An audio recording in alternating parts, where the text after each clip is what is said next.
Good morning, Hicksville. This is Amy Murphy and Kate Murphy, and we are here at the 2025 Hicksville Wrestling Invitational. It is our third annual. I believe we have, 6 teams here today?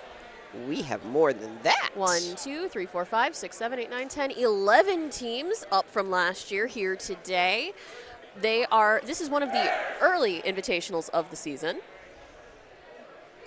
This is the third annual Aces Invitational, and the teams joining us this morning are the Antwerp Archers, the Bryan Golden Bears, the Edgerton Bulldogs, the Eden Bombers, Elmwood, who I do not know what their mascot is, the Fairview Apaches, the Hicksville Aces, the Paulding Panthers, the Montpelier Locomotives, the Napoleon Wildcats, again, Parkway, which is coming up from the south, and the Tenora Rams, all joining us this morning for the third annual Hicksville Aces Invitational.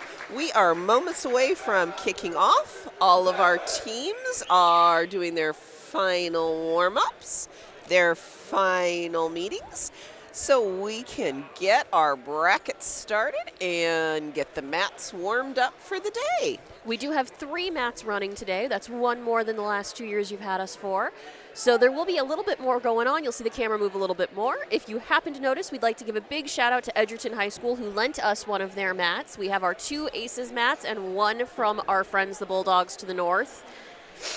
And this morning, our 2025 officials are Josh Montgomery, Troy Roth, Robert Mojica, Dave Bowling, and Devin Johnson are our OHSAA officials for today's wrestling matches. If you joined us last year, you'll remember last year was a big year in terms of changes to the way OHSAA wrestling is scored. We now no longer have what you and I were trained to call near fall points. We now have back time and tech fall points. Those points are allocated up to 4 points instead of 3. For those of you who are super interested in wrestling scoring, those of you who are watching for individual wrestlers, not as important, but if you're keeping track for our teams, we will talk a little bit about how scoring is done as we go through this. Okay, we want to make sure this morning to welcome all of our coaches from all of our teams. Our coaches this morning representing our teams are Dustin Carnahan from Antwerp, Craig Bosselman from Bryan, Tom Nye from Edgerton, Jordan Birdsall from Eden, Nick Davis from Elmwood, Luke Case from Fairview, David Moore from Hicksville. I'm not sure if it's Elias or Elias Jimenez from Paulding, Jordan Birdsall from Montpelier, Jason Seiler from Napoleon, Kane Younker from Parkway, and Nick Swewart from Tenora. All right. We have a number of wrestlers here with us today. We have a number of coaches here with us today, and I have the absolute pleasure of getting to introduce some of our underwriters today. Our diamond level underwriters are the Jim Schmidt family of automotive dealerships, Jim Schmidt Chevrolet and Jim Schmidt Ford, available at www.jimschmidtauto.com. APT Manufacturing Solutions of Hicksville, located at the Hicksville Industrial Park and online at www.aptmfg.com/careers. The Hicksville Pharmacy, your good neighbor pharmacy right here in Hicksville, Ohio, whose phone number is 419-542-6218 for information on flu shots and the latest COVID boosters. ARC Solutions Incorporated of Hicksville, Ohio, located in Hicksville's Industrial Park and online at arcsolinc.com.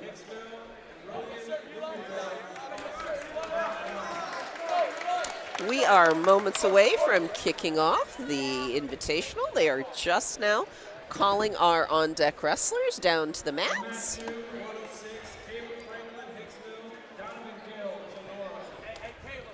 Our gold level underwriters include Bruce Guilford Real Estate and Auctioneering of Hicksville, and you can check out their latest listings and auction calendar at www.guilford-realestate.com. And our silver level underwriters, the Hicksville Bank, a member FDIC, with their main branch in downtown Hicksville and branches in northwestern Ohio and northeast Indiana.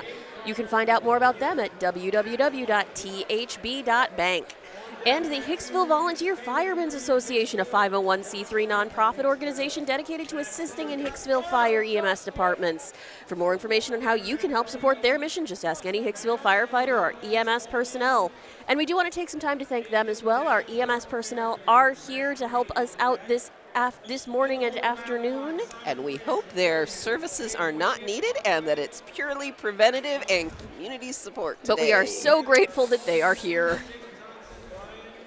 It does take a lot of pressure off of families and wrestlers to know that there are emergency medical providers here in case injuries do happen. But we truly, truly hope for all of our wrestlers' sake those services are not needed today and that our EMS representatives can be here to root on our Hicksville Aces.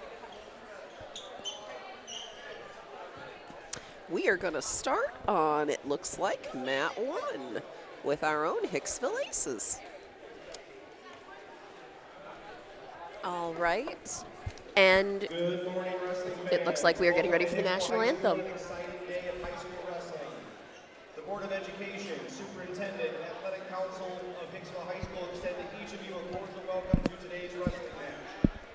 Ladies and gentlemen, we live in a great country with freedoms like no other. In order to honor America and respect for who have served and who are currently serving to defend our freedoms, please stand and join in the singing of our national anthem.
All right, we are getting ready on. Officials for today's contest: Josh Montgomery, Robert Monaco.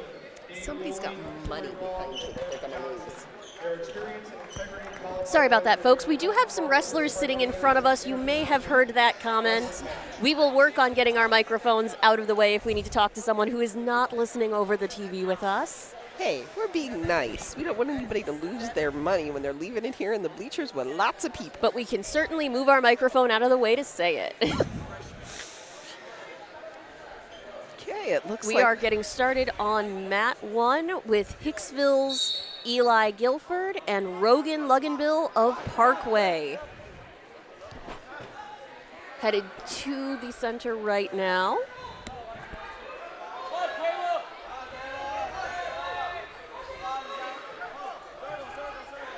Oh, we do have new rules on when to tell if a wrestler is set, which you just got to see. This is the 106 pound weight class. And it looks like takedown. Yep. We got takedown 3 for Hicksville. Yep, to align Or Hicksville for Parkway. for Parkway. Yep, we do have 3-point takedowns now to align with NCAA scoring, which both Amy and I am Kate Murphy, are getting used to. It does take us a second sometimes.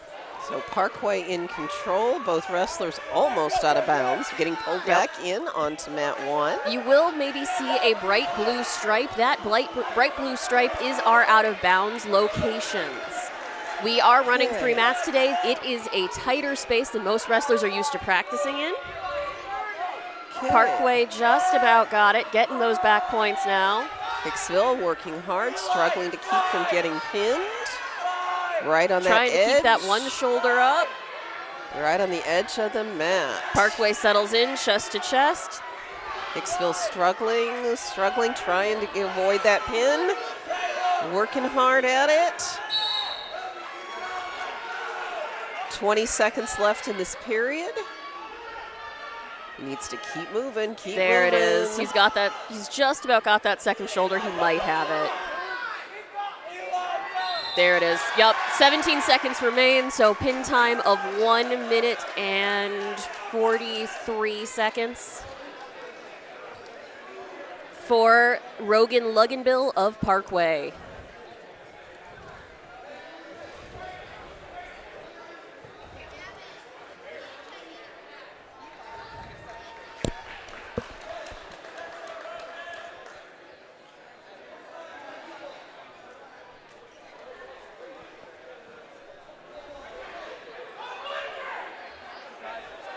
Jumping over to mat 2.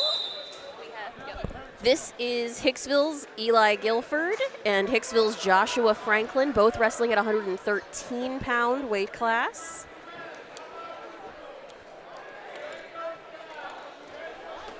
Doing some quick pen swapping here. Okay, Hicksville against Hicksville. That is not a match that we often get to see. And what's more auspicious is they're the only 2 young men in their whole weight class. They both had red ankle bracelets on, so our ref is very quickly fixing that. Yep, and he will work really hard to try to keep track of who is who. Scores. So it is worth noting this is an invitational, which means we can have more than one wrestler from the same weight class from the same school. If we get to cover dual or tri-meets for you with local schools this year, you will see that that does not occur during tri-meet. That is the first takedown 3. During team versus team competition, but since our wrestlers are competing as individuals today, we can do that. Takedown 3 for green. And we do apologize. I don't know which one of them is wrestling green and which one is red, so we will say green and red probably for this Hicksville match. The important thing is Hicksville wins no matter what. There you go. And that is a great way to start off an invitational.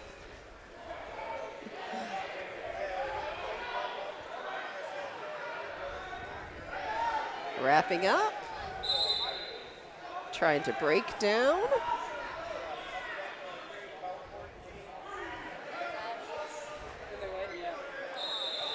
Up, and that's going to be a caution for an unsafe hold, as well as some blood time. Looks like we got a bloody nose going on early in the season.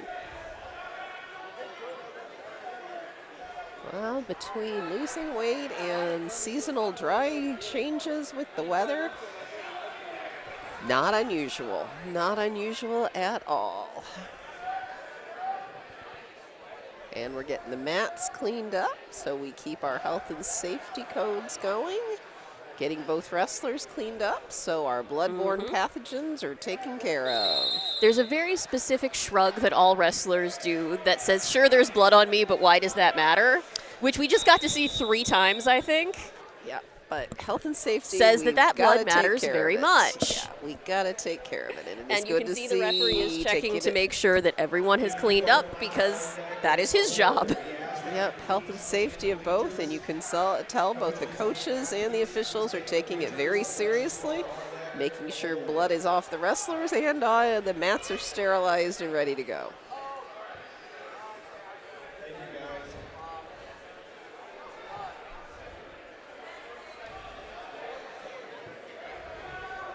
Okay, I think we are about ready to resume.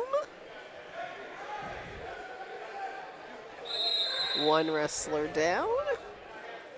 Second one lining up, and we are underway again. Got a caution for an unsafe hold there. Younger wrestlers. Technical warning. Oh, technical point for that unsafe hold issued to our red wrestler. Well, we got warning. which we looked up the rules. There were rule changes regarding unsafe holds, so I guess we are going to see some of And that. we have another caution. Can tell we're needing a little more practice in taking our time and getting started properly. Okay, almost a reversal. We got a reversal. Very nice reversal. Now our wrestler in red is working on his breakdown. Doesn't seem very sure of what to do next. And that is unsafe, but not illegal. That is, again, those safety guidelines. We don't want to need to use our local EMS, and we want to make sure everyone wrestles safely today. Yep, every safety rule in wrestling is written for a reason, as you might imagine. 5, 4, 3, 2, 1. That is the end of our period. And they gave our tappers pool noodles this year. There were concerns last time we covered this that the referees couldn't feel our tappers. Now they have pool noodles to make sure you are felt. Okay, both wrestlers chose neutral. So we're going neutral into the second period. Green shoots first. Almost didn't make it. Just about caught that. Didn't catch that leg.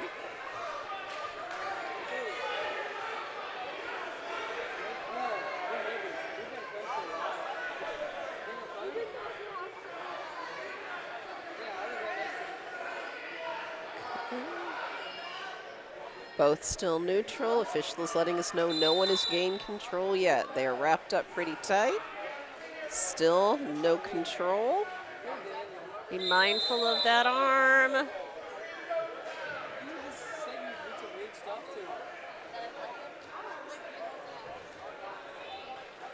That's a takedown for red. 3 points for that takedown. He is working on his breakdown. Yep, keep going, drive that circle.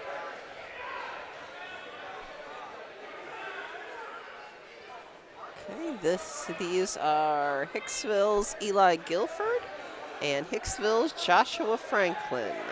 Both freshmen, young wrestlers. Which is what I think we both kind of thought. Thank you for that confirmation. Freshman wrestlers, they have a lot of time to grow into the sport. This is the time where you're learning how. Yep, practicing those takedowns, practicing those reversals, learning how to more effectively break down your opponent, and you're seeing a lot of those same skill sets.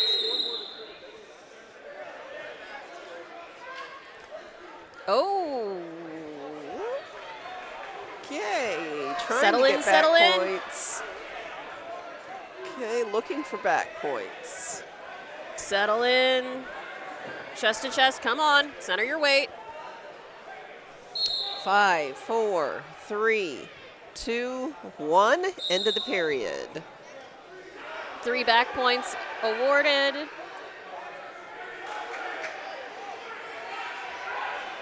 Okay, we are a score Green's of red. choice. Green is choosing neutral again.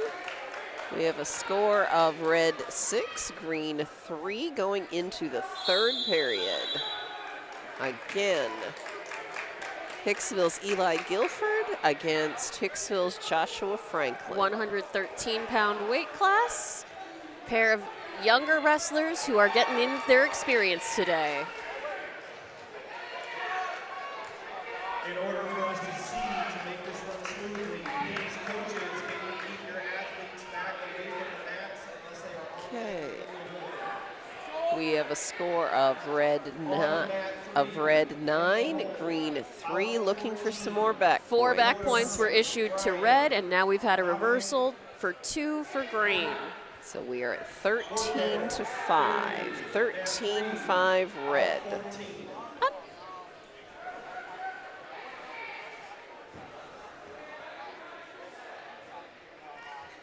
Our announcer here covering the gym is doing an excellent job. 2 back points issued to green.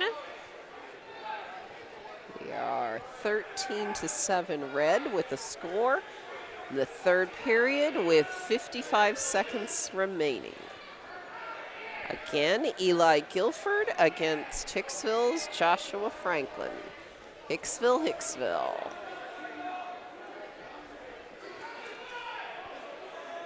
Okay, it looks like more back points coming. Oh, and there's the pin. 31 seconds remaining. So pin time would be 5:29. There we go. Play another round of how fast can you and I do math in our heads? Which is not very fast is the answer. All right. Up next, still on our mat too, we have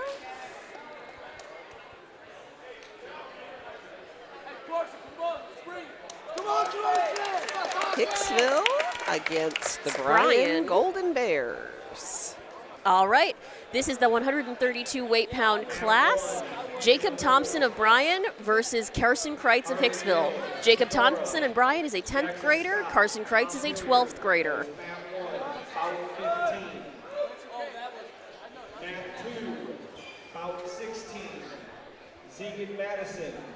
So here we have a senior versus a sophomore. Both wrestlers have nice long legs and long reaches in those arms, which for wrestling, that's always an advantage. Okay, first period.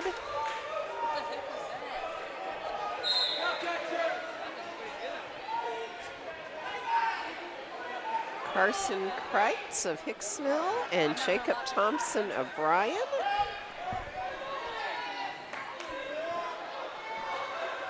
Carson Kreitz take down 3 from Hicksville.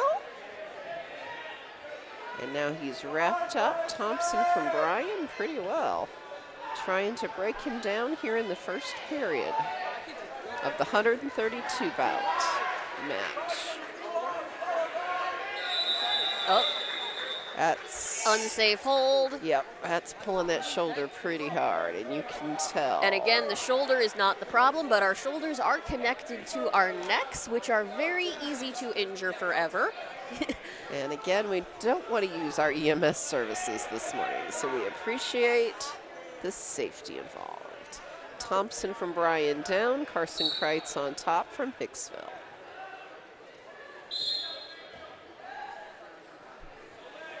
Kreitz trying to break down Thompson. Trying to be mindful of that arm. Again, good job. This time he's cranking the arm down rather than up, which is down is okay. That is the difference on why. But trying to break him down. Yep. He's too high. Yep.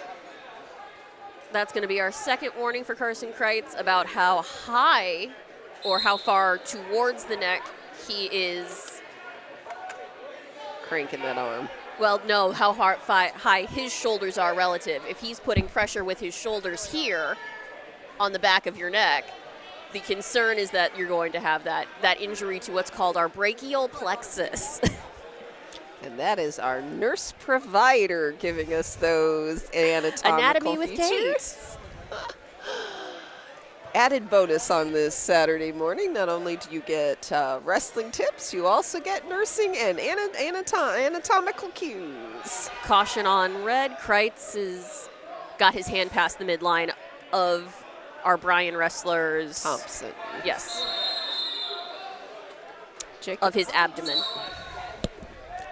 Okay, 25 seconds left in this first period.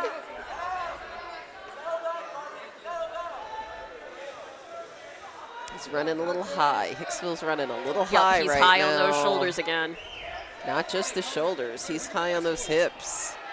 Okay, now Bryan he's got him is brought about down. 4 inches taller than him, and you can tell that is throwing us off a little bit. 2, 1. That Into is the second end period. of this period. We are ready to start the second period of wrestling. The coin toss gives it to Hicksville. Hicksville's choice is to defer. Bryan's choice is... Bryan is choosing to go down. He wants to get that escape.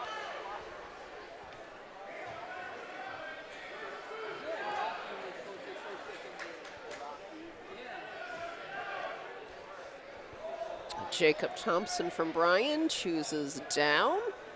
Hicksville's Kreitz again on top, starting the second period of wrestling of this 132-pound match. Okay, Hicksville trying to break down Bryan, trying to wrap him up and get him on his back, but Bryan's fighting on.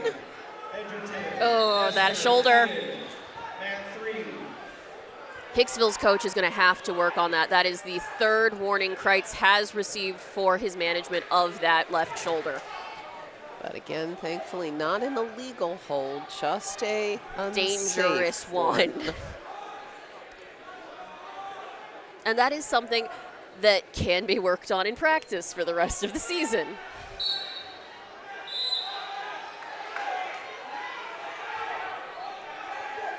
Okay, Hicksville's Kreitz again trying to break down Thompson of Bryan. We're about halfway through this second period.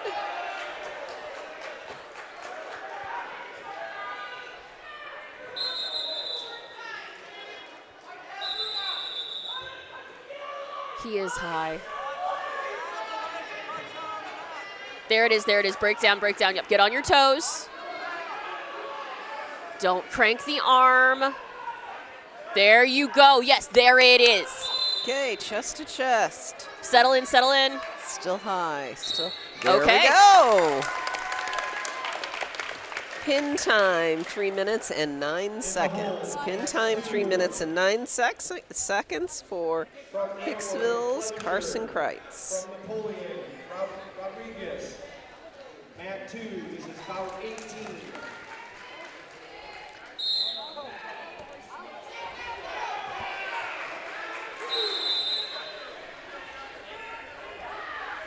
Okay, going on to our next match. We are probably going to stay with Mat 2. It looks like we have a Bryan Parkway match, and then we'll have another Hicksville wrestler. This is Turner Vitek of Bryan and Anthony Howell of Parkway, also in the 132 weight class.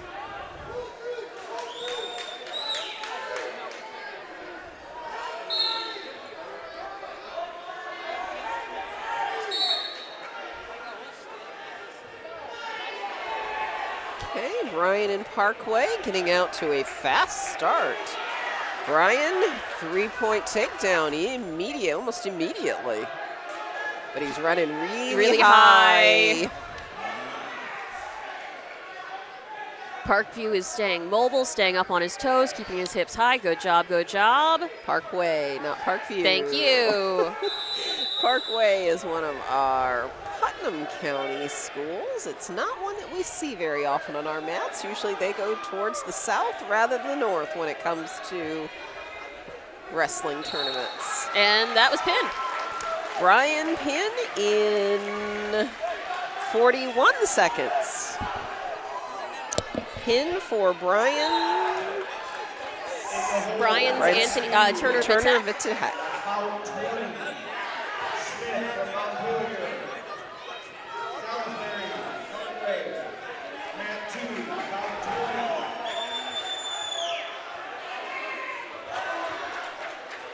20. Can tell lots of activity around our scoring tables.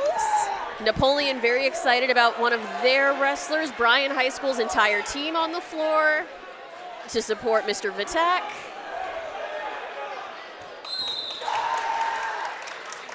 And Napoleon gets a pin on mat 1. That's part of what all the noise and the excitement It also is looks about. like Napoleon and Parkway, those wrestlers know each other pretty well. There was hugging and patting.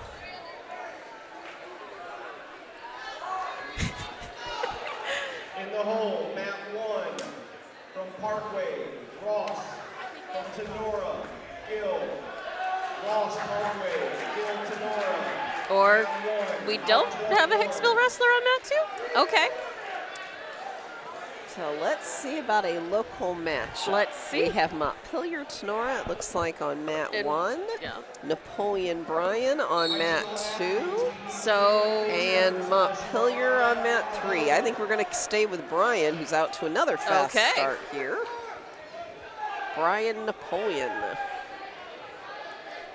This is John Howery of Bryan, a 9th grader, versus Zegan Madison of Napoleon, also a 9th grader. Weight class 138. Get to introduce them quick because this match may be over fast at the rate we're going. Howery out to a good start. Yes, he is on that breakdown. We've already got a 3-point takedown. And there it is. Our pin time is 36 seconds. 36 seconds for the Bryan Golden Bears. Next up on mat 2, it looks like we have an Antwerp Archer. Mat 2. And for those of us in our viewing audience, Hicksville and Antwerp both are served by our HIX-TV Yep, and local Napoleon. community cable. Yes. This is Gage Clevenger, an 11th grader of Antwerp, and Jose Rodriguez, a 10th grader of Napoleon, in the 144 weight class. Boy, we're moving up those weights pretty fast here. It looks like at the 144 class, we have a 3-pool system. Pools are like, dividing the total number of wrestlers available into usually 4 to 5 wrestlers, preferably 4, so that way they can run through a round robin or 2 where they get to wrestle each other. Again, Antwerp Archer against a Napoleon Wildcat. This is Gage Clevenger from Antwerp, a junior, against Jose Rodriguez, a sophomore from Napoleon, at the 144 bout. Mat number 2 here at the 3rd annual Whoa! Aces Invitational. Takedown for 3, out of bounds. Yeah. And Clevenger put a little mustard on that one. Ellen, you heard me gasp just a little bit, not so much for the takedown, but the fact that we have very little padding on our mats besides the out of bounds. And we have a lot of wooden gym floor near that out of bounds area. And again, I don't want to see any injuries today. That is not my goal. No, our goal is always to have a safe wrestling invitational. That is our first priority, the safety of our young athletes. Working on back points. He's just about got it. Antwerp Archer, Gabe Clevenger, working on back points after his 3-point takedown. He's got one shoulder. He's making sure he's got the other one. Still high, still high, still high. Yep, Napoleon's Rodriguez working hard to stay mobile. Working on back points, need to get chest to chest. Right now he's got to stabilize. Yep. Get up on those On your toes, on your toes.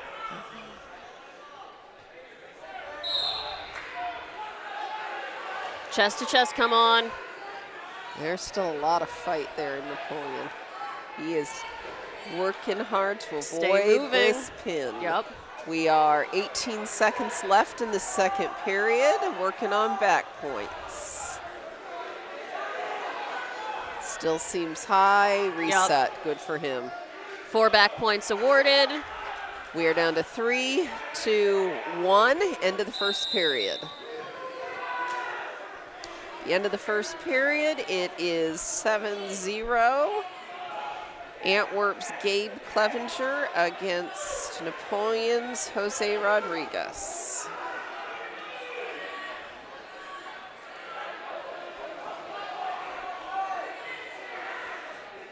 Antwerp takes it down.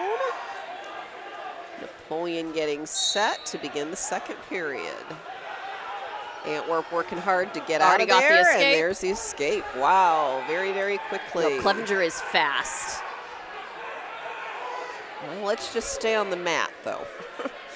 Again, most of our wrestlers are used to having more space than they do today. Our mats are smaller right now than what they are used to having in practice. Okay, Antwerp's Clevenger and Napoleon's Rodriguez circling each other. Taking a little more time than the 1st period to work out each other's strengths and weaknesses. Tying up, trying multiple levels, high and low. Antwerp trying to take care of that slip, take advantage of that slip, but not enough time.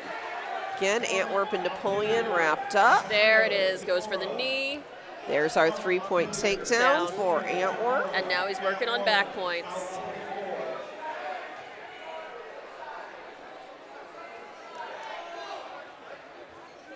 Not there. No. Not there. There. There it is. Well, he already had the takedown. He already didn't had he? his takedown. He's too high yet to go for anything else. Antwerp's Clevenger up 11-0 over Napoleon's Jose Rodriguez. Breaking him down, Antwerp on top. If it hasn't Midway changed, through the second period. Now this is looking very promising. Working on back points. Has he got the second shoulder? I don't know. Can't tell from this angle. There's back points. 4 points for the back. That should be it, too. That should be a tech fall. That 15 is to 0. 15 points. 15-0. Yep, tech fall. We told you we'd talk to you about wrestling points again. So, while a pin is best for your team and gets them the most points in overall, a technical fall does count the same on a wrestler's record, and that is a 15-point difference. Okay, switching it out. I think we're going to move over to mat number 3, Kate, and pick up Fairview Bryant. Let's see. This is Dakota Herman of Bryan, a 9th grader, and Dominic Wertketter of Fairview, a 10th grader, in the 138-pound class. These are very fast, energetic wrestlers is why they caught my eye as as the match we were going to pick up at the end of ours.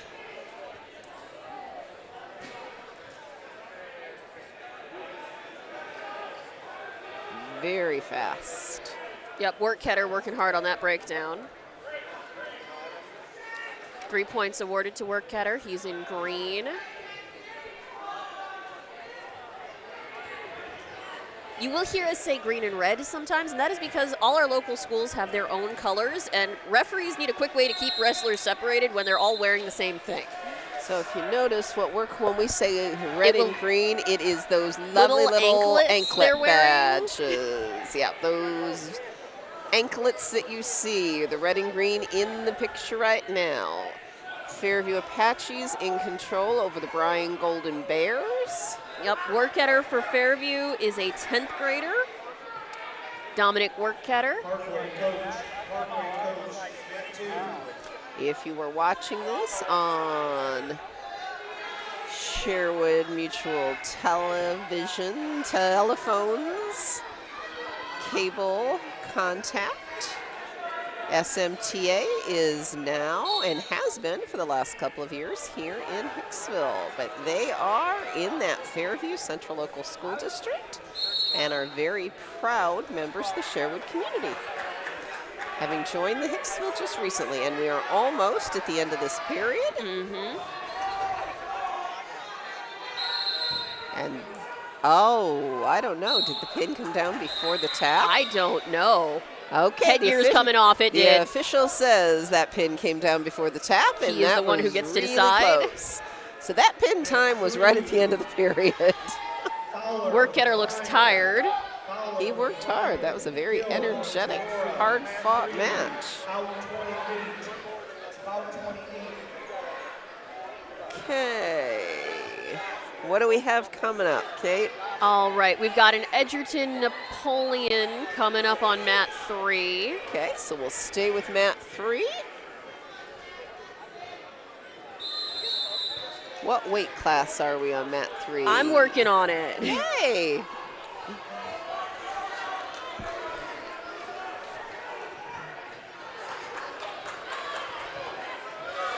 If I had to guess, I'm going to put it about 140-ish, 150-ish. I believe that is Eden and not Napoleon, actually. So that would make sense because that would be Orlando Puente of Edgerton, a 12th grader in 144, versus Trip Nestor, a 9th grader of Eden. And that looks like yep, I would say you are right. He is a 12th grader. He is a returning champion here at the Hicksville Invitational. Very Puente. very experienced in manhandling his opponent, and right away Just in this about first got period. it. Yeah, There and it there's is. the pin. So that is Orlando Puente of Edgerton, a senior, taking down Eden's freshman Trip Nestor. Eden's first year with a wrestling team. They announced that a little bit ago. So Eden wrestlers are going to be a little bit younger. We are very proud and excited for them, and it is a chance to participate. And again, anytime a school picks up a new sport, you've got to give everyone time to get some experience. And this is a good way to get multiple matches in a single day here on a Saturday morning. So we're going to stay with Edgerton and Parkway on mat 3. Yes, this is Sam Dockery, a 10th grader from Edgerton, and Ren Carpenter, an 11th grader from Parkway, and the 157 pound weight class. Mat 1 from Montpelier, Otto. That's Otto from Montpelier. Garner from Elmwood.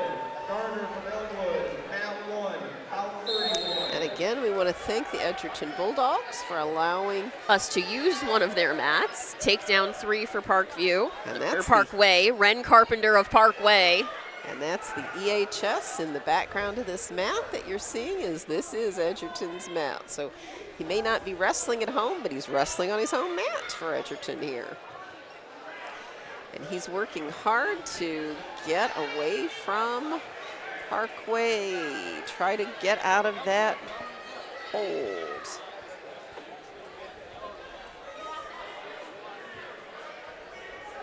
Okay, close to that out of bounds. Close to that out of bounds. Trying to break him down. Parkway trying to break down the Edgerton Bulldog. Trying to get him flipped over. Trying.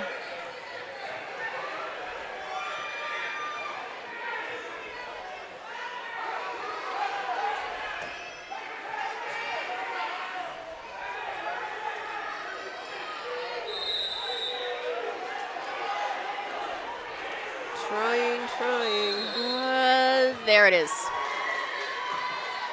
For those of you who couldn't see, that was a pin. The angle we had was of the official.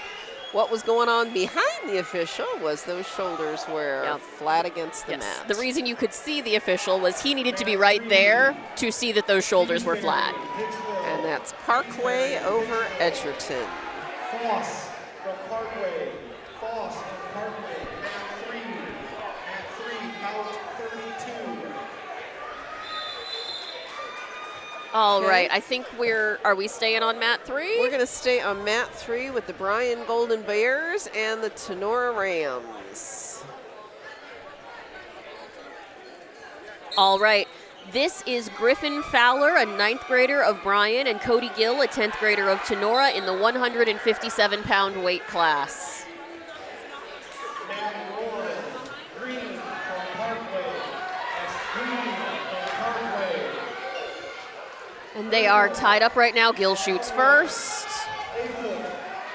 But the takedown is going to... No? No. Yes. Takedown's Bryan's. Okay. I was about to say, I thought so, but he looked like he was going to roll through. And neither of these wrestlers look like underclassmen. These are experienced wrestlers.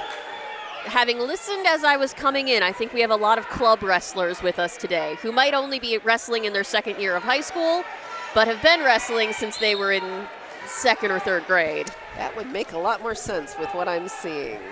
There are also, many of these wrestlers who are wrestling club especially are very familiar with each other. A lot of the wrestlers here today have wrestled each other several times before. Okay, Bryan and Tenora fairly well matched. Bryan trying, and Tenora pops his head, and he's almost got the reversal. He does have the reversal.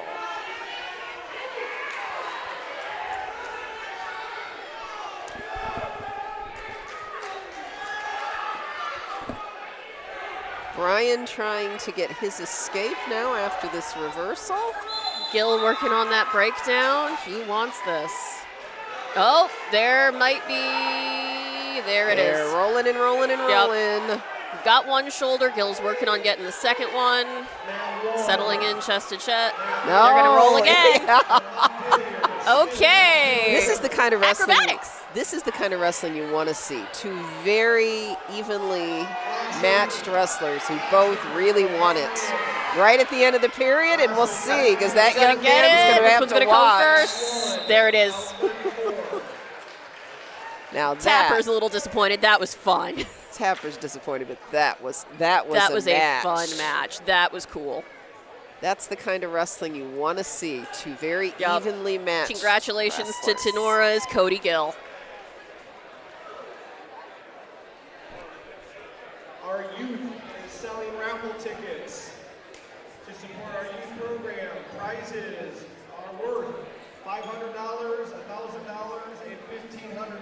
Get your raffle tickets out in the comments. Raffle tickets being sold today for youth wrestling. Mat 3. Looks like we have from Fairview and Paulding. So we're going to stay on mat 3.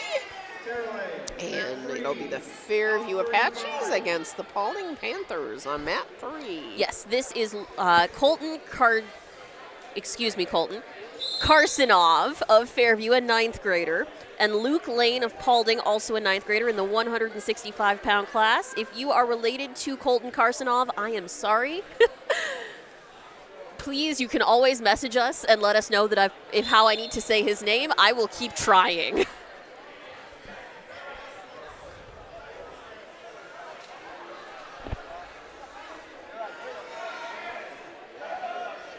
And again, neither of these wrestlers look like freshmen either. Oh. These have some experience. Yeah. These are not first-time wrestlers. Again, fairly evenly matched. Working for that, just got that takedown, working on back points. Mat 1, Souter. Takedown 2 for Fairview, blood time also for Fairview. Carsonov, I think we have a little bit of a bloody nose. Yep. Souter, Napoleon. Mat 1, about 37. They appear to be the Elmwood Lions, incidentally. Thank you. That was one of the mascots I didn't know off the top of my head. When we did introductions earlier.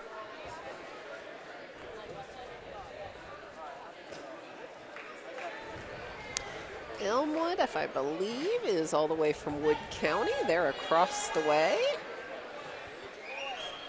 While we're waiting on blood time on mat 3, we may jump over and at least head over to mat 1 because they look fairly evenly. This is Elmwood, question mark? Elmwood, Montpelier. Elmwood, Montpelier. Got you. Chase Otto, a 10th grader of Montpelier, and Chase Garner, a 10th grader of Elmwood at the 165 class.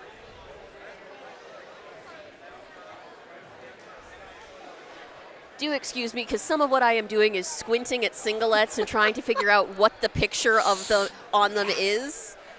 That is a locomotive. It is in blue on a black background, and I got confused. Because that's not what I think. I thought it was Elmwood Parkway.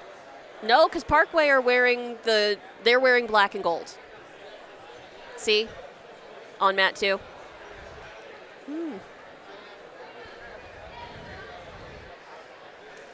Glad she's got better eyes than I do then. Nope, it's a P on the back of that singlet as he turns over. It's not Parkway, is it? Oh, Panthers, Paulding Panthers. Thank you. We're both wrong. There you go. Wow, now you want to see which match just ended with a pin?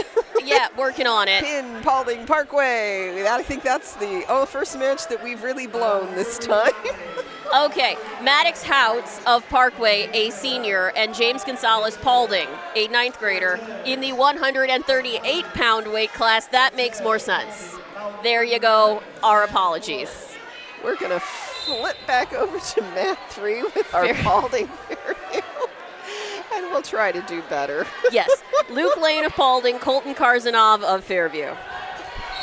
Blood time is over, and they have just begun. 1 point for the escape awarded to Paulding's Luke Lane.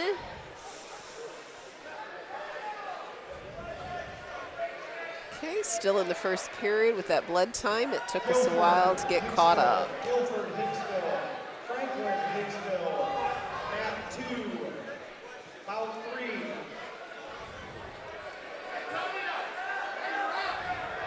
Okay. 3 points awarded to Fairview's Carsonov for the takedown. Now he needs to keep driving. He needs to. Okay, trying to. Okay, wrap him up. Work on back points. Looks pretty positive if he can hold him. Nope, and he can't. Almost the end of the period. Chest to chest on his toes. It's going to be there. It And is. just before Okay. the end of the period. Pin time just under 2 minutes. That's the best I can tell you because that particular mat doesn't have a clock that we can see.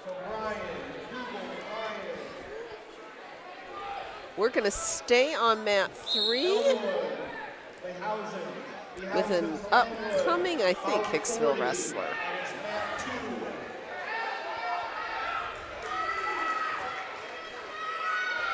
I think. Yep, I think you are right. I think we've got a Fairview-Hicksville matchup here, or at least a Hicksville something.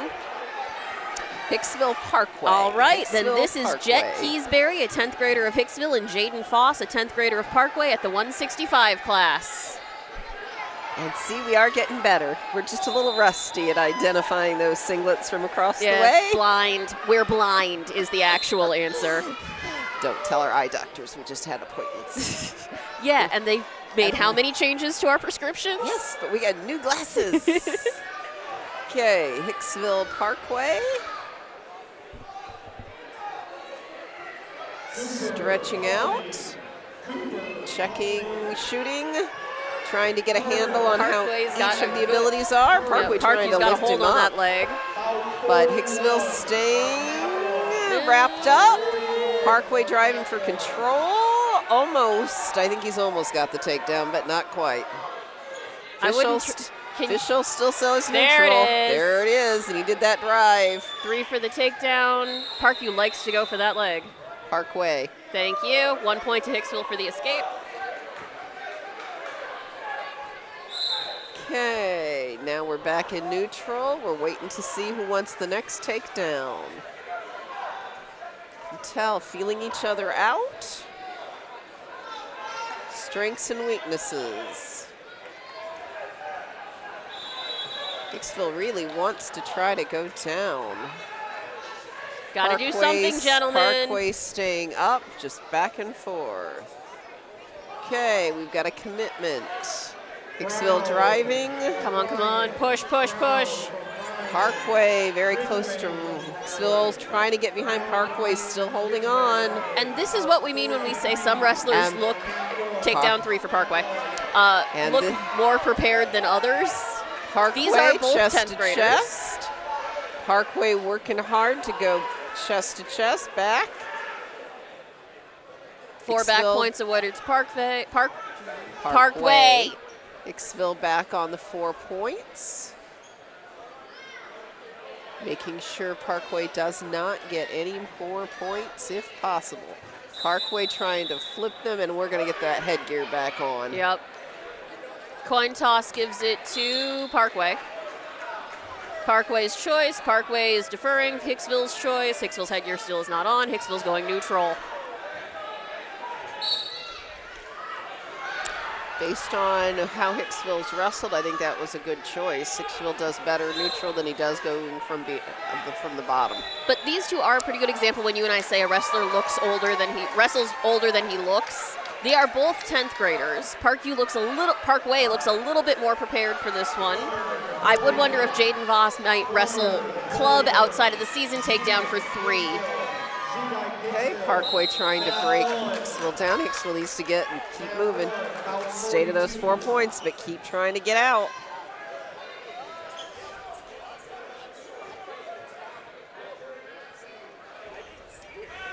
Parkway breaking down Hicksville on mat 3 at the 3rd annual Hicksville Aces Invitational. on the Edgerton High School borrowed mat. Again, appreciative of the Edgerton High School program, letting us borrow the mat for the day so we can run 3 mats. 2 and Escape 1 for Hicksville. Hicksville up and out. I have not been scoring this one, have you? I think I've got 14-2. No, they're not keeping track. Well, they are, but they don't have it on either scoreboard Either for one us. that we can see. Right now, Parkway is still in control, and Parkway is still ahead in the score. Stalling. Yep. Back to neutral. Stalling means that neither of them did anything. Yep. They're laying there. Yep. They got to keep at it. Keep trying. We are about halfway through the second period, and that aggressiveness that we saw at the beginning is they're both getting a looking little bit tired. Yep. It's the beginning of the season, and we're still working on conditioning. There's a takedown for Parkway. 3 points. He's going to let Hicksville up. Yep, and he's going to go right back for that takedown, and Hicksville was not ready for it at all. We are almost at the end of the second period, and there's the escape, and I think his coaches are starting to say words like tech fall, actually. Yep.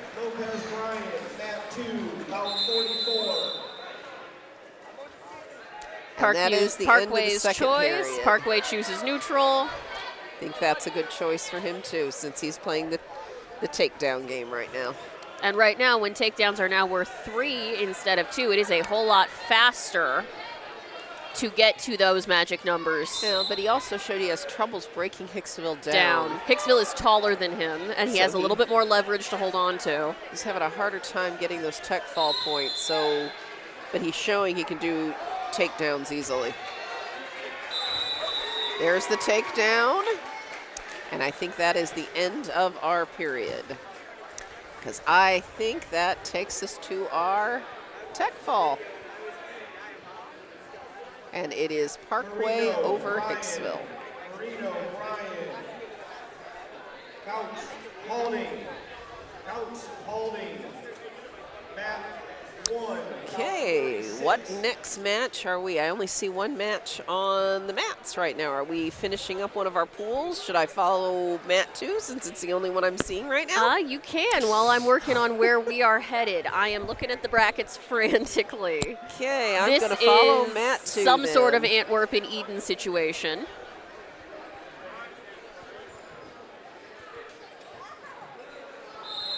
And that is definitely out of bounds, and they got away with a little extra space since nobody else was on the mat but them.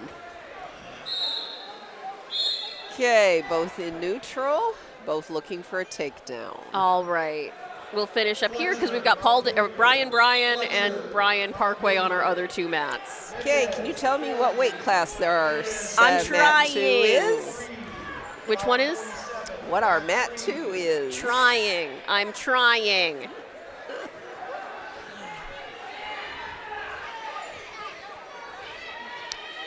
Antwerp, takedown.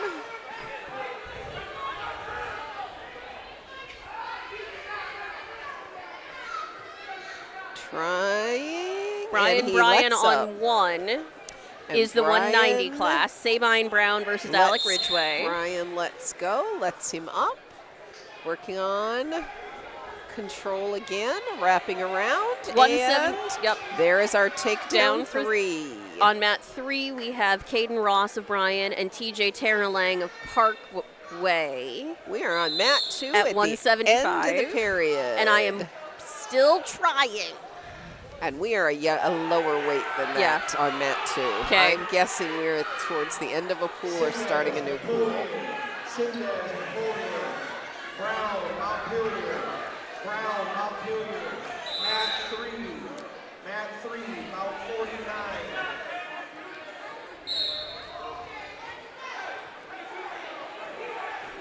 Okay, so heading into the next period. Takedown. Okay. No.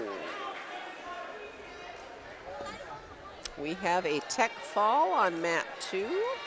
Tech fall on mat 2. Antwerp Archers gain another victory. Staying on mat 2, I see 2 Hicksville wrestlers coming up. Yes. This is Eli Guilford and Joshua Franklin, both of Hicksville, both 9th graders at the 113 weight class. So we're moving back down. So we must have switched over our, going to guess we finished our first round of pools. Am I making a good guess? Yep. Can you confirm we are? And if that one's already happened, that it's Kanan Freed and Josh Franklin of both of Hicksville at the 120 weight class. But if 113 hasn't wrestled yet, it's 113. We already had 113. Then it's 120. 120, Kanan Freed of Hicksville and Josh Franklin of Hicksville.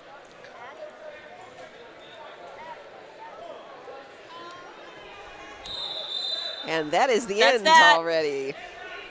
Congrats to Hicksville. With a pin time into the first period. 15 seconds. 18 seconds. They do have that one on the clock. Again, if you notice, Hicksville gets to wrestle because this is an invitational in multiple weight classes. We have Eli Guilford wrestling at both the 106 and 113 weight classes, and Joshua Franklin Because wrestling is more fun than not wrestling. at base at both 113 and 120 weight classes.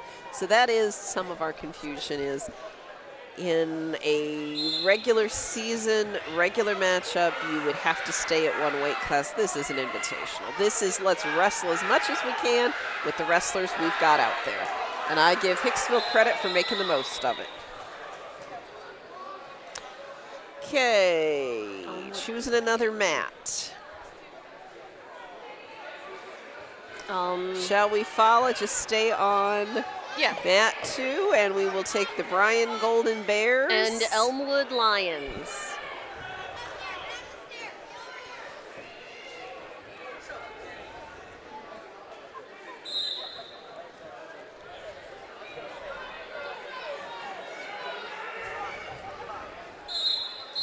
And they are quickly out of bounds, and you can see how close they were to the other mat. We are in the first period with the Bryan Golden Bears and Elmwood Lions. And they keep wanting to go right to the edge of the mat. They are not very aware of the size of these mats, which again are smaller than what they are used to having at practice. Well, yeah, but the circle itself. The circle's the same size, but you're used to having more wiggle room. Yeah, you're used to more padding mats around the outside. Okay, they're kind of taking their time right now. Yep. And I'm not even sure it's so much feeling each other out yet. It's trying to young. decide if they're ready to go. They're young. Okay, there's the first shoot, at least, of the match. Bryan Golden Bears wrapping up Elmwood Lions. Elmwood's trying to pop his head out, which he does, and that maintains their neutrality. And they're out of bounds again. Off the mat again. We are going to probably be going over to mat 1, where it looks like we have Hicksville and Eden. Moving over to the mat 1 to pick up the Hicksville match.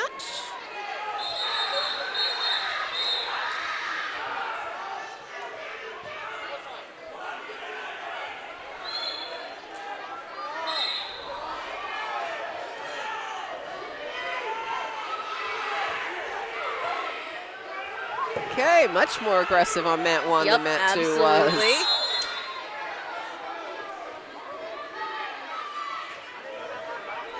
Hicksville trying to find a spot.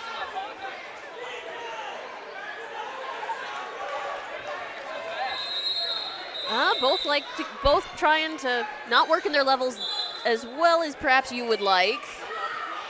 They're both trying to go up right now. Yeah, the choice makes me think sometimes younger wrestlers aren't as comfortable switching levels as fast as our more experienced wrestlers. Yep. There's the takedown. Takedown for 3 for Hicksville. Hicksville in control.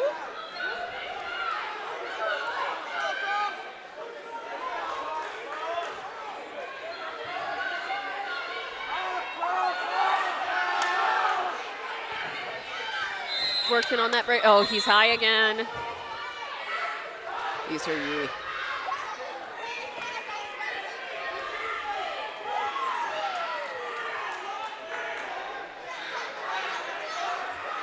clasping. Although I'm not sure almost a who's reversal doing here. it. Almost, almost. Still haven't broken the hold, though. No. I was about to say, I don't know who's got the warning. Escape 1 for Eden. Takedown 3 for Hicksville.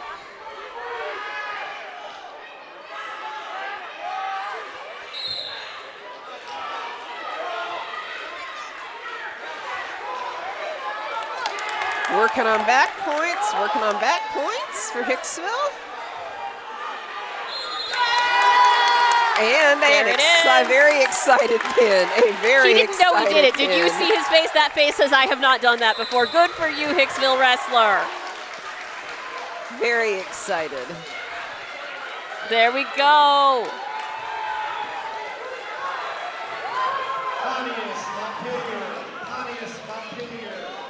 We don't often get to see that much excitement in wrestling. But that is an excited win.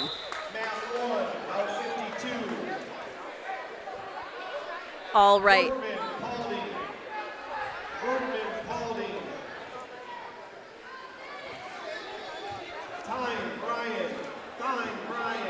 That's about 53. Okay. Okay, I see Brian, and I can't see the third mat, so we can't. We've got Fairview Montpelier on that third mat. If our Hicksville wrestlers will sit down. Guys, One moment, please.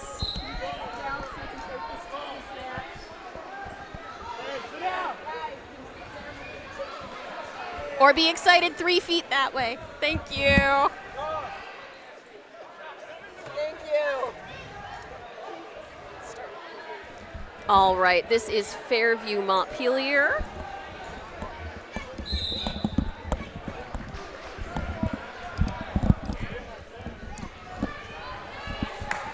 Okay. This is Silas Mendez of Fairview, a 10th grader, and Anthony Fletcher of Montpelier, a 9th grader, in the 215-pound weight class. Bout number 47. And we appreciate our Hicksville wrestlers. We're very excited rooting on one of their teammates on that mat 1 victory. And we just had to ask them to sit down so we could They were very polite about it. pick up the Fairview Montpelier match on mat 3. And the Montpelier used to host this invitational. It used to be the Iron Horse. Iron Horse. Award zone, Antwerp. Known because the Montpelier Montpelier locomotives locomotives are the Iron Horse. And in this case, it looks like the locomotives win again.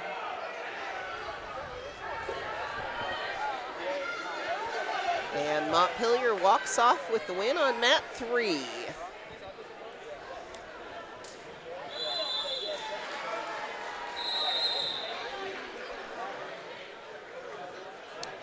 Okay, next match. We have a Paulding Bryan match on mat Mat 1. two. Yep. No, mat Mat 2. We're going to pick that up in progress. Rivera, Edgerton, Adler, Elwood.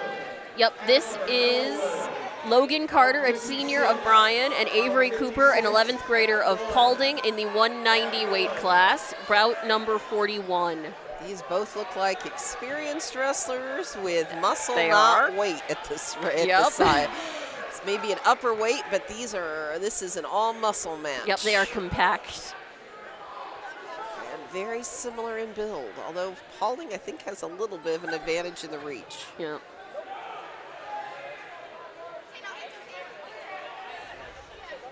Paulding and Bryan, neutral. Warning for Bryan Stalling. for something. Stalling.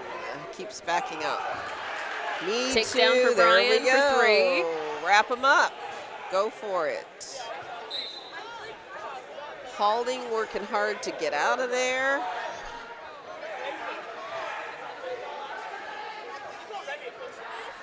Bryan trying to break down Paulding, almost out of bounds. Yep.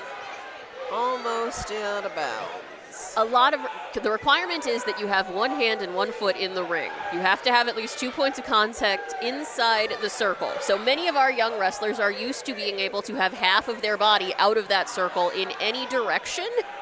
Not even our young wrestlers, these are seasoned wrestlers, which works fine if we have 2 mats, but we have 3 today. Takes away a little of that extra added space. We're almost at the end of the period. 2, 1, and that is the end of the period.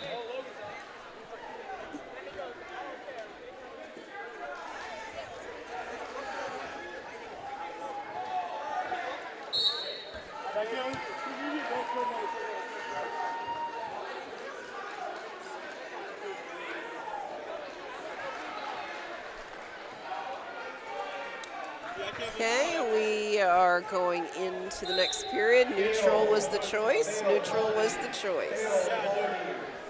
Brian Paulding, neutral, on mat 2 of the 3rd annual ACES Invitational.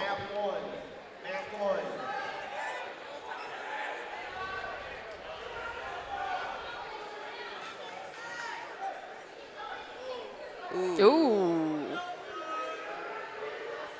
Okay, takedown, but I'm not sure how much control, but official says takedown, and we'll go with the takedown. Paulding is in control now. Wasn't sure right there at the edge of the mat. Brian working hard to break that hold, but Paulding's still on top, still in control.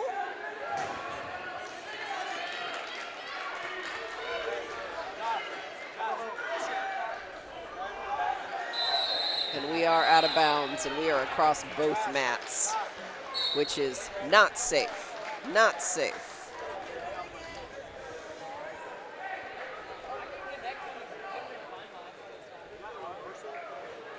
Royals, the Elmwood Royals. The lion is wearing a crown, and they have royals on their backs now. There you go. We are learning things. That, or I should make her look it up on the school's website. I'll do it right now. I want to check out Elmwood, and you might also want to check out Parkway to make sure. Those are the only 2 I don't know for sure.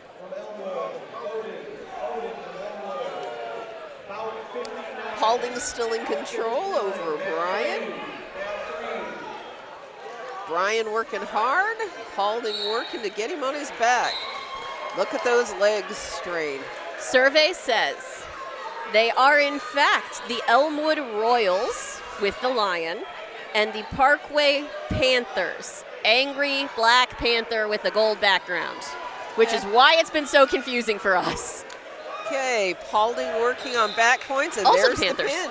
Okay. Paulding over Brian with a pin in almost at the end of the period.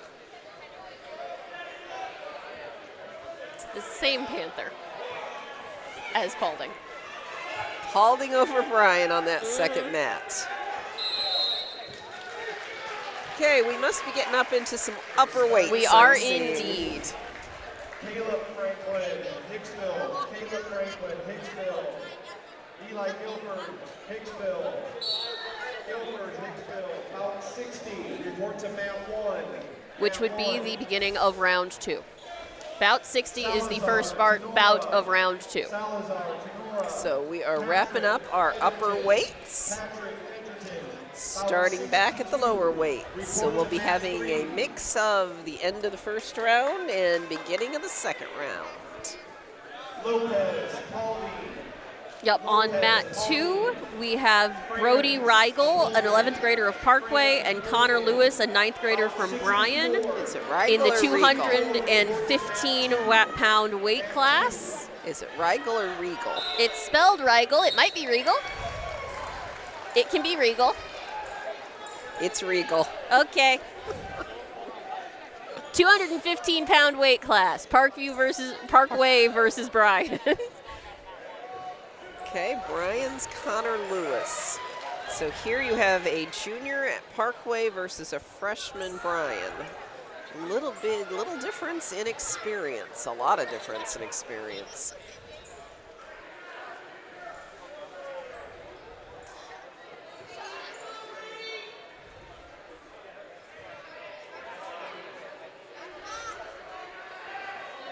And again, for this being a upper weight, heavyweight, this is all muscle.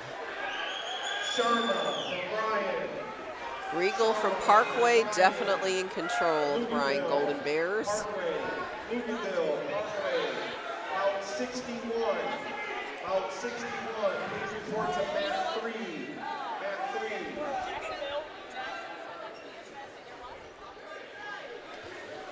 3. Regal over Lewis. By a takedown. Regal from Parkway. Trying to find his spot, trying to get Bryan shoulders down. Trying. I am seeing back points now. Regal of Parkway, Bryan, and there's the There it pin is. in less than a period. Pin time of 1:35. 1:35, Regal of Parkway over Lewis of Bryan.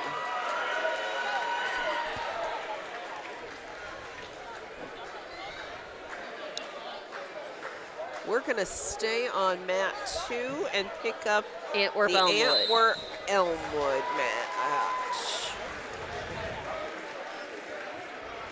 Davenport, Fairview. Davenport, Fairview. Wing it. All right. Antwerp Elmwood. 65.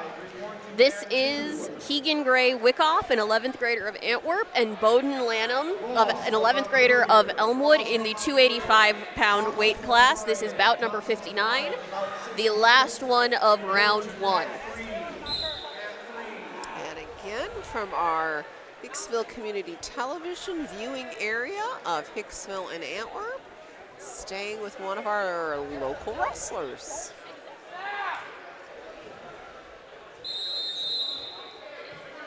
While we are wrapping up this match, how about, since we are all, this is the last match of our bout, Kate, would you run down some of our sponsors? All This would be a right. good time to run our sponsorships Absolutely. down because So once more, let's take a moment to thank our underwriters. At the diamond level, we have the Jim Schmidt family of automotive dealerships. Jim Schmidt Chevrolet, Jim Schmidt Ford, available online at www.jimschmidtauto.com. APT Manufacturing Solutions of Hicksville, Ohio, located at the Hicksville Industrial Park and also available online at www.aptmfg.com/careers. The Hicksville Pharmacy, your good neighbor pharmacy in Hicksville. The phone number is 419-542-6218 for info on flu shots and the latest COVID boosters. ARC Solutions Incorporated of Hicksville, located in Hicksville's Industrial Park and also available online at www.arcsolinc.com. Our gold level underwriters include Bruce Guilford Real Estate and Auctioneering of Hicksville. Check out their latest listings and auction calendar at www.guilford-realestate.com. And our silver level underwriters, the Hicksville Bank, member FDIC, with their main branch right here in downtown Hicksville, Ohio, and branches in northwestern Ohio and northeast Indiana. Find out more at www.thb.bank. And the Hicksville Volunteer Firemen's Association, a 501c3 nonprofit organization dedicated to assisting Hicksville fire and EMS departments. For more information on how you can help support their mission, just ask any Hicksville firefighter or EMS personnel. And on that note, we are going to move from mat 2 over to mat 1 and pick up 2 of our own Hicksville wrestlers in this second round bout.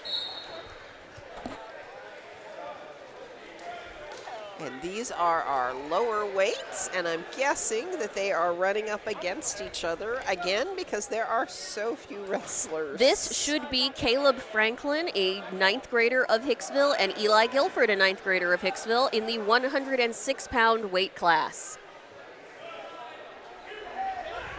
And is this the second time they have wrestled each other this morning? No, this is the 106 weight class. Okay. 113 is done. No, Caleb earlier wrestled Donovan Gill of Tenora, and Eli had wrestled Rogan Luganbill of Parkway. Yeah, but they also wrestled each other at the 113 bout. No, they didn't. That was 2 different people. Oh, no, that's them. This is their second time wrestling. Okay. And we are already wrapped up. So I was Okay. Remember I said some of our wrestlers are wrestling at multiple weights today. Okay. This was their match in the 106-pound weight class. Meyer, Tenora. Meyer. As we are waiting for the next couple of wrestlers to get ready, I am going to ask my lovely co-host to please hand me a cookie. If you take your headphones off.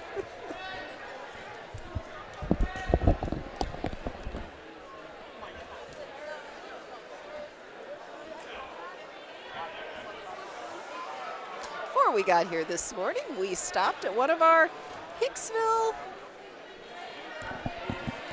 businesses.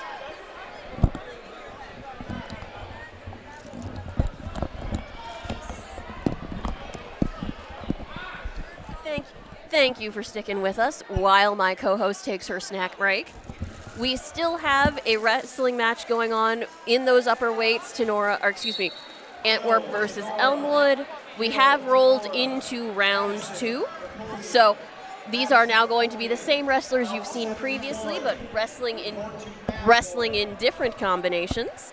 We will do our best to keep you updated. We also have a match now between a Bryan and Paulding wrestler over on mat 1.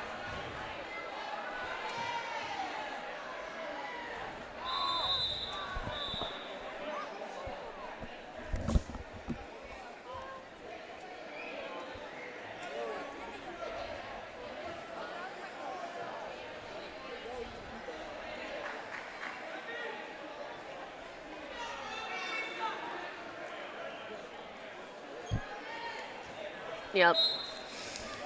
Not a lot going on right now.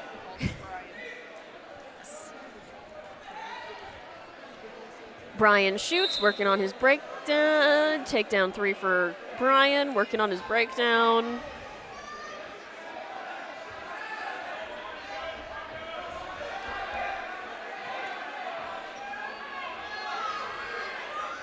Some concern about some loose headgear.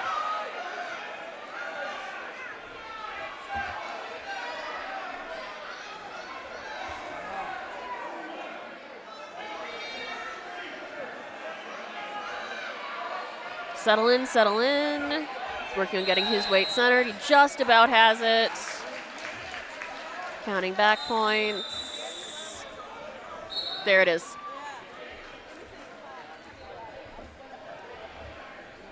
Pin for Bryan.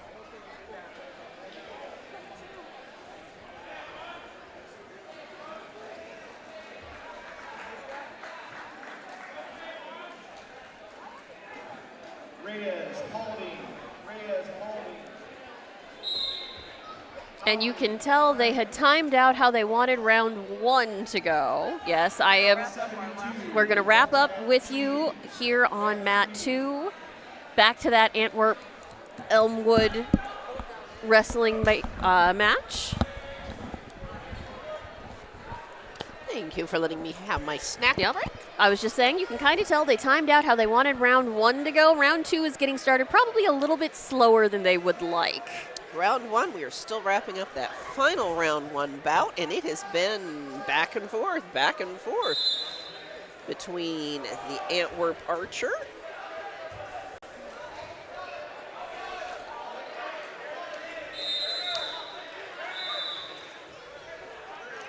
caution for something.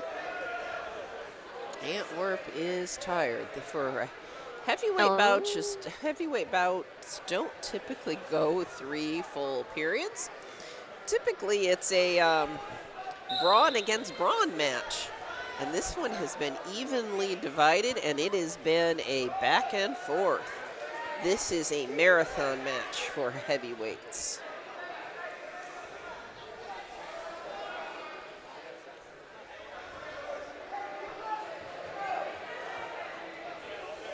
Again, Antwerp's Keegan Gray Witkoff against Bowden Lanham from Elmwood. Witkoff and Lanham.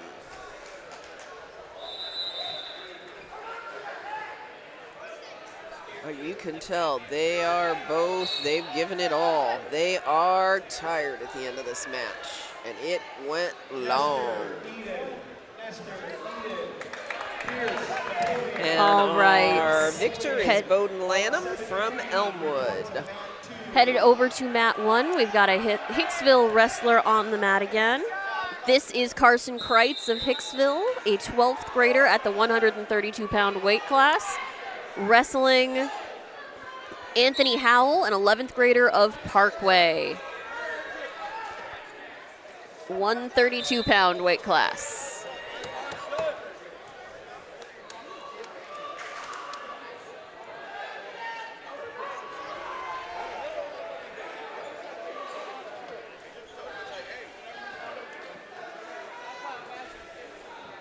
So junior, senior, Kreitz of Hicksville and Howell from Parkway.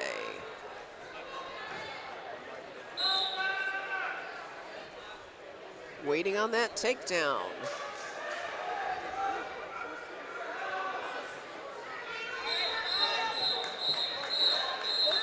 And Kreitz, nope, not.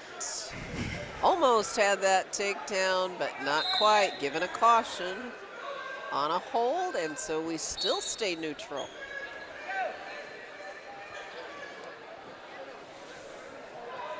Hicksville's Carson Kreitz and Parkway's Anthony Howell working hard to get that takedown, and we still maintain neutrality. Bell, Montpelier, out 74, out 74, we come to mat 3. Get around him, get your 3. Yep, there it is. Go. There's that takedown 3. Trying to wrap him up, pull him back, and maybe get some back Just points about at the there same now. time. We're counting. Back points coming, back points coming. He's got one shoulder. I don't think he has the second one. Nope. Back points. 4 back points awarded.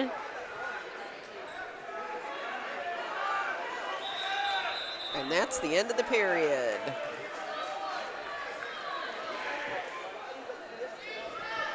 Coin toss gives it to Parkway. Parkway is choosing up.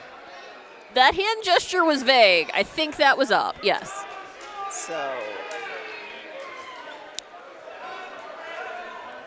it's Hicksville's Kreitz up 7-0, 7-0 over Parkway's Howell. Howell chooses up for our second period, but is being cautioned on how far over he comes. Hicksville still getting reset.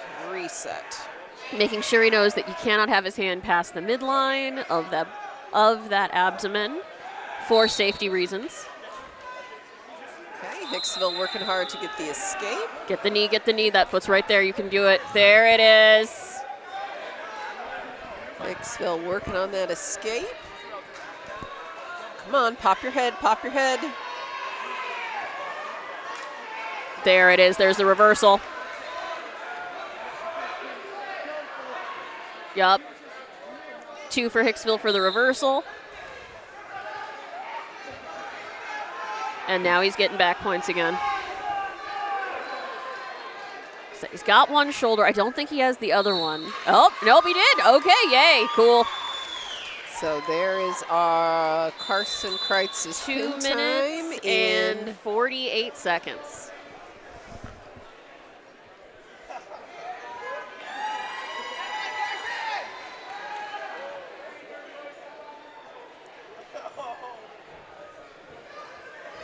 He worked for that one. Okay, I think we're going to stay on mat 1 with Fairview and Tenora. Fairview and Tenora on mat 1. This is Fairview's Dominic Wartketter, a 10th grader in the 138-pound weight class, wrestling. Tenora's? Yep, Tenora's Harley Gill, a senior at the 138-pound weight class. And they are both out of bounds. We are still neutral, and we're heading back to the middle of mat 1.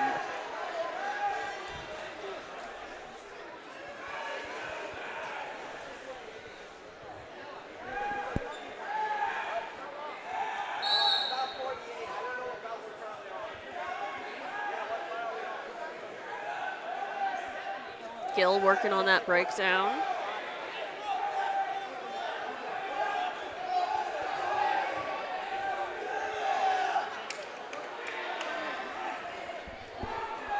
Still doesn't have it. Fairview fighting hard. Yep, Worketter trying hard to stay on his feet. Ooh. And they are almost out of out of bounds.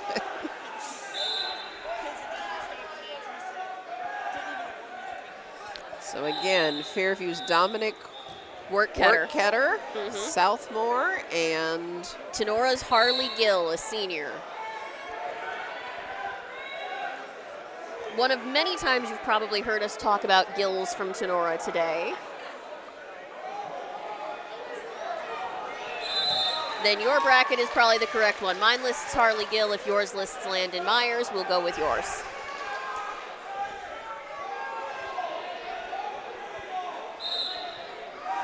so Tenora I apologize, over Tenora. Fairview. Caution for an unsafe hold.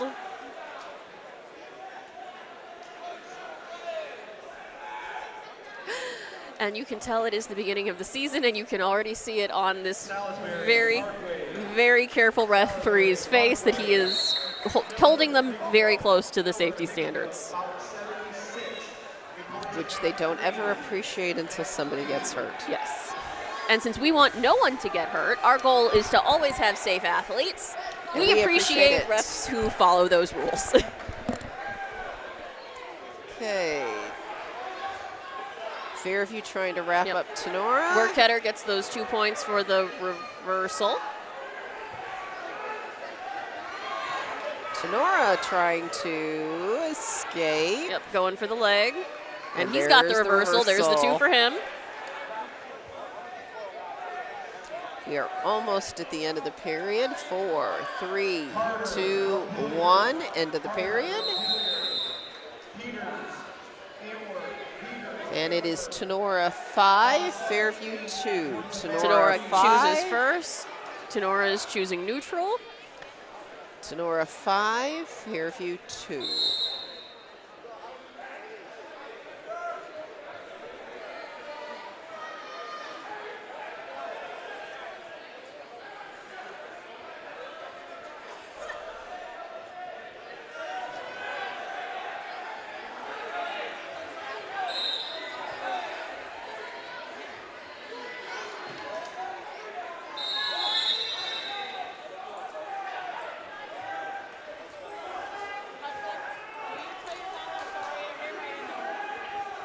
Okay, Tenora calls neutral and gives up an escape point to Fairview.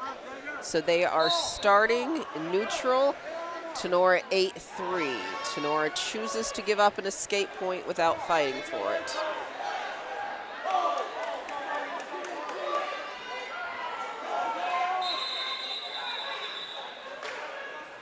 Fairview shoots low. Worketter going for the leg. Tenora goes even lower. He's very adept at switching levels quickly. Tenora's got the height too. He's got a couple of inches on Worketter, and he's using that to pretty Yep. good leverage.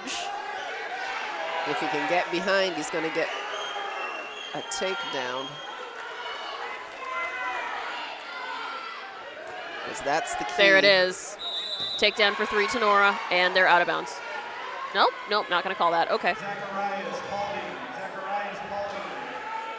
Abasino, Tenora. Abasino, Breakdown for Tenora. count 79. He brings it down 2. And this is where Tenora seems to Takedown for 2. seems to struggle. He doesn't 2 know back points. doesn't know what to do at this point because he's way too high. Yep. How old is the correct Tenora athlete? Landon Meyer is a freshman, That makes sense. Okay. and that may be why we are seeing the Yep. takedowns are strong, The breakdown is pretty good. and then we kind of Stall out. and then it's easier at that point to give up the escape and start neutral. Fairview's electing to start neutral as well, and asking his coach if his nose is bleeding enough to stop the clock. Okay, we're starting neutral. Tenora 13-3. Tenora 13-3. Technical fall is a 15-point difference. We are at 5 points difference right And now. there's the three. There's the takedown 3.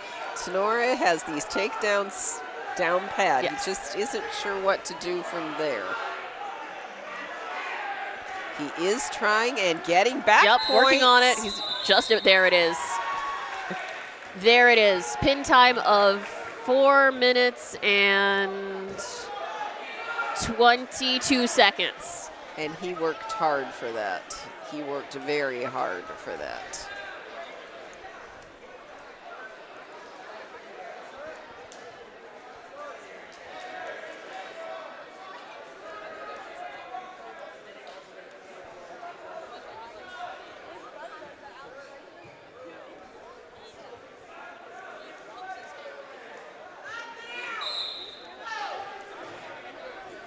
We're going to stay on mat 1 with Tenora Parkway. Although it looks like our ref wants to talk about something.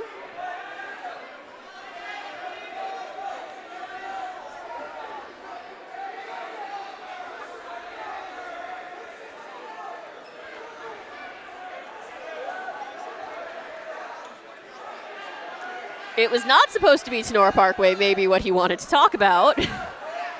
Brian Parkway. Always do want to make sure we have the right wrestlers on the mat. Yes, that is helpful.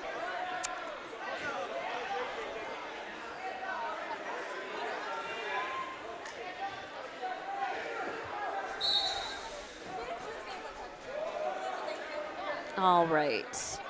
And I think this is going to be Maddox Houts, a senior from Parkway, and John Howry, a freshman from Bryan at the 138-pound class. I'm going to guess not. Nope. That is not a freshman wrestler out there that No. we just saw do that pin. I do not believe that's the weight class you're on. Okay. I'm going to stop guessing. We're going to work on updating our brackets. We may just be giving you school names for a little while. And how about if my lovely assistant takes a break and maybe heads out to the hallway to update. And I will run one of the mats until she gets back.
Thank you for giving us just that moment. We are going to follow Antwerp versus Parkway while we get that update on the brackets. We are far enough into the matches now that the original matchups are not easy to follow unless you specifically know which wrestler is which. since we have multiple wrestlers from the same school. So we are following Antwerp and Parkway on mat 1. Antwerp and Parkway on mat 1.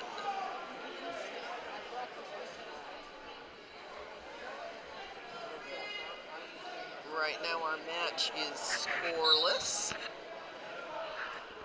And both wrestlers are pretty evenly matched, and that is why this is a pretty exciting match to watch.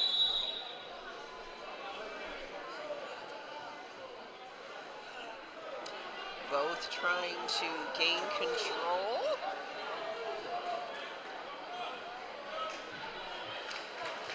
Antwerp 2, Antwerp 2. Right at the edge of the mat. And again, Antwerp, one of our 2 schools in our viewership.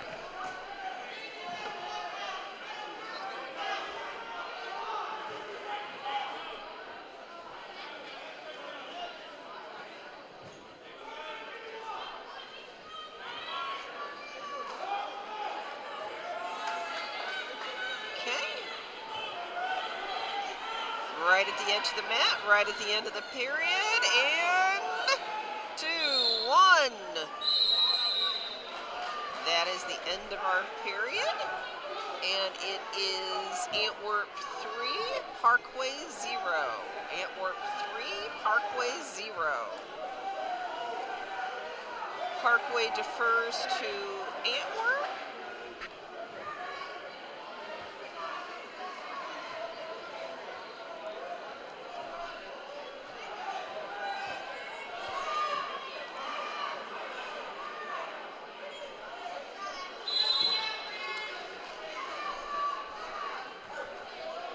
And that was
folks, we were having a little bit of technical difficulty there. You get just me. This is Kate Murphy on the microphone for a little while my co-host here, Amy Murphy, works on the brackets. That way she can have some time to focus. Or if...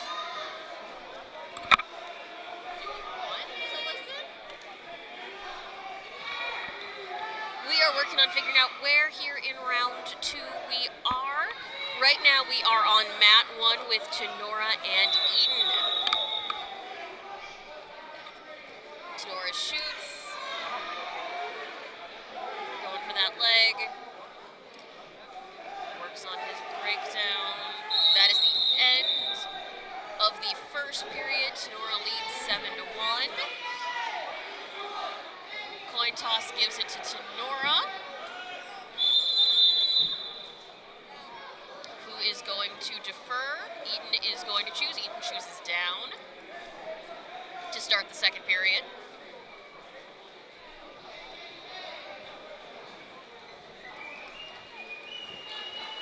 Tenora signaling that he is ready. Carter from Brian. Carter from Brian.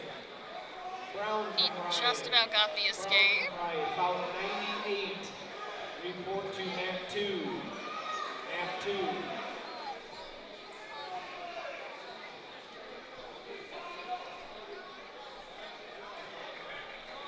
Tenora working on his breakdown again.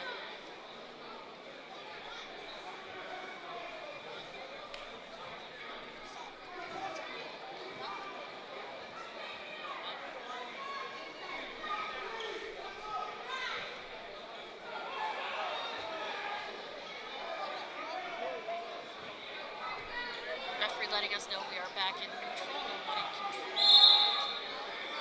Tenora shoots. Goes for that leg again. Settles in to work on his breakdown.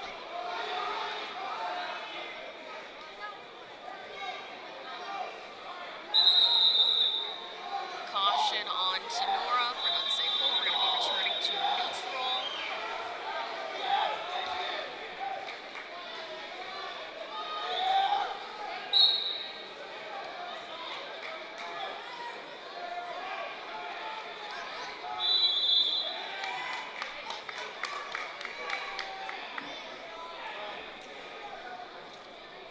Takedown 3 for Tenora. He's pretty solid on the takedown, a little less sure where to go from there.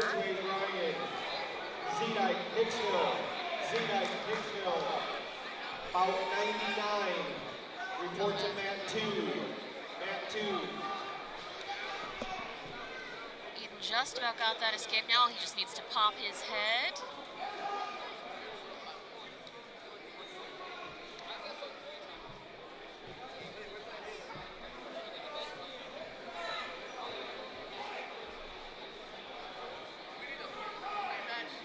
Tenora is getting back points now. Time, end of the second period. 4 points for Tenora. We are panning over to a Hicksville-Bryan match now over on mat number 2. Hicksville shoots early, shoots fast, works on getting that takedown. No control yet.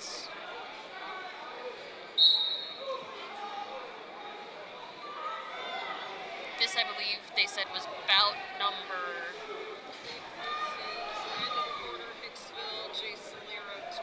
All right, Landon Porter of Hicksville, Jason Lerotte of Bryan over on mat 2.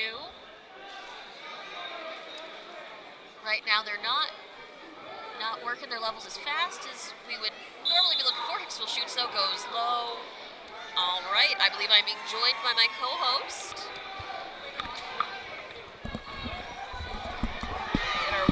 Takedown 3 for Bryan. 165 bout. This is Landon Porter of Hicksville and Jason Lerotte of Bryan. Bryan working on his breakdown. He does have that arm again.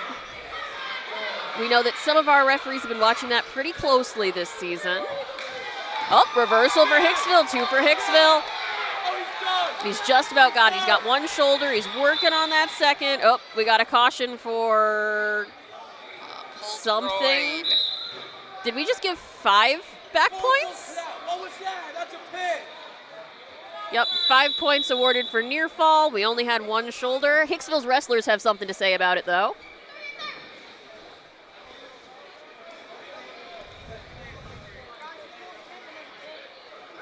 Larat a little slow getting up. He's going to be. It looks like a pulled groin. So we're going to take our injury time here. See They might what's need to help him up. taking some injury time here. We're going to see if this match is going to continue. That is an abdominal. Yeah.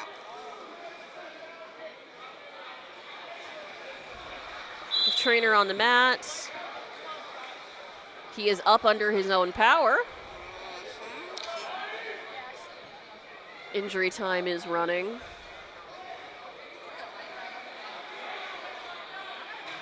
But yeah, it looked like a pulled groin. All right, we are up and moving. Okay, moving slowly.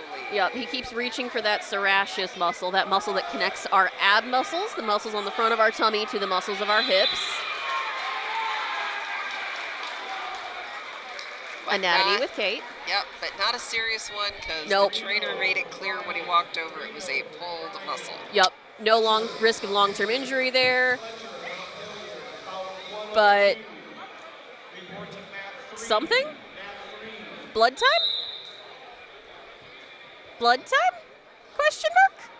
Something on his hand. He also seemed pretty sure the mat was sticky, is what he'd signaled. And there is something on the mat, so we're cleaning the mats.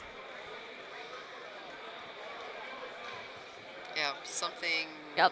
Neither of these wrestlers are bleeding, but someone bled. No, and he's asking his arm to be wrapped even. Yep, they're going to to be tape that wrapped. hand up. Okay, so maybe it is him.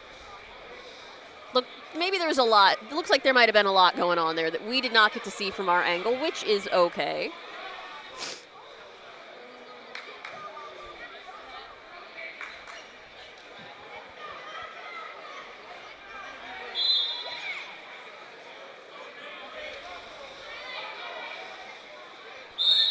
So we'll try that again. Escape for Larat. 1 point. Back to neutral.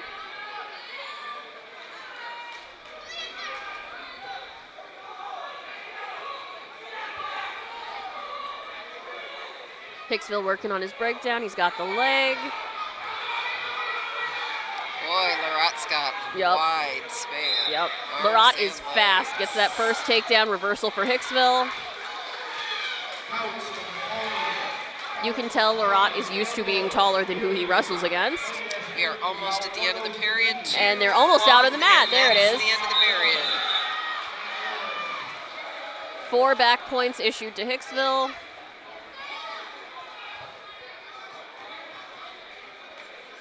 Okay, Ref yeah. is concerned that Hicksville's the one bleeding.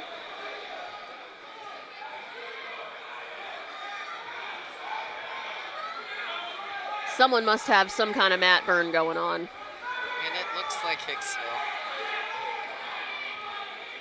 Right now we are 13-7 Hicksville. 13-7 with injury time for Hicksville for blood time. Blood time, I believe you get, what, 5 minutes for blood to get it cleaned up and set? It's less than that. But I don't think this is even going to take that. No, it looks like he got some mat burn. He scraped up one of his hands, and we're just working on getting everything cleaned up.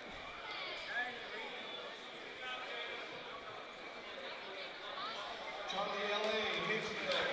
Charlie LA, Hicksville. Sendez, Napoleon. Sendez, Napoleon. About 105. We're to mat 3. Mat 3. Hicksville's choice. Hicksville's electing to go neutral.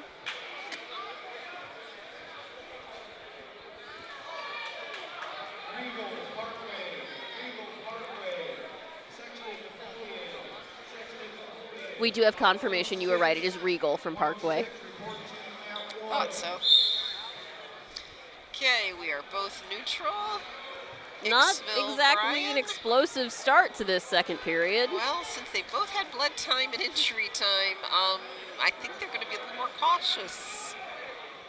You have one who has a knee brace on and one who's wrapped his fingers. Yeah, good point. And this Is the that is a takedown for Larat, That 3 for is Bryan. Definitely, and there are back points, and He's it is got close one shoulder. right He's now. working on that second. He's just about got it. Yeah. There. No, Hicksville he just needs to keep settle in. fighting it. Yep, Hicksville needs to keep moving. He really needs to get those shoulders up. There it is. So pin for Bryan's Larat.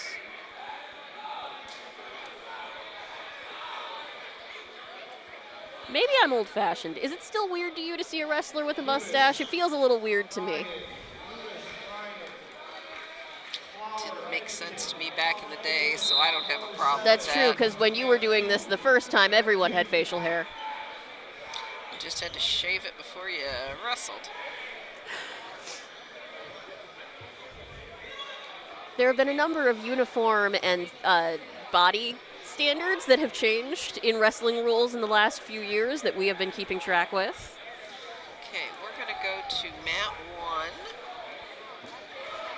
175-pound match between Caden Ross of Bryan and Ivan Martinez of Paulding.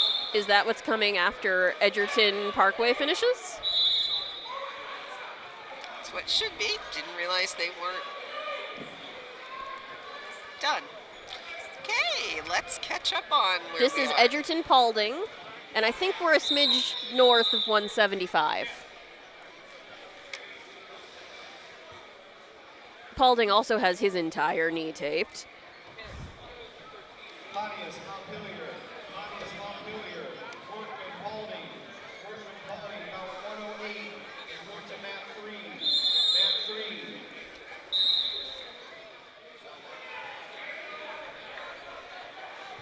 3. All right, Paulding working on that breakdown.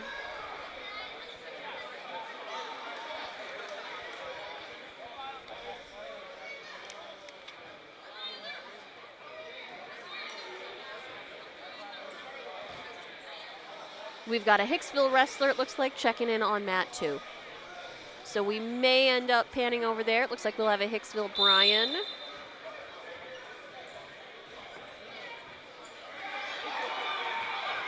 But for now, we've got Paulding Edgerton. Edgerton with the reversal. Just about has that pin now. Just needs to settle in a little bit. There it is. Good timing. We're going to pan over to mat 2 with Hicksville and Bryan. Hicksville shoots first, goes top shelf. Working on his breakdown. So far, no one in control, referee's saying. About 109, and going to mat 1.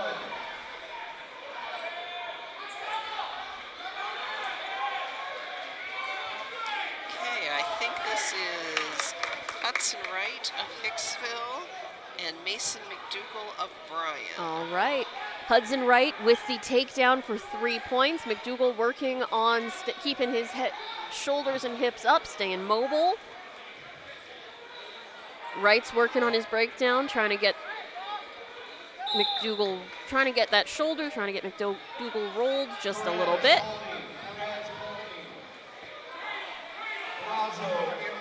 Yep.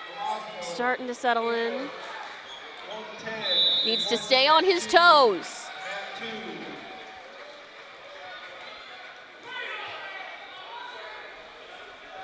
This is the 175-pound bout. Hicksville Okay. up 3-0, 3-0.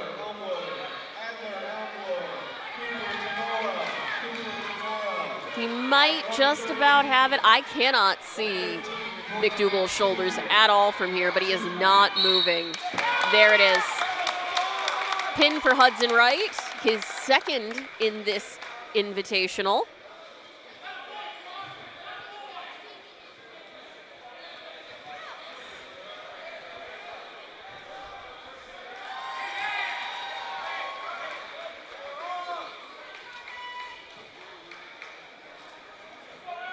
Bale from Paulding,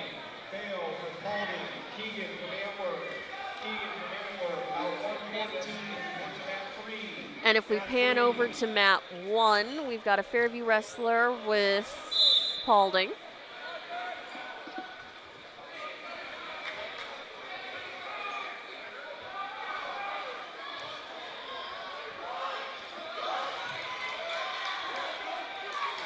Escape for Fairview.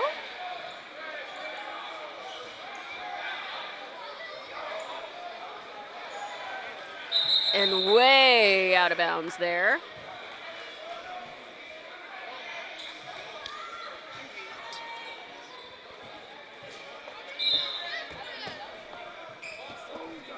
Back to neutral to start again. Neither one making too much of an effort. 6-5-4 left in that first period. Fairview starting to count some back points. 3 back points as well as the 3 for the takedown for Fairview.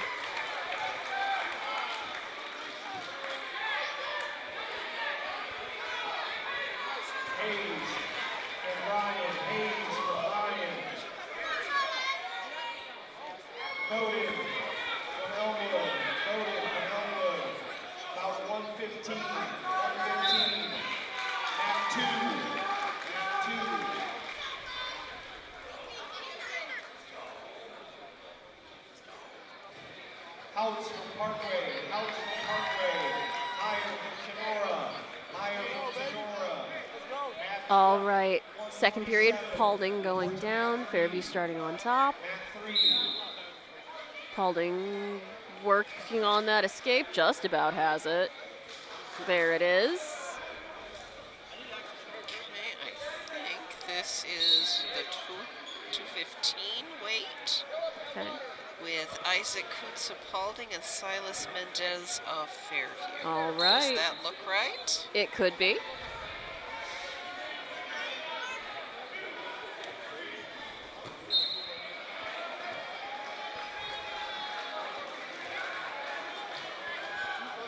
Not a lot happening, kind of a slow start to this second period.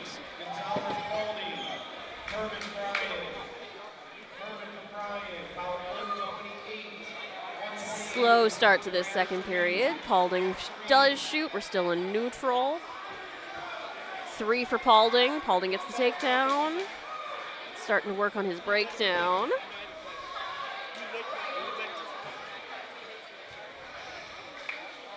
Three back points awarded to Paulding.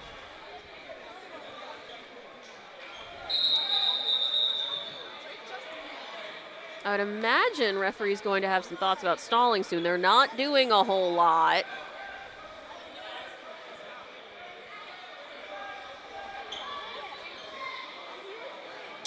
And they're right on that edge of that mat. Yep, there it is. There's the out.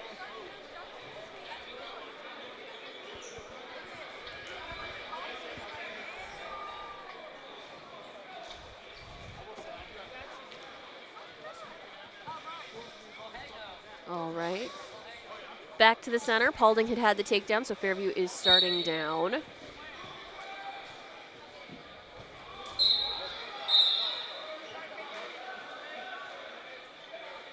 Fairview just about got that escape. We'll see. Oh, Paulding gonna work on getting some more back points. Work on his breakdown again.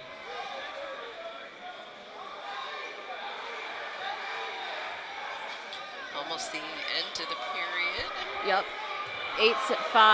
8-5-4-3 left in the second.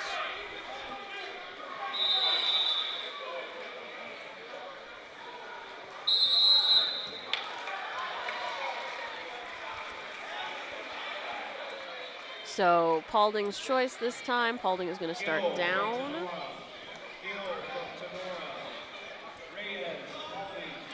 Okay, Paulding down, Fairview on top.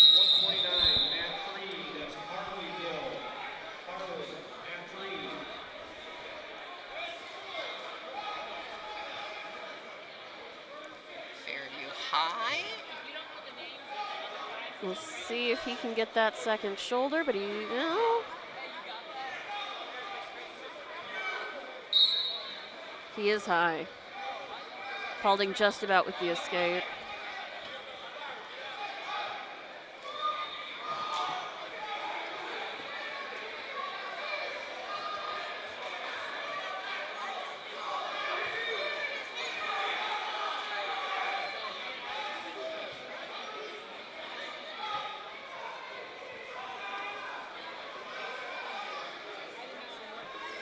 Paulding working hard to get those points. Got the reversal. Now he's working on his back points.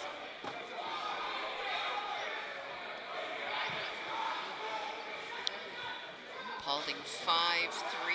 Paulding 5-3. And there it is. 54 seconds remain in the third, so a pin time of or excuse me. Okay. Minute 4. Second period. Okay.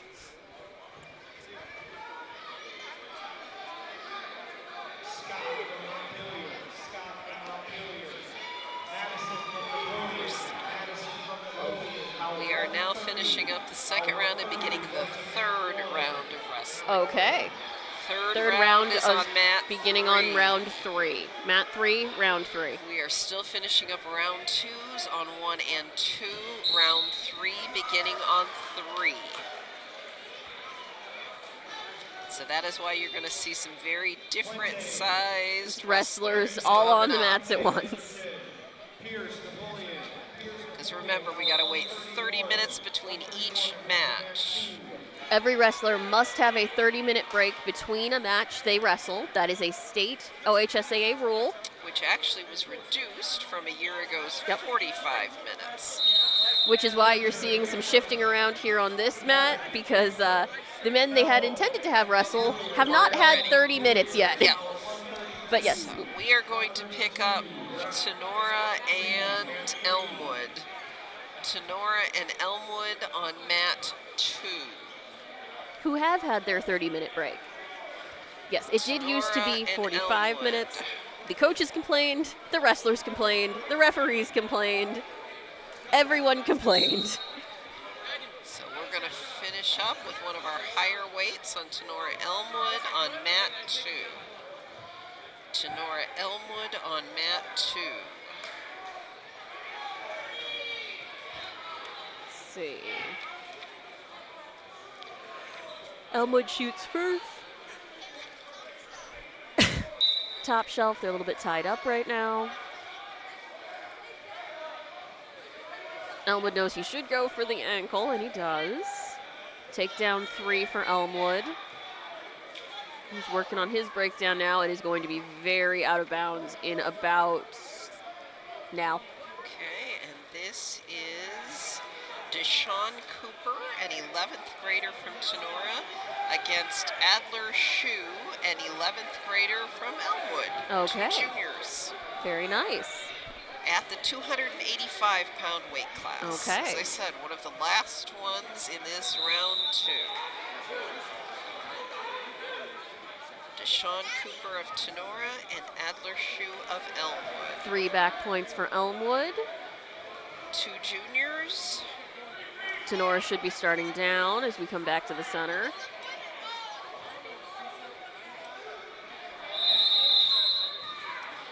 Caution on green for having his hands too far forward. So we're going to reset. We're going to make sure that he is in a good ergonomic position to not put excess strain on his back. And we're going to return to wrestling. Elmwood Shu working on the trying to breakdown. Yep. Watch the hands. That one's okay.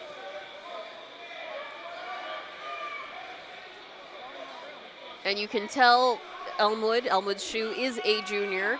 He is very mindful of some of those safety rules you and I have talked about. He's being careful to grab his wrist, not his own hand, being careful not to put an arm or a forearm or a hand on anyone else's neck. Deshaun, and there is the pin. Shu over Cooper. Shu over Cooper. Elmwood takes the win.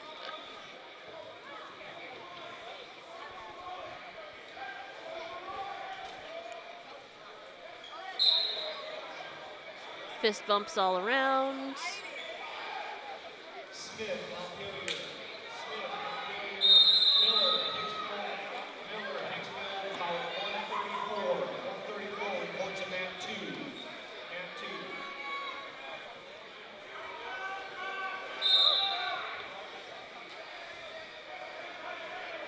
All right. Are we staying on mat 2 with Brian and Elmwood? We're going to stay with Brian and Elmwood, and this is Jeremiah Hayes of Brian. He's a freshman. He's young. Against Bowden Lanham of Elmwood. He is a junior. So we're going to have a freshman-junior matchup. 285 class. 285, and you can tell that's the issue at 285. The brisket, the Their ankle anklets thingies don't fit. Yeah, neither of them actually. Which is not uncommon. You and I have been to many invitationals over the years. So just by sheer experience, I would expect Elmwood to take the lead. I would Yep. as well. Elmwood gets the first takedown for 3 points and is working on his breakdown. He's also very mindful of where the edges of this circle are. Yep, and he is working hard. He's Yep, really he's- breaking Hayes yep. down from Brian. Chest to chest, he wants those back I do not points. expect this There one it to is. be a fast match. There it is. Yep. Oh. And he, Hayes, professionalism. he's That's not the word in sports. That's the word in nursing. It's sportsmanship, and he is young. You got to remember, he's only a freshman. I know. Give him a little time. You give him a little grace because he's young. And it is hard when you are a younger wrestler in the upper weights It because is very most of hard. who you are wrestling are upperclassmen who do have more experience. Yep, and now we are going to the third round. We are on the third round on mats 2 and mats 3. We have entry time on mat 1 at our upper weight. All right. Oh, yes, we do. Okay. So we're going to keep that camera on mat 2. Right now, mat 2 is waiting. Edgerton is waiting on who he is supposed to be wrestling. Mat 1 we have, or mat 3 we have injury time as well now. It is dry and everyone's nose is bleeding. Yep, we're getting a lot of blood time today. During this blood time break, I will once again tell you about our very wonderful underwriters here. At the diamond level, we have the Jim Schmidt family of automotive dealerships, Jim Schmidt Chevrolet and Buick, Jim Schmidt Ford, available at www.jimschmidtauto.com. APT Manufacturing Solutions of Hicksville, Ohio, located in the Hicksville Industrial Park, and also online at www.aptmfg.com/careers. The Hicksville Pharmacy, your good neighbor pharmacy here in Hicksville. Their phone number is 419-542-6218 for info on flu shots, latest COVID boosters, and anything else they can help you with. ARC Solutions Incorporated of Hicksville, Ohio, located in Hicksville's Industrial Park, is also available online at www.arcsolinc.com. Okay, on mat 2 at 144 pounds. Third round bout is Orlando Puente, a senior from Edgerton. And returning champion here at the Hicksville Invitational. And Tristan Pierce, a senior from Napoleon. And right now, this is the only match running. So that's the one we're going to cover for you. The others are slowly getting back to Takedown for action Puente. after 3 for that takedown. injuries. So Puente up 3-0. Puente up 3-0. Going for that ankle. Oh, okay. Reversal for Napoleon for 2. Looks like he's practiced that one a couple times. Tristan Pierce, also a senior at Napoleon. Puente back on his feet, working on the escape. This one looks like a Or well-matched. reversal. This looks like a Yep. pretty well-matched group. 2 grouping. very experienced seniors who looks like have had a fair bit of success.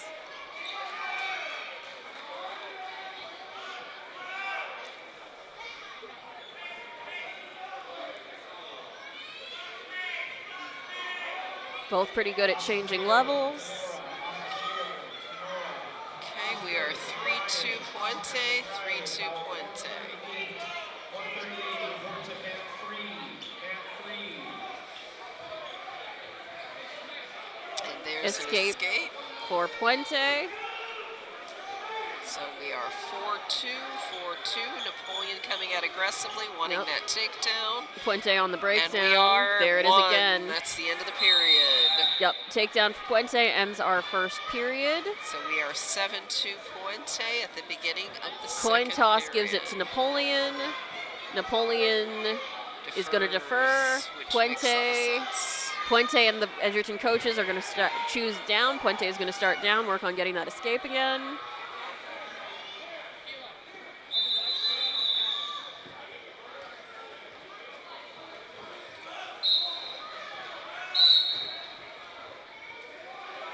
Hips up, hips up. Okay, Napoleon trying to turn him. Puente not going with him. Nope. Puente's looking and working hard for that Yep, escape. he's staying on his toes. He's working on getting up. He's trying to peel the hands, try to get on those legs. He's using Yep. a lot of his leg muscles right Yep, now. there it is. He's got one foot under him. He's working on getting the second one. Trying to peel those hands, get his feet under him. Yep, maintaining that leverage, keeping that wide base. Caution on Napoleon for something. Clasping? Question mark? Couldn't tell where his hands were. Not sure on that one. Puente up 7-2. Edgerton up 7-2 midway through the second period.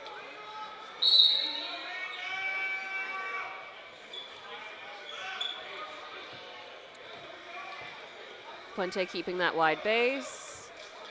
Got his feet under him this time. Good job, good job. Just about got it. There it is. There's the escape. 8-2 Puente of Edgerton. Both wrestlers looking for the next takedown. Yep. Edgerton Napoleon's really watching. He wants to sweep that ankle bad. Puente's being very patient. Edgerton's trying Yep. lots of Puente on the breakdown. Puente's really working that shoulder. Yep. I don't know if you can see it, but watch where his chin is in relation to Napoleon's shoulder. Yep, good job going for the leg. You probably need the other one, but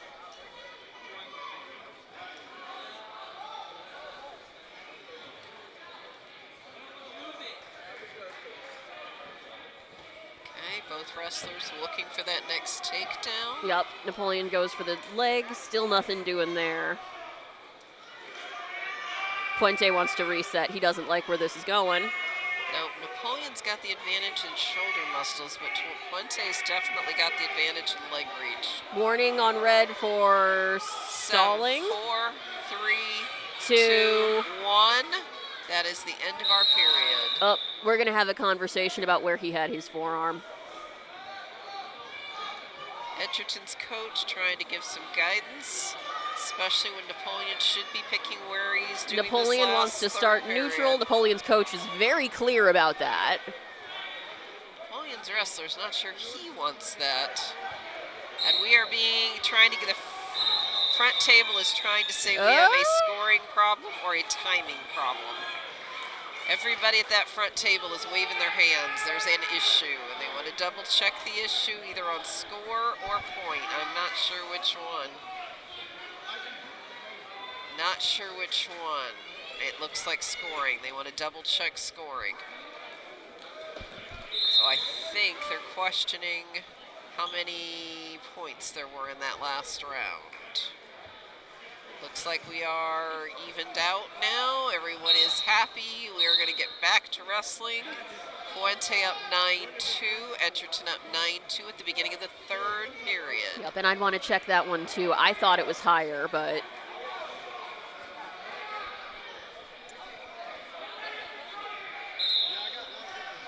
Okay, we are into the third period. Puente on the breakdown gets the There's got takedown for 3. takedowns. Puente 12-2 Edgerton. 12-2 Edgerton over Napoleon. Working on that breakdown. Puente wants those back points. Yep. Well, I think he wants more than takedowns, and he's had a Yep. lot of takedowns. He wants the back points, wants the next step. He knows how to get there. He's had a lot of takedowns and a lot of escapes. This Caution for hands. We're being given Penalty a given to warning. Green. Yep. for where he has that hand placement. You can't put your hand on the back of someone else's head or neck. But he didn't. He did award 1 point, didn't Yep, he? he did award the penalty point. Wasn't sure if it was going to be a penalty or warning. Yep. Yep. And he's confirming Making sure they've got it. Because we weren't completely sure. I didn't think he meant the warning caution that he gave, and he really meant a penalty. That's, I think, what confused our front table, our scoring table. Okay, we are down to 1 minute left in this match, and it's Puente of Edgerton up 12-3 over Tristan Pierce of Napoleon. Puente on the breakdown. He's got one shoulder. He's going for the second. It is close. He might have it. It is close. He's definitely got back points. We'll see if he can get that other shoulder in the next 38 seconds. Still got time. On your toes, on your toes. Still, yeah, there we go. Because I was going to say, Edgerton's still got some wiggle room on those hips yet. That looks better from this angle anyways. Maybe. He's got, no, not yet. Nope, he doesn't have that second shoulder down. Napoleon's doing a good job of staying mobile. But I think he's going to have the back points for a tech fall if he doesn't get the pin. Think he's going to get tech fall if he doesn't get a pin. There's 6, 5, 4, 3, 2, 1. That's the end of our match. He's up by 9. We award 4. That's 13. That is a major decision for Puente. 16-3 our final score. Puente over Pierce. Puente doesn't look particularly satisfied with that, but... No, he doesn't. He wanted more than that. But it was a good wrestling match. Which may keep him hungry for the finals. Keep him hungry for the finals.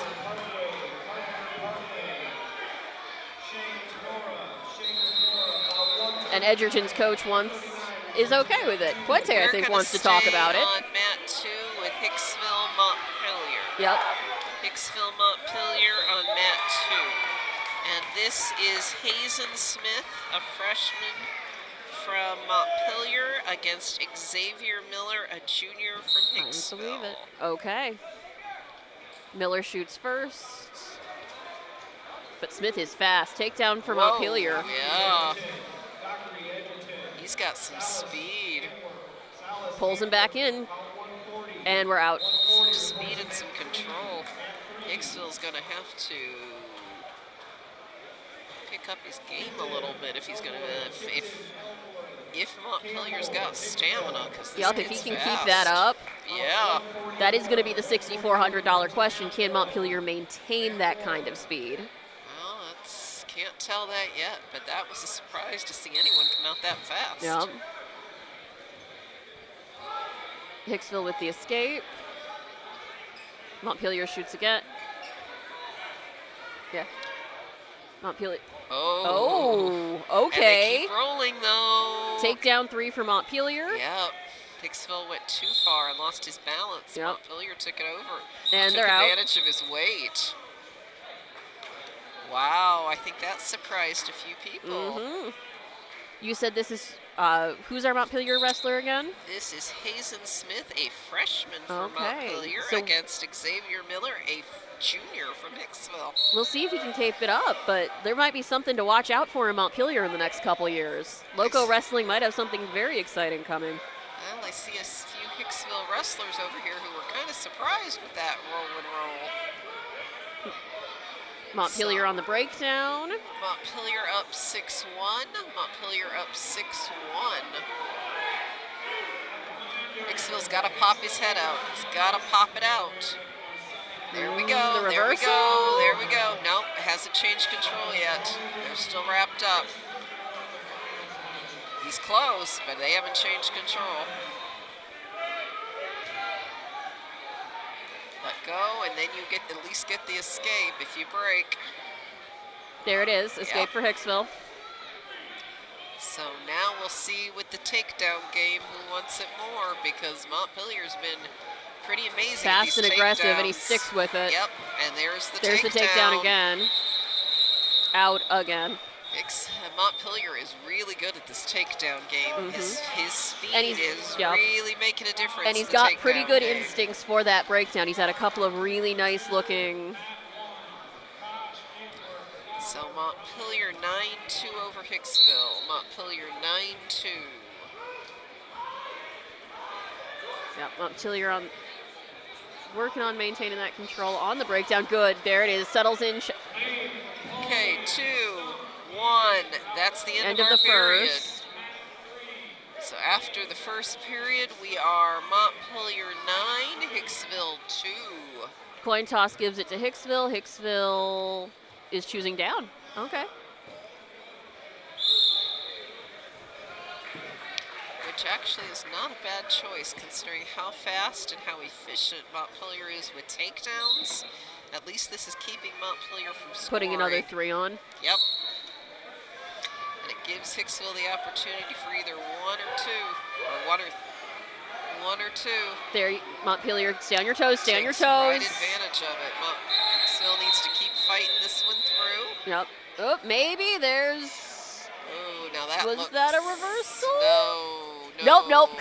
Ref just waved it off. Nope, didn't No, count. There was no change of control. Montpelier maintained control through that. Yep. Settle in, chest to chest. You're almost there. Stay on your toes. Montpelier's got to fight. Hicksville's got to fight this one. There it is. The pin. So that is Hazen Smith of Montpelier over Miller of Hicksville. And by we a may see pin. some very interesting wrestling out of this young Locos team in a couple of years.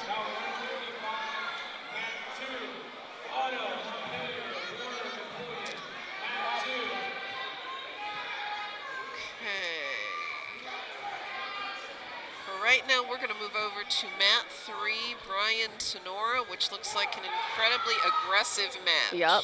They are moving fast. They are moving a lot. Tenora goes for the leg.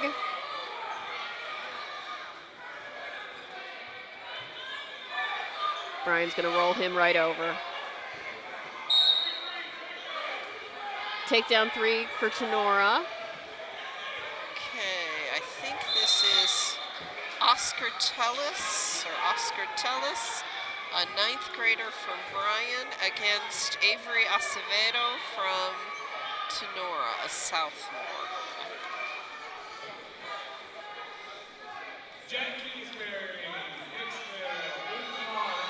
Aggressive but young. Tenora pushing hard. Yep, driving. Acevedo wants this. They're going to be out. Yep. Acevedo just drove right outside my screen even.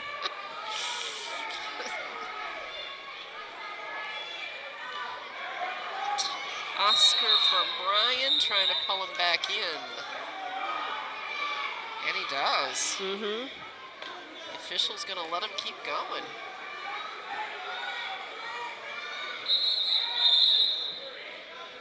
And that's the end of the period, and I don't think the wrestlers heard that whistle at all. They 'cause did not. There were lots of whistles going on, and I don't think they did. I think we're Red, gonna so Brian's choice. Brian defers. So at that Acevedo break, from. we're going to flip over to mat 1 and pick up our Hicksville wrestler. Okay, Hicksville and Park. Elmwood Royals. Okay. I'm always going to remember that now. Okay, as long as you do. Hicksville on the breakdown. Yep. Takedown 3 for Hicksville as he begins his breakdown, I should say.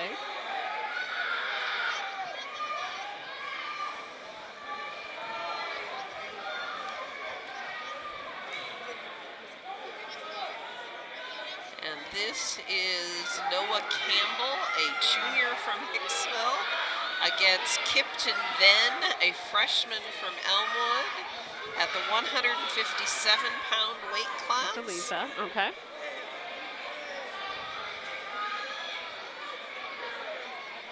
And Campbell clearly in control right now.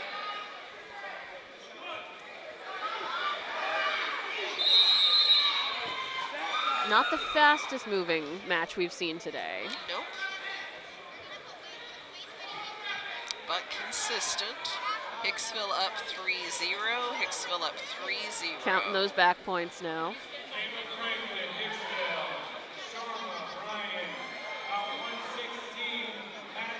4 issued in terms of back points, 4 for that near fall. Campbell 7-0. Campbell 7-0 over Venn. 10 seconds left in this period.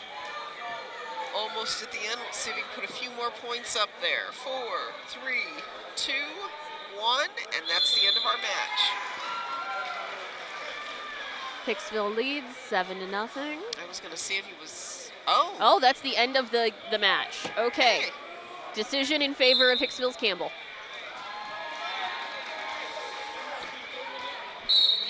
They're not doing the periods on the clock, are they? No, Okay. they're not running the clocks.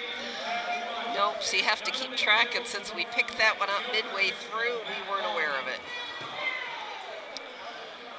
Okay, I would say we stay with mat 1, Antwerp, And Brian. Since Antwerp is part of our viewing area, Antwerp, Brian we go with.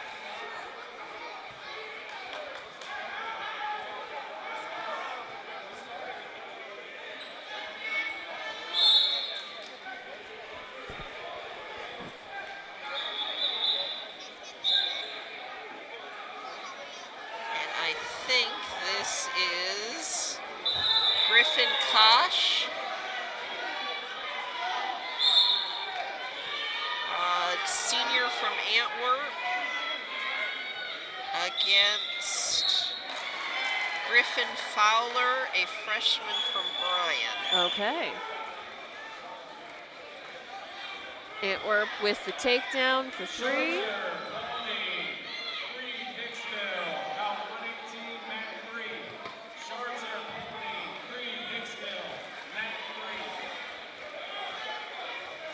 Bryan up. That's the escape.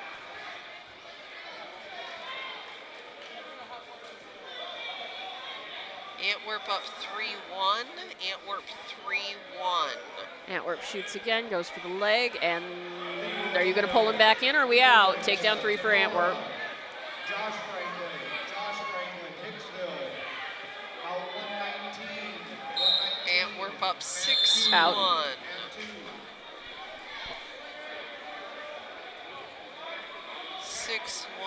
Antwerp over Bryan. Antwerp's coach has some thoughts about how we've been out of bounds twice.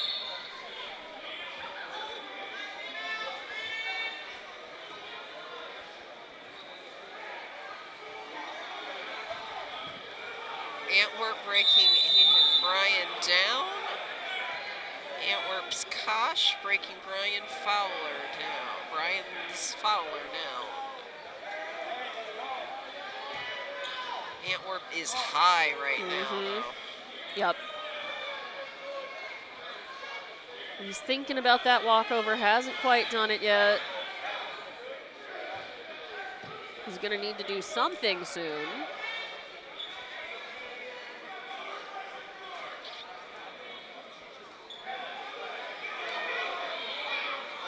Bryan could pop his head out the back if he did really tried right now. Yep. We are down to 9 seconds. 5, 4, 3, 2, 1. That is the end of our period. Caution on Antwerp for that weird place, that weird body positioning. Okay, we are 6-1 in the second period. Coin flip gives it to Antwerp. Antwerp defers. Bryan is going neutral. Okay, 6-1. Antwerp over Bryan heading into the second period. Out 121. 121, mat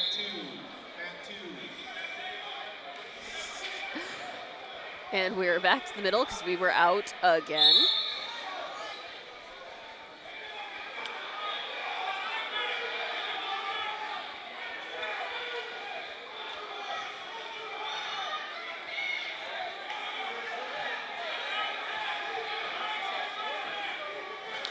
Bryan trying to drive in. Antwerp still in control.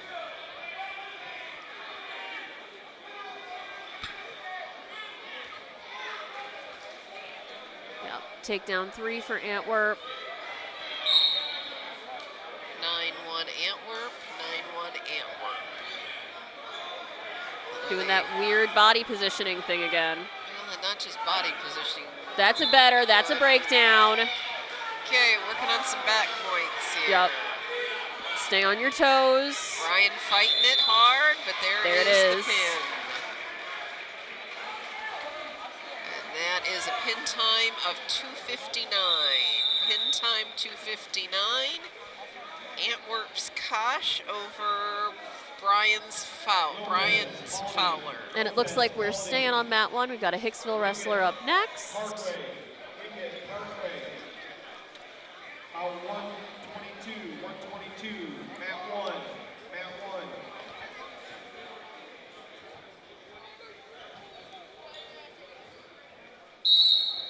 1. Against Elmwood.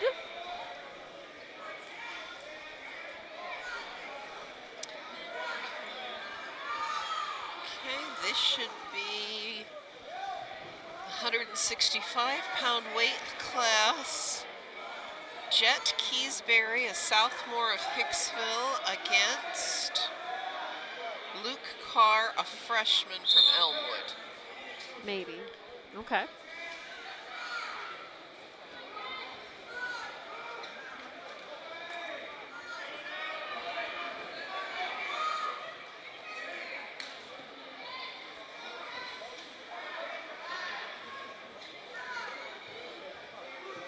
So far, both fairly aggressive, feeling each other out, trying to figure out who should shoot first. Yep, not exactly an there it is. Keysbury shoots.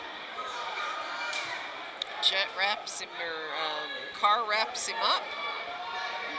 Jet and Carr, pretty even right now, right on the edge of the mat. Keysbury needs to keep driving, and he's almost got it. Out of bounds, though.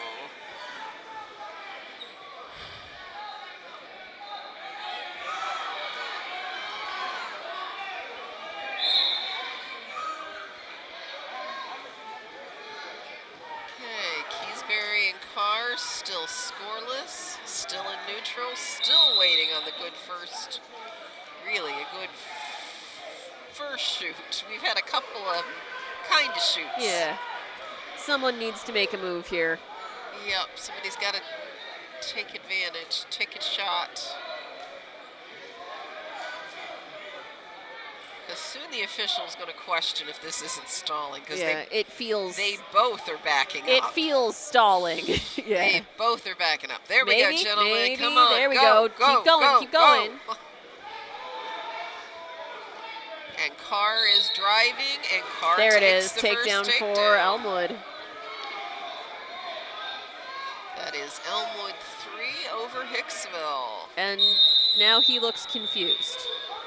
Well, remember, this is, Carr is a freshman from Elmwood, and Keysbury There is you a go, there you go. sophomore Drive from around, drive Hicksville. around. Keep pushing. And we are almost at the end of the period. 4, 3, 2, 1, and that's the end of the period. 3 back points for Elmwood. So we are Elmwood 6, Hicksville 0. Coin toss gives it to Elmwood. Smarty defers. Elmwood defers. His coaches had to talk him into it, but he did. Again. Hicksville chooses neutral. Yeah.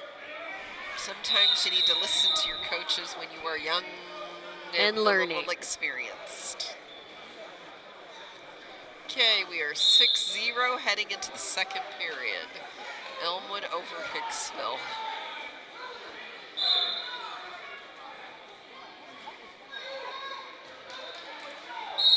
And they must have just turned on the air here.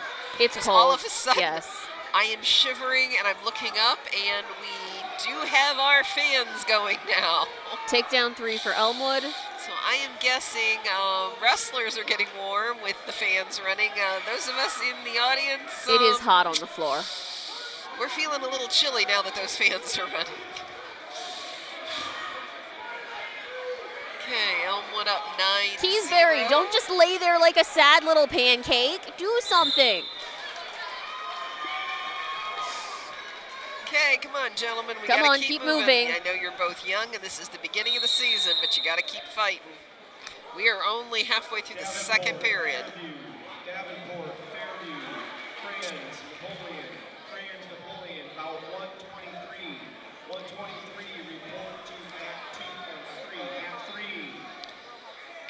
he's high. Yep, he is.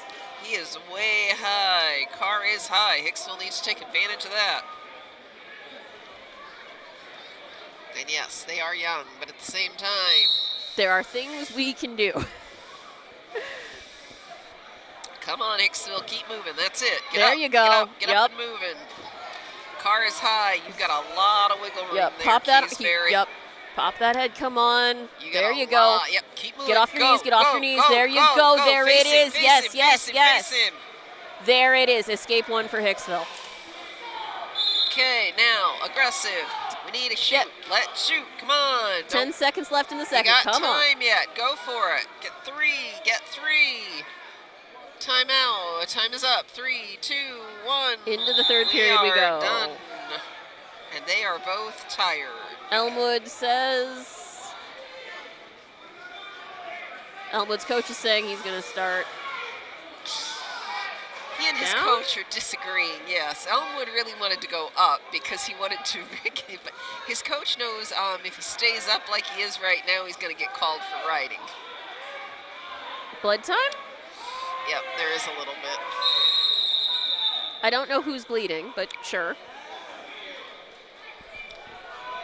I will take this time to thank our gold and silver level sponsors, Bruce Guilford Real Estate and Auctioneering of Hicksville, I'm Ohio. going to flip over and watch our other Hicksville wrestler on All Matt right. 3, who's working on a pin right The now. Hicksville Bank and the Hicksville Volunteer Firefighters Association. Thank you.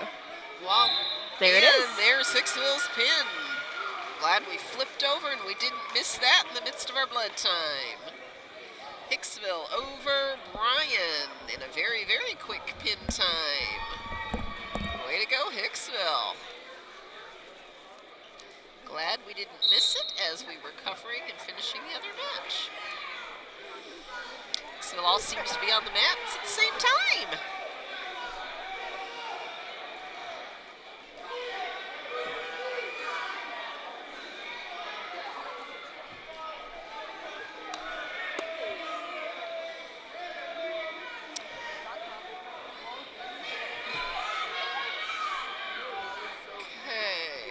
Going to stay on map 3. Ross from Montpelier. Ross We have Hicksville against Paulding, I think.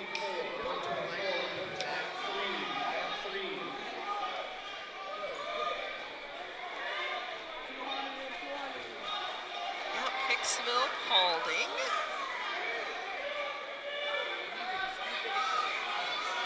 And this is an incredibly aggressive match.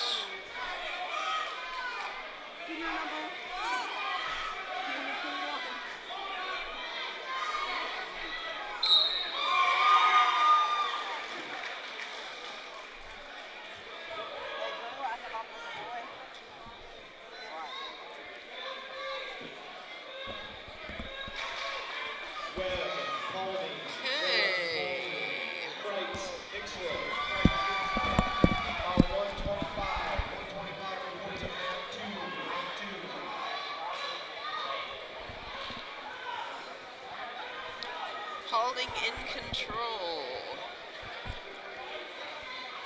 Hicksville working on that escape. Just about got it. Not quite. Nope. Paulding maintains control.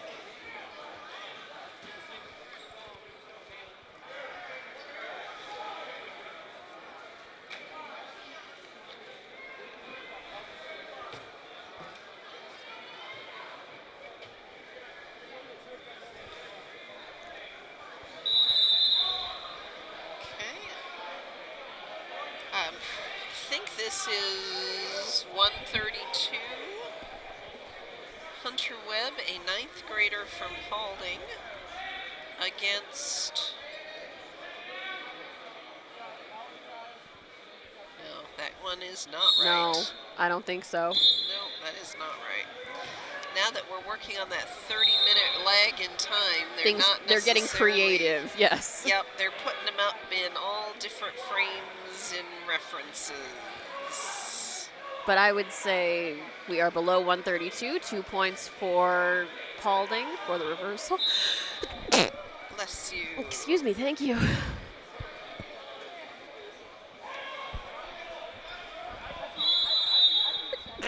Another 2 points for Paulding. Coin toss gives it to Hicksville. Hicksville goes neutral. Bless you.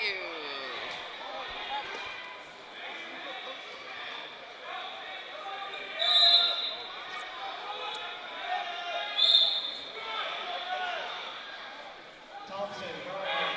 Thompson, Brian. Howell, Hicksville on the breakdown, takedown for 3. He's got one shoulder, he's working on the second, racking up those back points. There it is. That was a nice spin.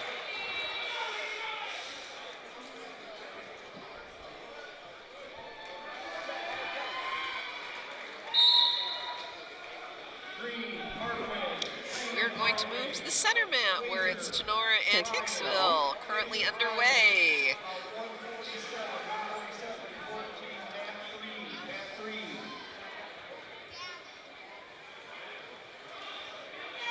And we will try to figure out what weight we are at since we keep moving very quickly. 126, 132, somewhere's in that zone. I would think.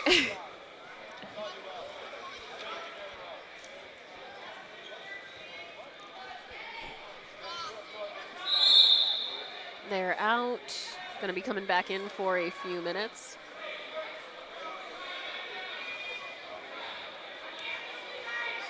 Hicksville maintains control.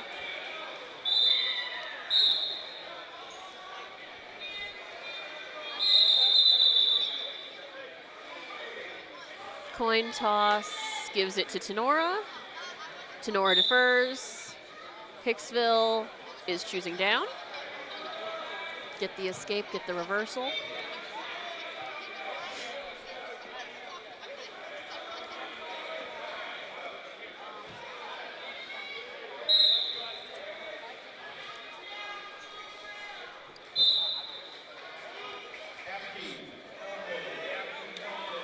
Escape one for Hicksville. Smith, Montpelier, about 148, 148, before to mat 1, mat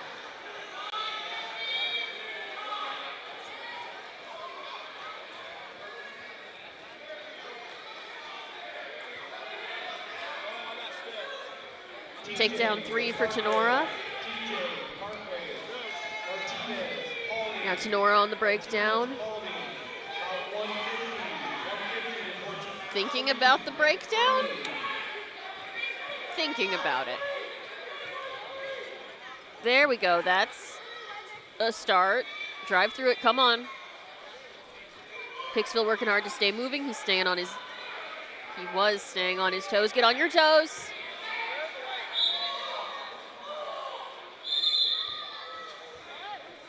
There we go. That's better.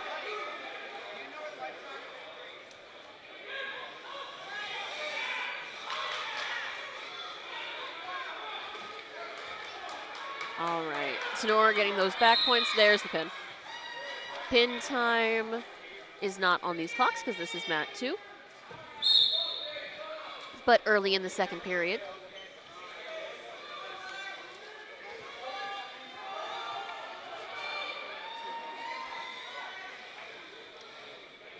And I think we are going to be staying on mat 2. It looks like we have some Hicksville wrestlers checking in. Or maybe they are just on, they might be on deck. Okay. Charles Elmwood, about 153, 153 before to mat 2, mat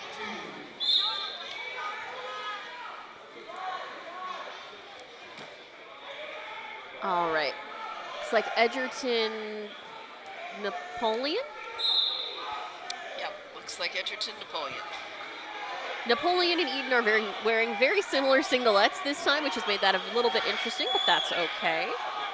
Napoleon on the takedown. There it is for 3.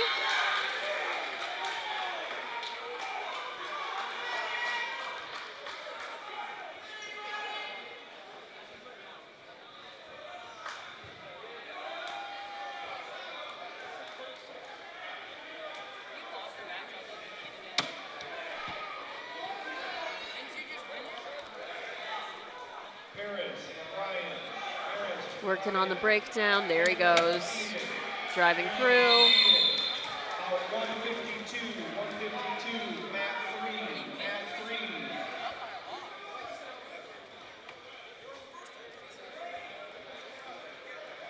Cortez, Pauly. McDougal, Ryan, about 154, mat 1.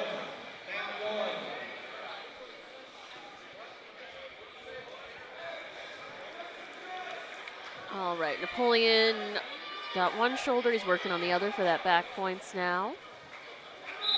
And there's the pin. All right.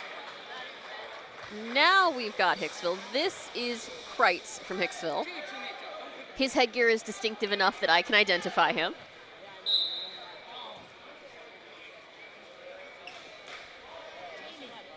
Hicksville's Kreitz wrestles at Carson Kreitz is a senior in the 132-pound weight class.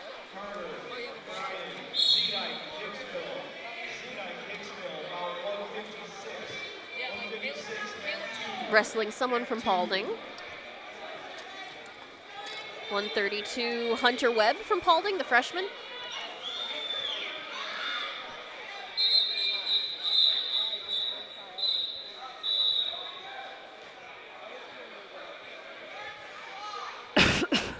Excuse me.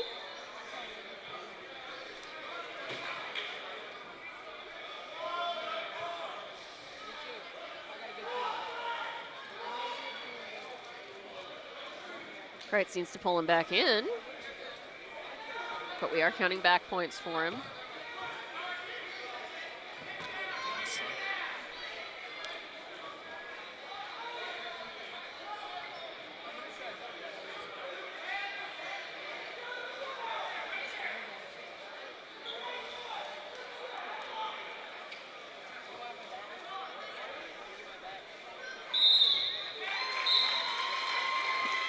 And there's the pin for Carson Kreitz.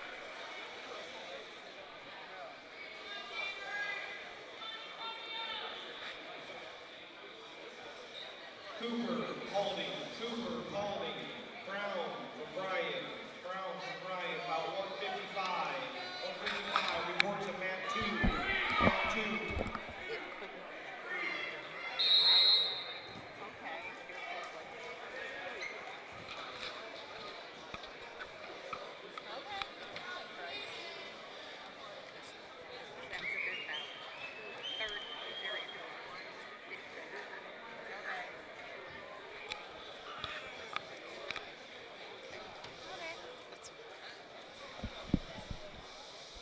And we have another Hicksville wrestler here on mat 2, wrestling against another representative from Elmwood.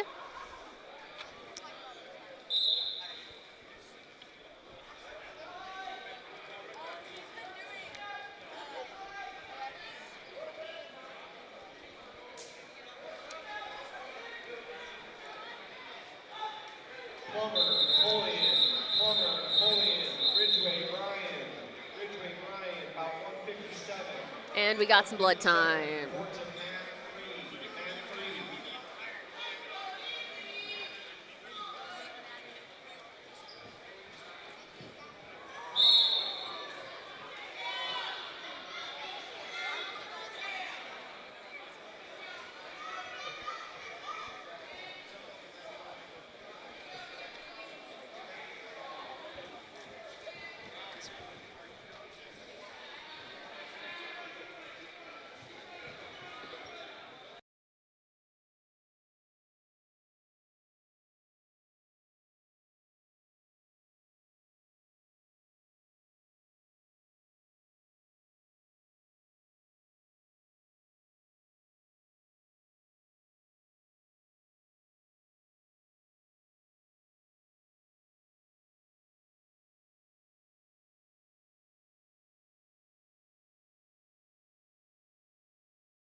All right, and we are back.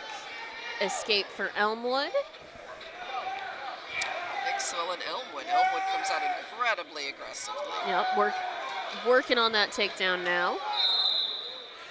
Out of bounds.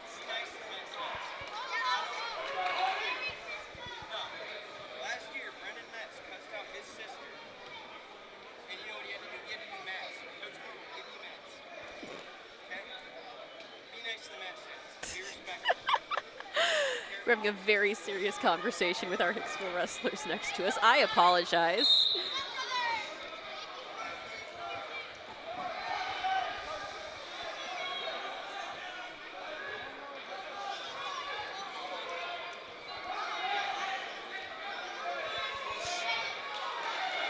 Hicksville just about got the escape now.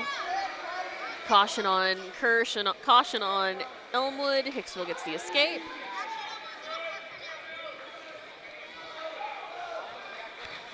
And again, they're putting matches out as soon as those 30 minutes are up, which is mixing and matching weight classes. Right now, we have very distinct weight classes on every single mat.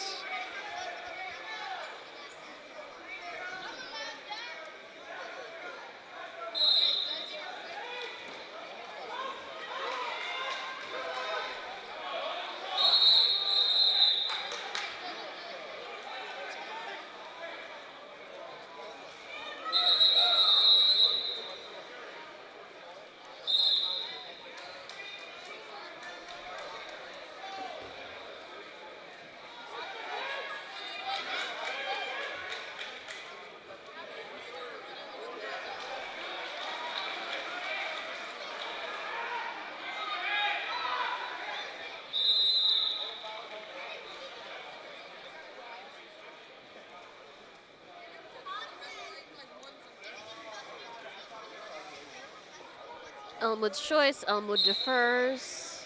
Hicksville's choice. Hicksville is going to start down, working on getting that escape again.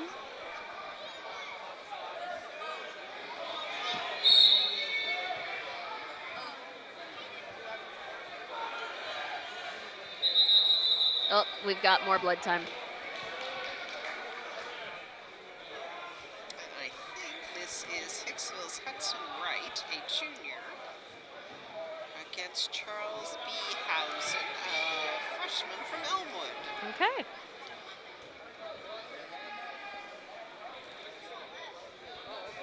At 175. Okay. Again, it's kind of hard to tell because all of our weights are very distinctly different on all our mats with 30 minutes. Anybody is filling in.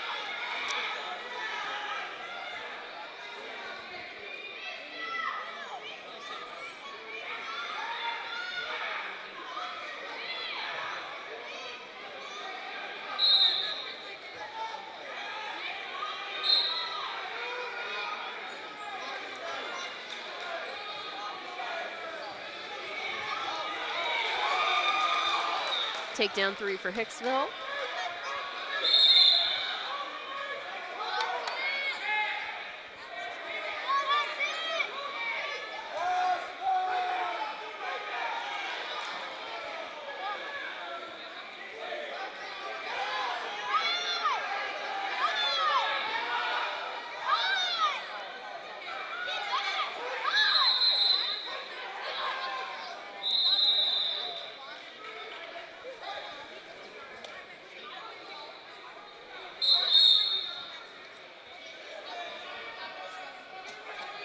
Blood time.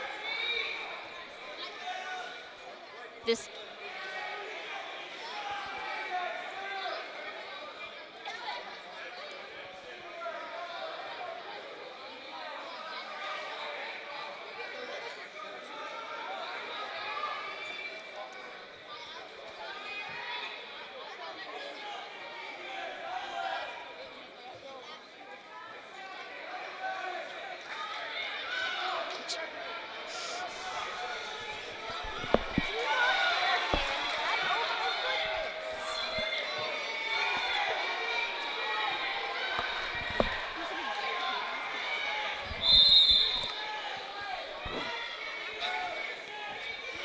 So we have a little bit more blood time here on mat 2. Here is also my gentle reminder as a healthcare professional that if you do need to interact with another human being's blood, please wear gloves. All right, Hicksville is going to start up.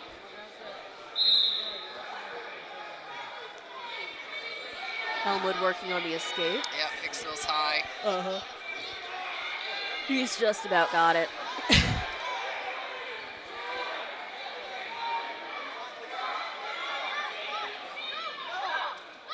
There's the reversal. Yep, reversal 2 for Elmwood.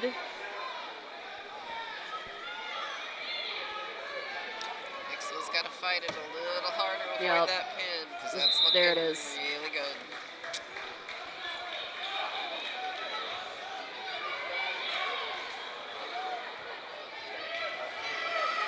Lopez from Bryan, Lopez, Bryan, Reed from Edgerton, Reed from Edgerton, out 159. 159, report to mat 2. Mat 2. Okay, staying on mat 2 with Brian Hicksville. Brian Hicksville on mat 2. 190 maybe?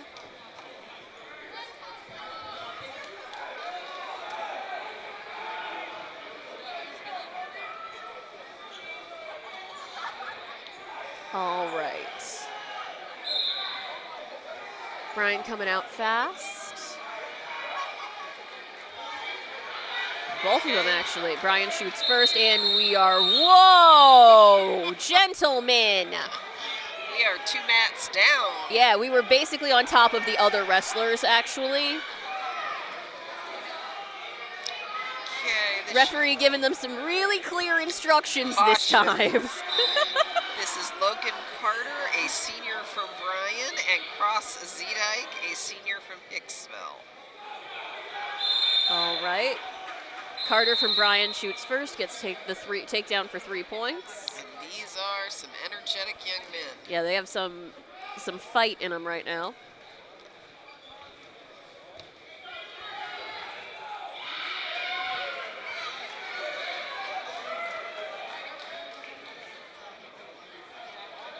Bryan in control over Hicksville. Bryan in control and up 3-0. Bryan 3-0.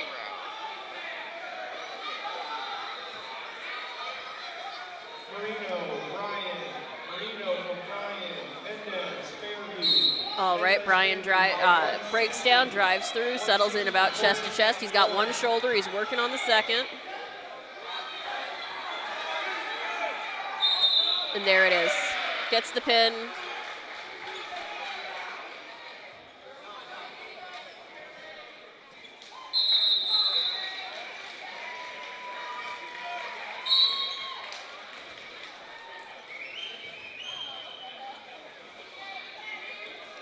Bryan has a very specific routine that he goes through at the beginning and the end of every single match. Okay.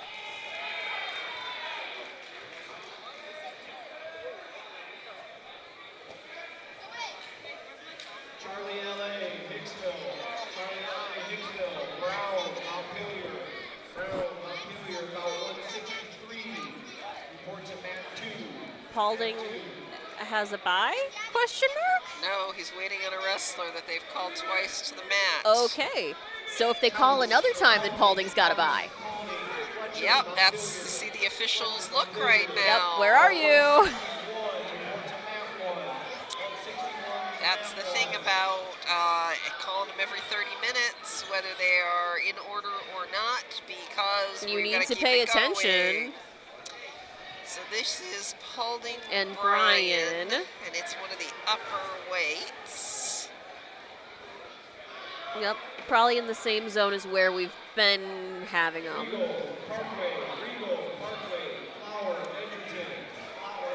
I will say, Bryan's wrestling team, these crew neck sweaters that we're doing, sweatshirts we're doing this season, very nice. They look very comfortable.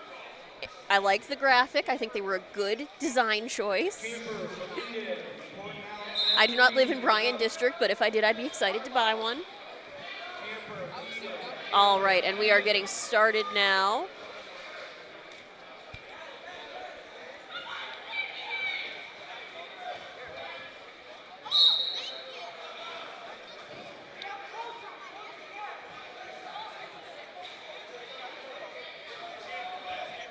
Both wrestlers working that upper level, both looking to see what their next move is going to be.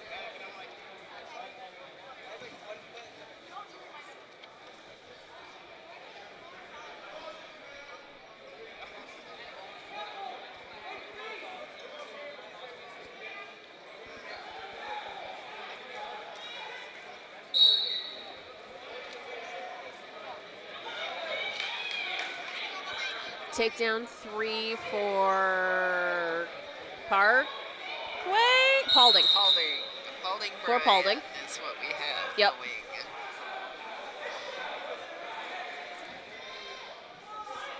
Paulding on the breakdown.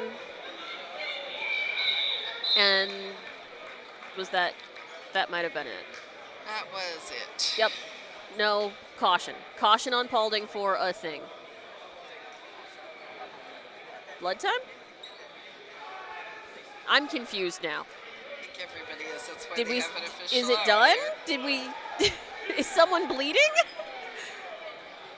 think we're all questioning. I'm not. Let's find out. I guess Paulding got the pin. So there's that.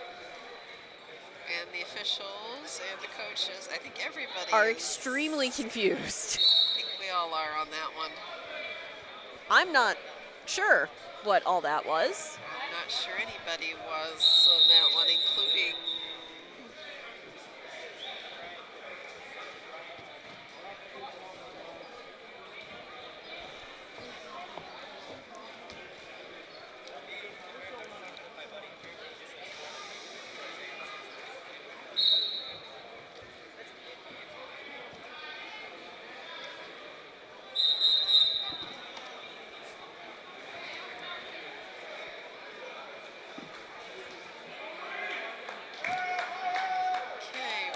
Brian Edgerton coming up. All right.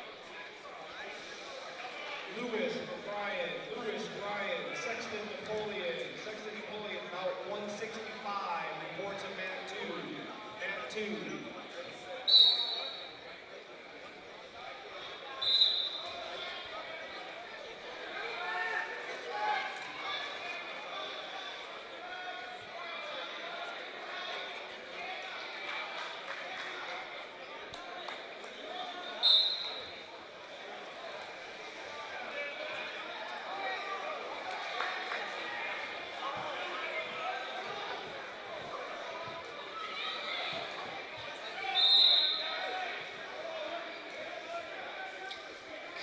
This should be the 215-pound weight class.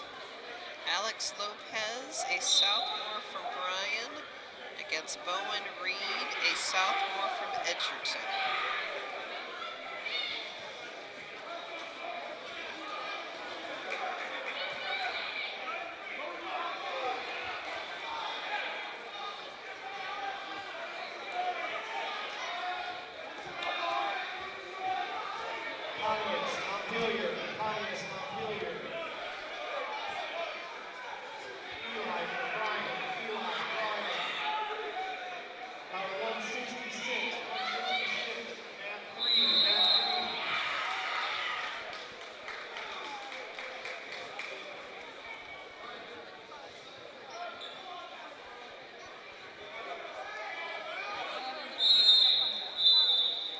All right.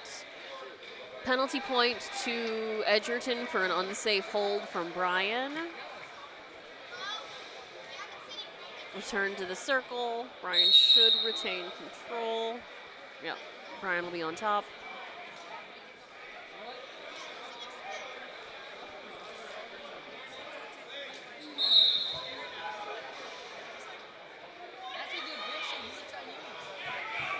Oh, Edgerton with the reversal. Hey, okay.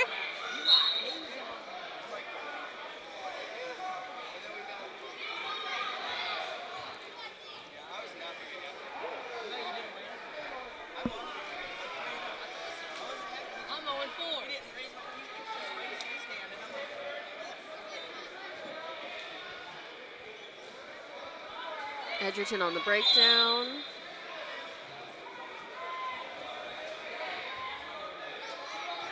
Just about got it. There, one shoulder. He's working on some back points 2-1. now. That's the end of the period. Should be two back points. We can, okay.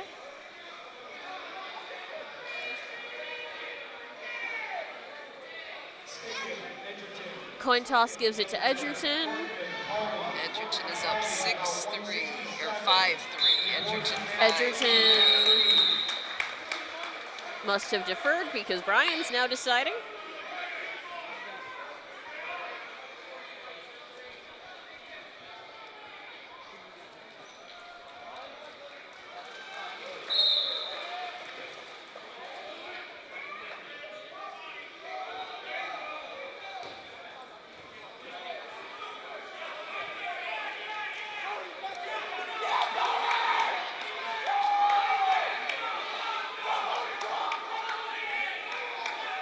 Edgerton looks good. Working on those back Oh, points. he's That was high, not he's good. He's high. Yep. There it There is. it is. Got there once he settled in. Got some excited people on that one since he's a younger gentleman. We've got Hicksville's Charlie LA up next. Still in upperish weight. 168 reports of mat 2. Against a Montpelier Iron Horse. Rivera Edgerton. Rivera Edgerton. 215. Charlie Giovanno Ariza and Mason Brown. From Montpelier. Bale Paulding. Bale Paulding.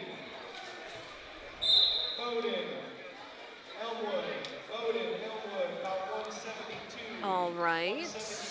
Matt Okay, both are filling each other out.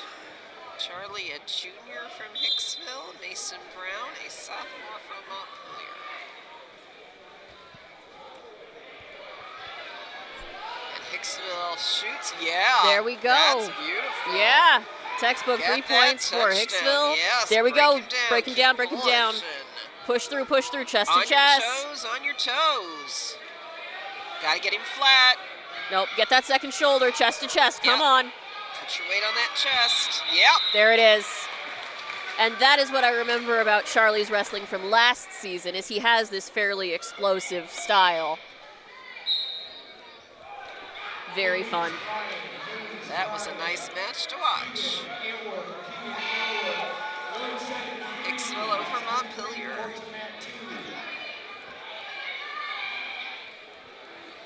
Gonzalez Paulding. Gonzalez Paulding. Dominic Fairview. Dominic Fairview.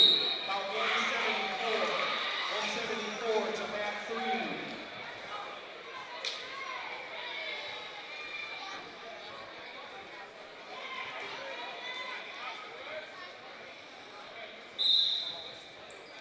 How about if we take Edgerton Tenora over on? Oh, we got a fair. Do we have a Fairview? We have over a on mat Fairview. one?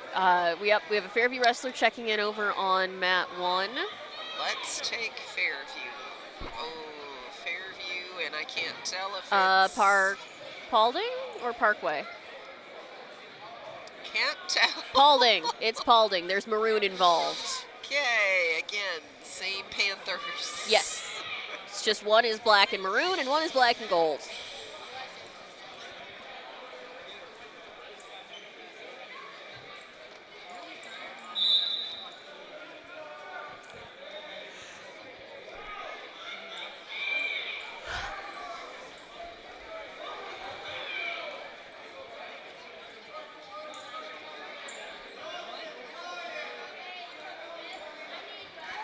All right, and one more time as we are waiting, I will thank our underwriters, the Jim Schmidt family of automotive dealerships at Jim Schmidt Chevrolet Buick and Jim Schmidt Ford, available online at www.jimschmidtauto.com.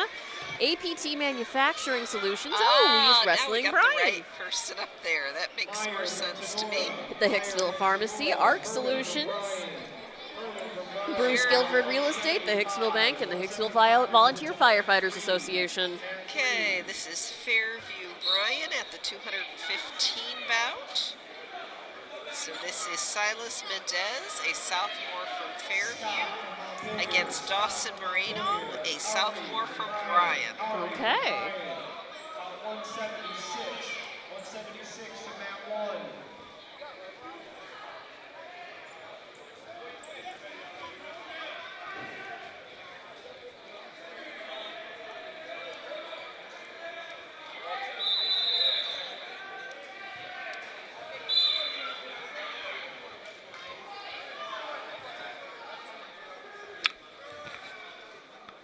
All right, takedown 3 for Fairview.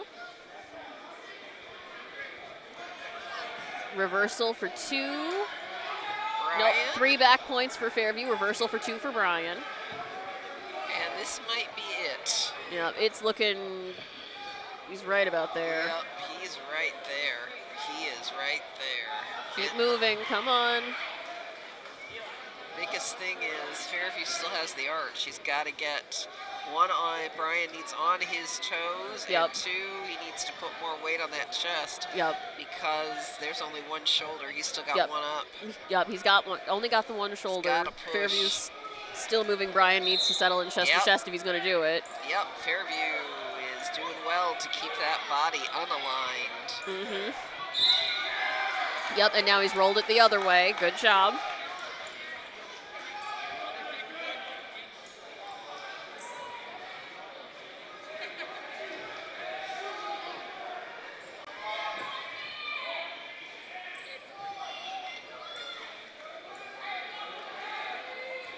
We're on short time now. 5, Yep, 4, four. 3, 2, 1. We are That's headed the end of into the match. second period.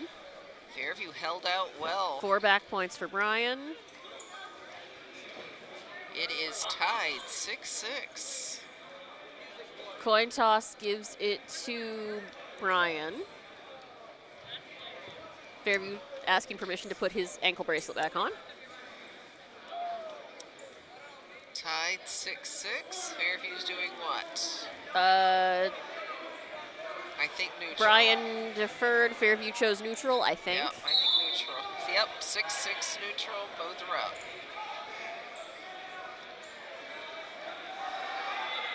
out of Oh, bounds. oh, that And was a not little- very gentleman. Yep. Yep. He got Penalty point awarded to Fairview for Bryan's unsportsmanlike conduct. You don't see that very often, quite No? frankly. Wrestlers tend to be pretty chill. And back into the wall. Oh! I'm glad they're at the Really? wall. Well, I'm at least glad they're on the wall mat and not the center mat. So at least Yep. they're not going into other wrestlers.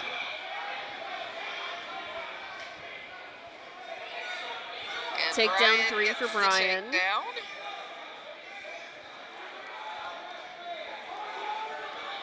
Bryan's high though. Yep, Fairview's rolled him over, about got that reversal. No, Bryan's No, still in control. we'll see. Fairview could easily because Bryan's running really, high. But Bryan is in control and he's pushing those shoulders down. Come on, get on your toes. If he goes chest to chest, he'd have a shot. He's still high.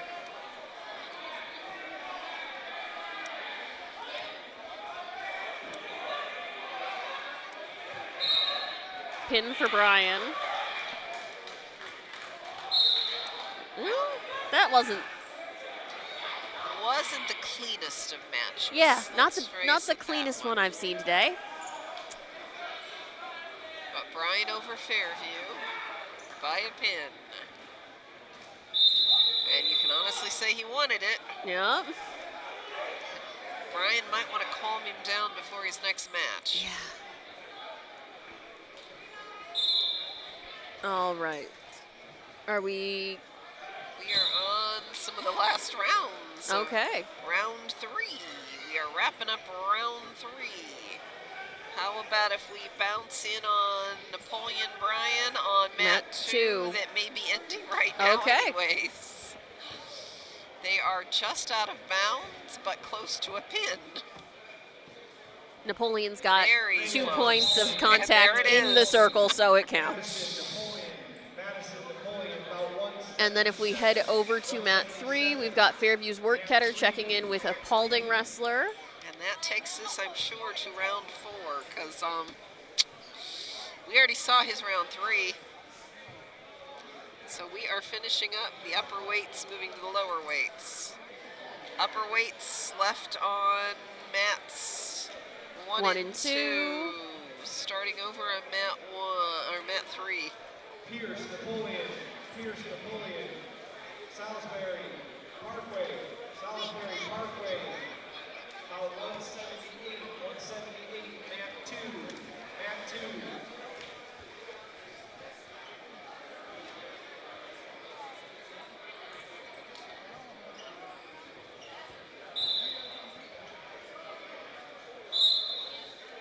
Okay, mat 3. We have Yep. Dominic Workheader, Who just got from his takedown from Fairview. Fairview.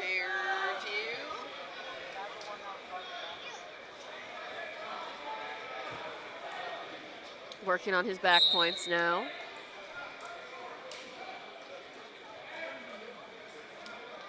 Against James Gonzalez. A Got one freshman from shoulder, Pauley. just about got that second. At the 138-pound weight class, the pin is almost there. There it And is. there it is.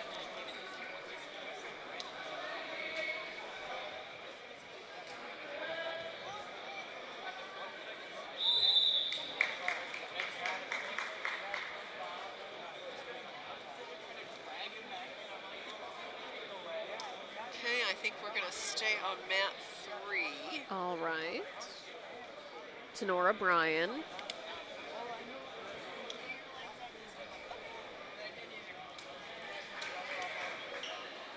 Jackson Parkway, Clevenger, Antwerp, about 179, report to mat 3.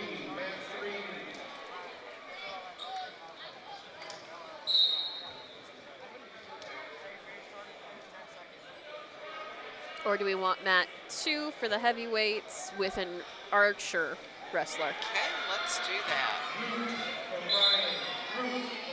Should be a 285 class. Yep, it should be the end. That should be the end of the round 3.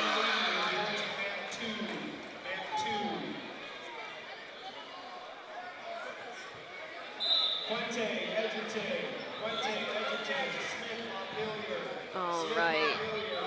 Antwerp shoots first. He's going for the ankle. This should be. Whoa! Takedown 3 for Antwerp. Remember to put your knee down first. This is Keegan Gray Whitcoff, a junior from Antwerp, against Trent Ball, a junior from. No, that isn't right. Freshman from Bryan. We've had another match with him. And that's the pin. Yep.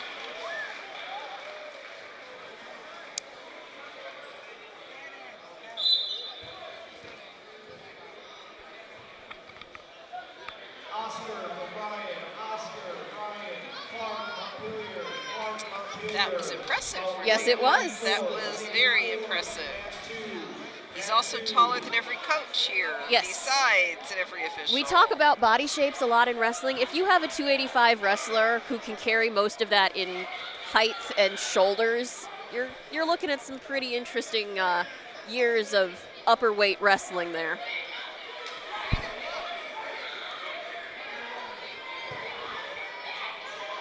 Okay, I think we're catching up with our 30 minutes now. Yep, because that's Puente again checking in for Edgerton on mat 1.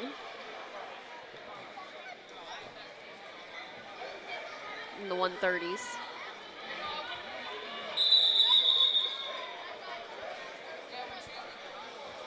Puente's 144. Okay. Midweights, I was close. Against Montpelier. Puente, one of our returning champions, which I will keep plugging because I think it's cool that we have returning champions. Okay,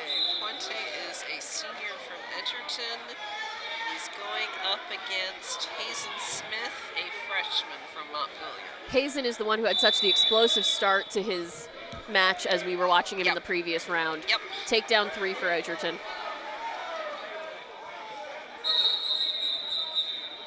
Oh, can't do that one anymore.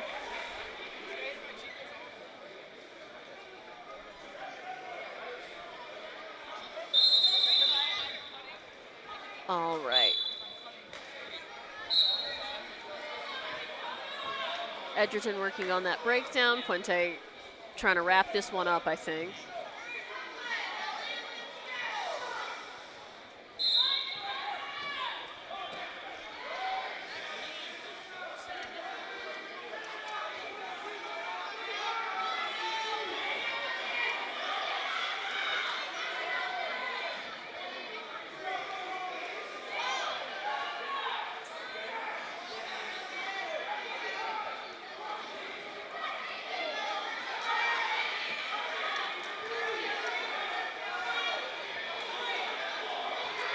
Two back points for Puente. He's working on that breakdown again.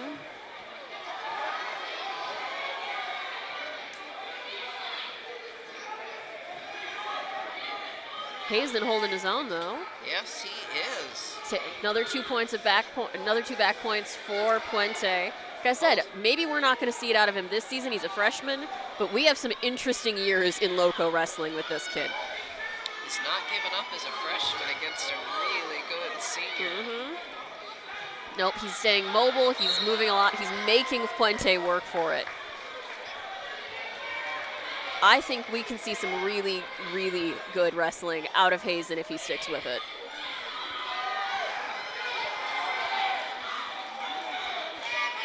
And someone tell him that he just lost. That yes, he just lost, but he lost to someone who's qualified for state twice.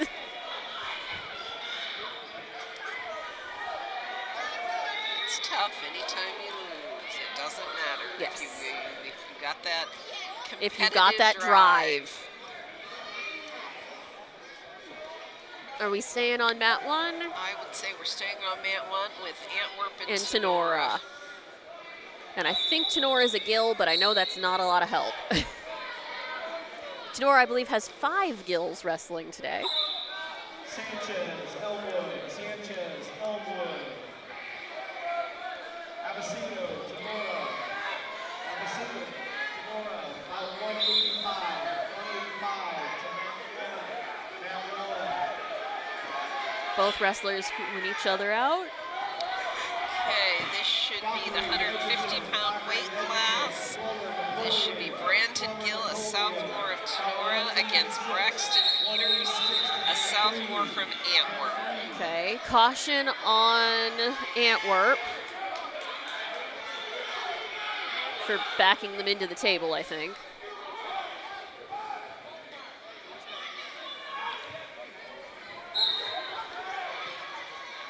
Antwerp's coming out pretty aggressively. Yep. Tenora shoots first, gets the takedown. Gill on the breakdown. Well, I'm pretty sure one of them just threw away a contact lens, so. It's probably a disposal from Yeah. Antwerp. Yep. Tenora on the breakdown. He's got one shoulder, he's working on that second. Yep, Tenora 3-0, but there should be Get some on your back toes, points settle coming. in. They are pretty 4 much- back points for Tenora. That's 7-0 Tenora, 7-0 Tenora. Tenora's electing to go neutral. He's going to give the escape to Antwerp. 7-1. 35 seconds left in the period. Tenora Gets that has the takedown. Takedown 3. Still has 24 seconds. To do something with it. 2 back points. Oh, Antwerp gets the and escape. escape. But I think that might have been given. Okay. I thought I saw him pop his own head, but okay. Oh, I'm not sure that one was a given. 5, 4, 3, 2, 1. End of the period, but a 3-point There's the next take. takedown. Giving him the 3 points. So right at the end. 15-2, Tenor leads by 13 points, which means we may be seeing this match end very quickly. Antwerp's choice. Antwerp's electing to start up. That at least keeps Tenora from scoring a takedown right away. That makes a lot of sense.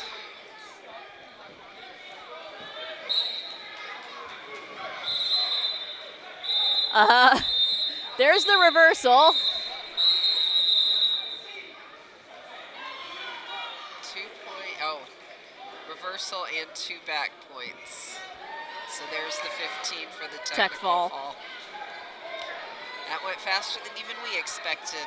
It was not the nicest looking reversal I've ever seen, but it gets the job done. It's a tech fall.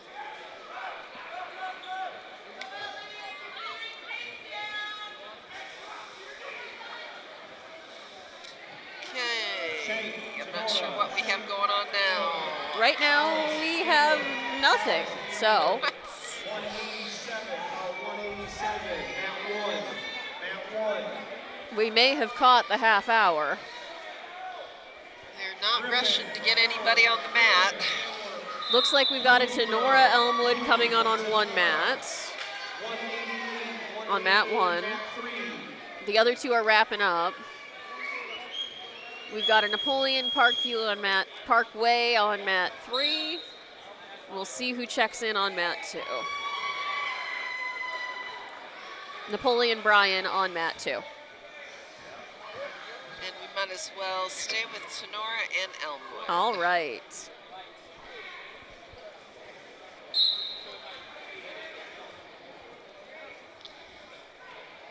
Okay, I think on mat 2 or on mat 1, we have Mika Sanchez, a freshman from Elmwood, against Avery Acevedo from Tenora, a sophomore. All right. We've seen Avery Acevedo a couple times now, I think. Yep. Takedown 3 for Tenora.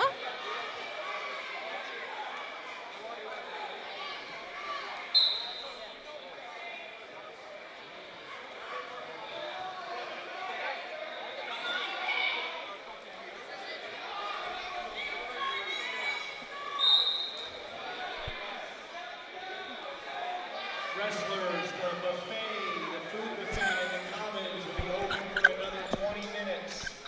Another 20 minutes if you want some food, wrestlers. They do know there's not going to be a buffet in 20 minutes, right? Yes. That's what I mean.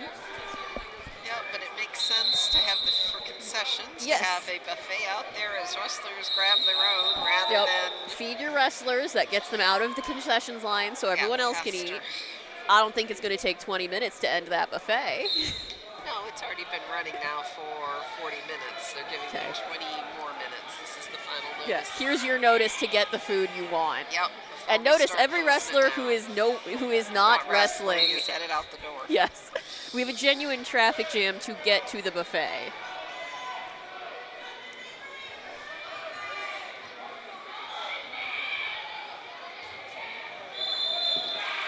Acevedo maintains control.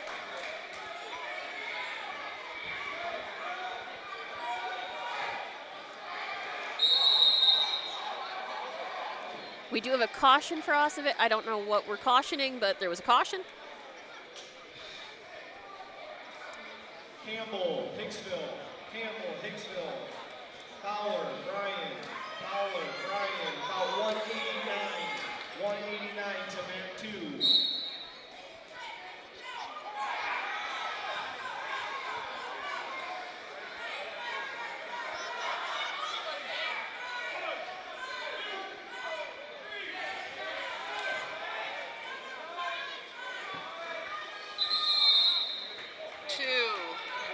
And that's the end of the period.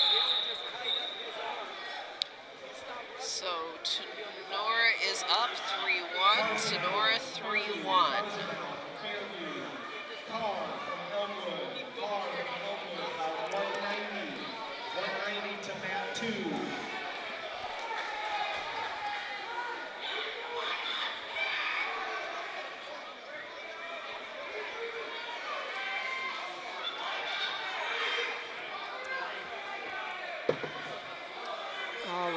Elmwood starts up.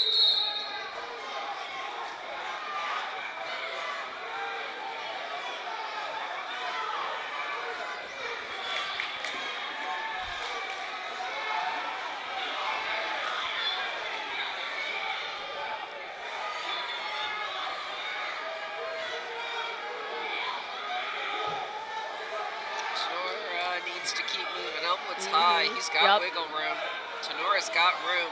Yep, and there you can see, yep, he's figured out where it is. Yep, Elmwood's Yep, is high. Back on your toes. What did we? Oh, blood time for Tenora. Split lip, question mark? Yeah.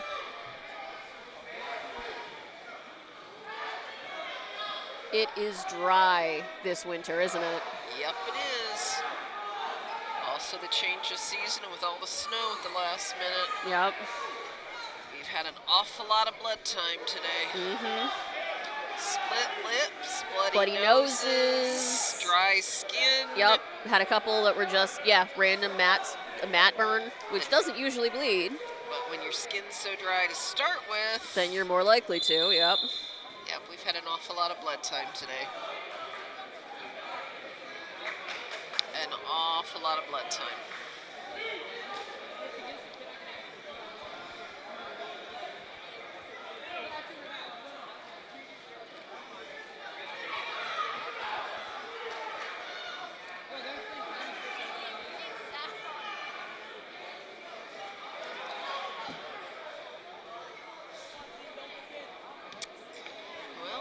Do we flip over to another mat while we're waiting? One just wrapped up and one is just starting. That's why I'm...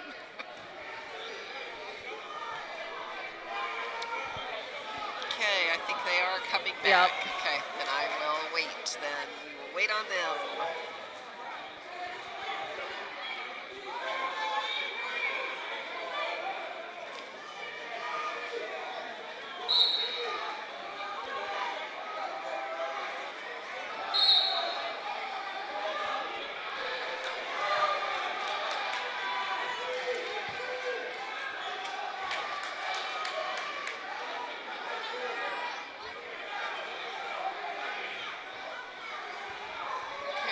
Tenora is still up 3-1, but Elmwood is still in control.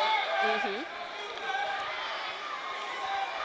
That's Tenora's it. Break almost it. Break there. it. Just about got it. Yep. Back up. Back on your knees. Come on. Get your feet back under you.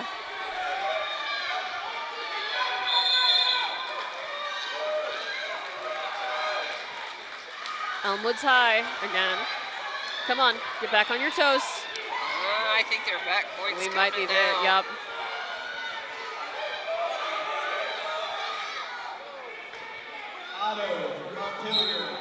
Okay. Okay, Elmwood over Tenora by a pin.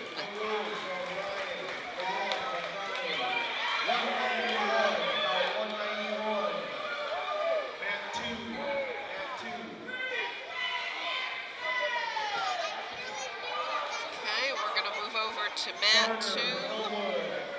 Hicksville wrestler over here. Hicksville Brian.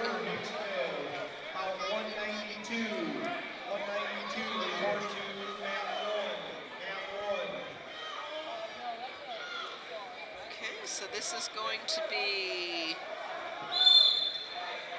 Noah Campbell, a junior of Hicksville, and Griffin Fowler, a freshman from Bryan.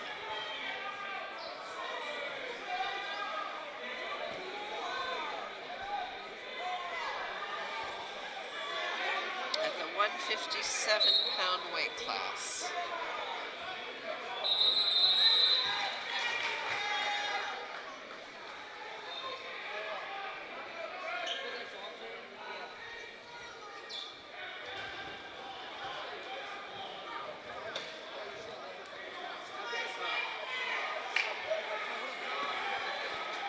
Brian shoots first. He's working on something. Takedown 3 for Brian. Parkway, Foss Parkway. About 193 to mat 3.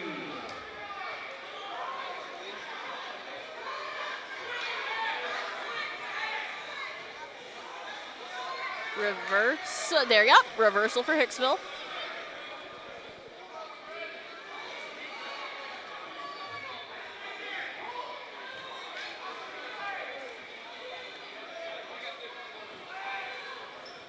Three back points for Hicksville.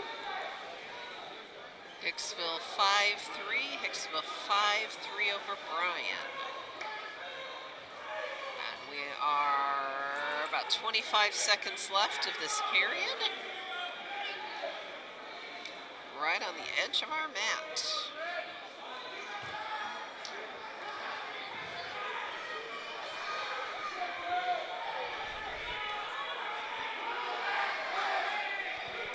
Five, 4, 3, 2, 1, and that's the end of the period. Hicksville should pick up some more back points for it. Yep, 2 more back points. So Hicksville leads 7-3, 7-3. It was Bryan's choice. Bryan defers. Hicksville chooses down. Hicksville's going to start down.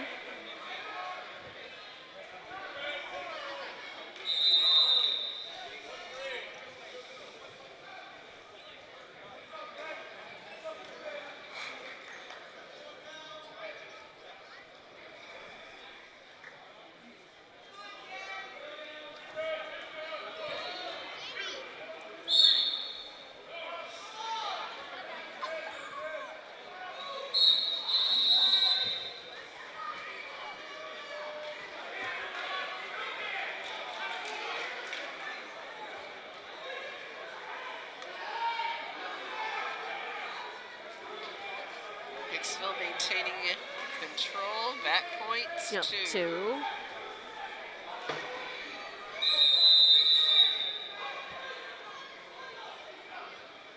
Hicksville working hard to maintain control.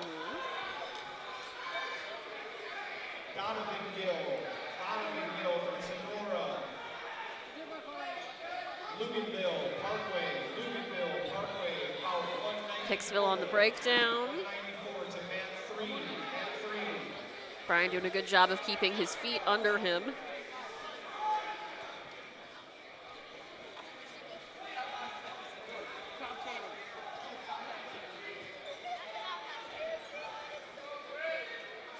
Hicksville maintaining control. Haven't needed the EMS yet, but we do have a trainer I was out about on to say, mat we have an 1 injury with on a mat Tenora, 1. with a Tenora wrestler. Trainer taking a look at him. I'm hoping I'm EMS thinking it's is another not pulled needed. muscle. If it is, it's his arm and shoulder. He's been Wondering- grabbing at his belly, but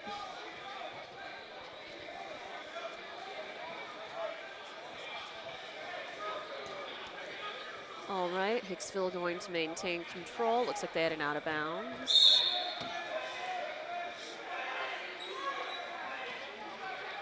Trainer is. We're up under our own power. I'll take it.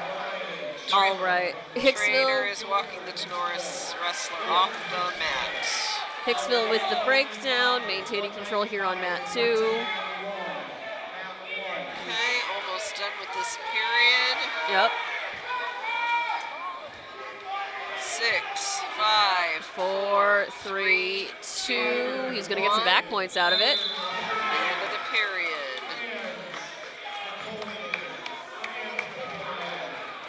about 196. And that's the end of the third. Okay. Hicksville wins by decision. By those points that we talk about. Salazar, Davenport, Fairview, about 197. Okay, we're going to go over to mat 1 and pick up Hicksville.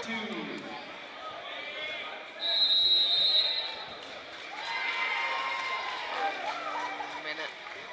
Looks like we went down weights again. So we We're must probably into round 4. 5. No, we were in round 4 earlier. Oh. Unless we are still making up some time. that I did one. not hear which bout number we were I on. did not.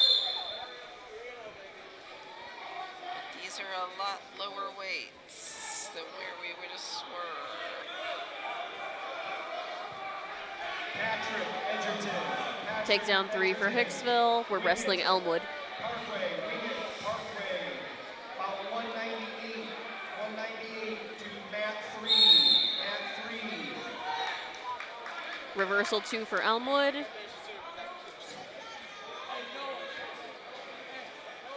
Elmwood's got one shoulder. He's just about got the second. Should get some, I don't know if that was long enough for back point. It was, yep, 4 back points.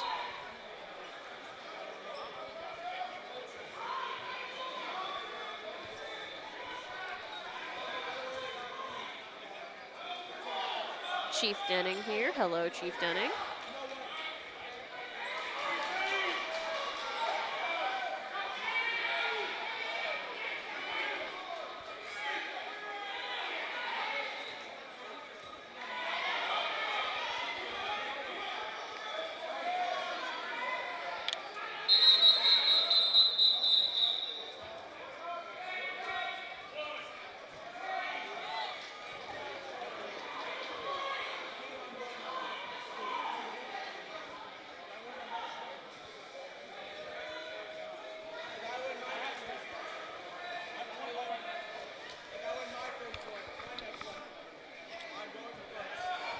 All right.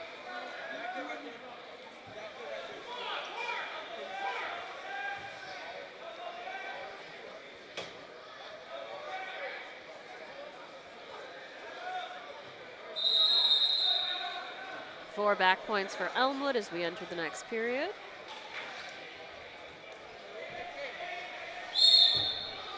Elmwood leads 10-3. Elmwood's choice. Elmwood is going to begin up.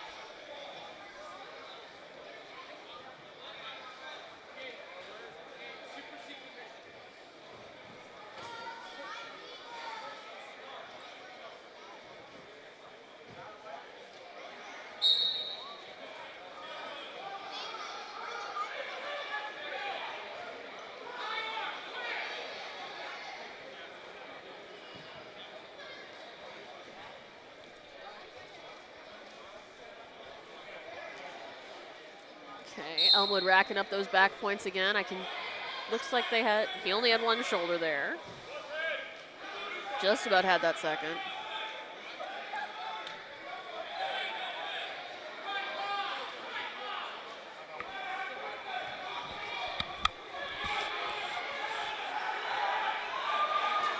Working on those back points again.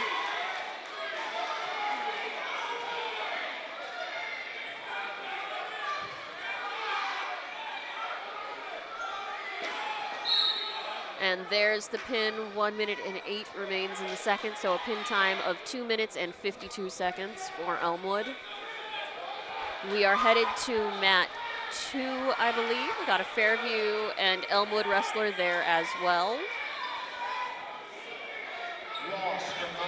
Although we'll see, we might have a Hicksville wrestler checking in next on mat 1. About 200 report to mat 1.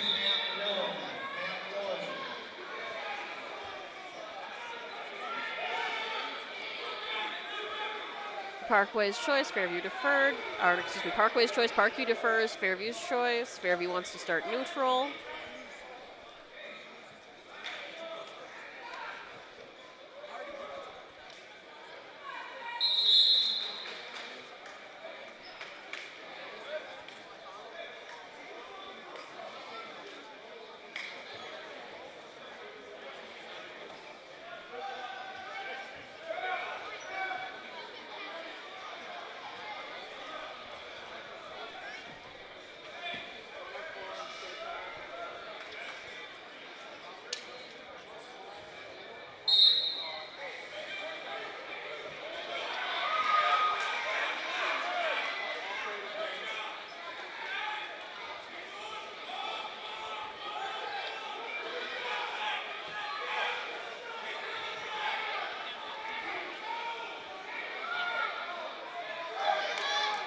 So far, not a lot. No one wanting to take that first shot.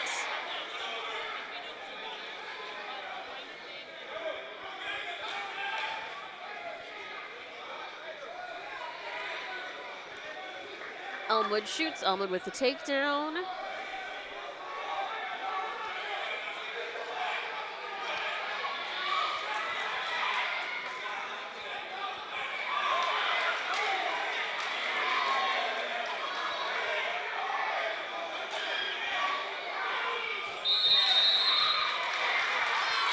Elmwood lets Fairview up for the 1-point escape, return to neutral.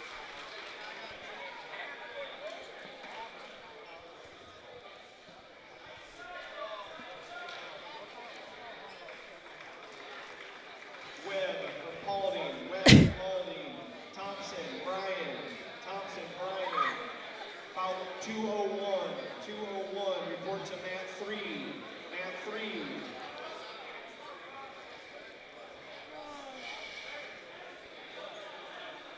Still taking our time in that neutral position. Headed into the second period. All right. Elmwood's choice. Elmwood wants to start We're gonna up. move over to We're going to mat pan over to one. mat 1, where we've got a Hicksville and a Bryan wrestler in a lower weight class.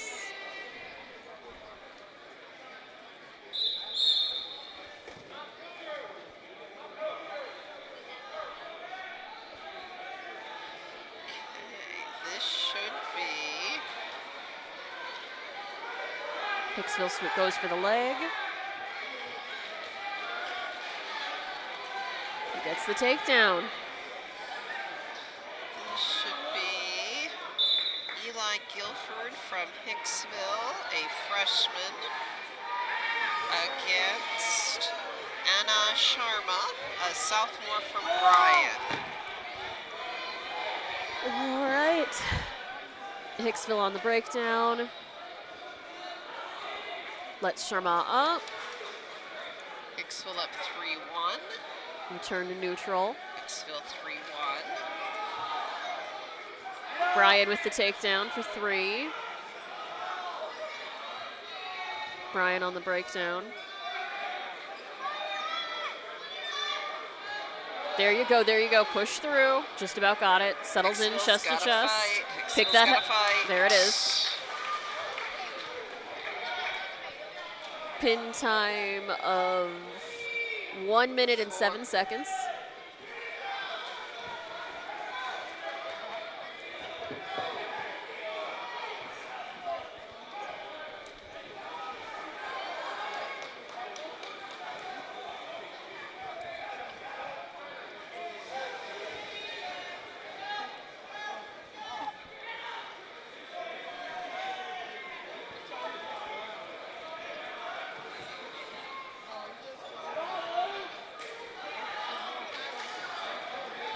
All right, and we are going to head back to mat 2 to finish off the last 10 seconds of that Fairview Elmwood match.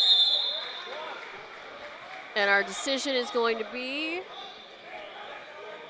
Elmwood 15, Fairview 4. So major decision.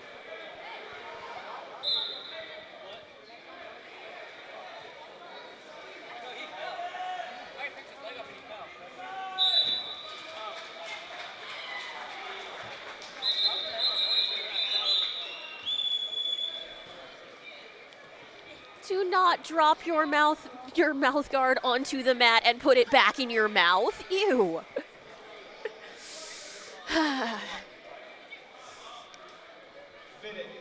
Health PSAs with Kate. A lot of people have sweated on those mats now. All right, we have Montpelier, Bryan here on mat 2. Parkway, Dominic Fairview, about 203 report to mat 2, Pretty tied up right now, trying to decide who's going to make that first move.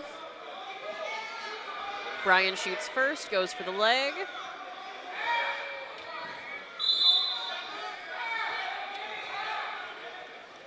And there's the takedown for 3.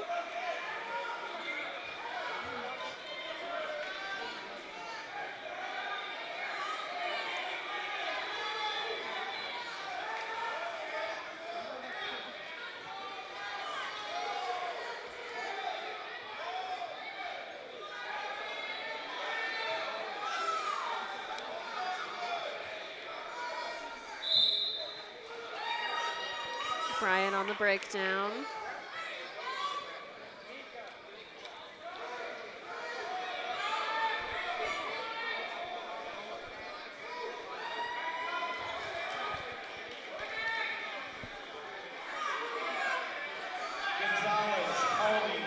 Brian on the breakdown. He's got one shoulder. He's working on the second. We'll see. He should get some back points out of this.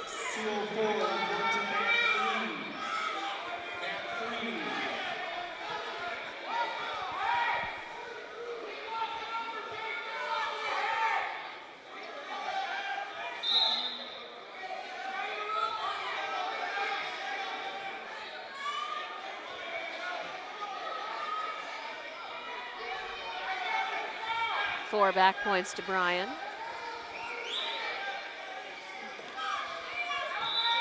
Brian on the breakdown again.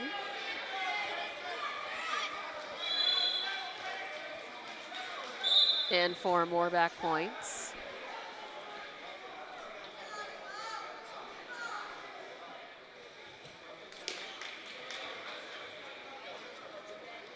Brian, Montpelier's choice. Montpelier defers. Brian chooses to start down.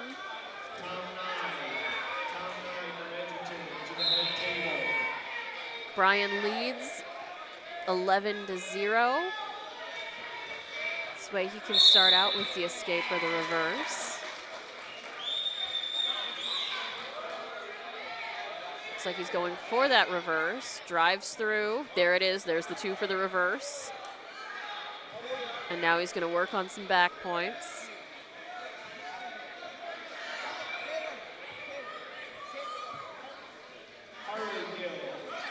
Brian on the breakdown.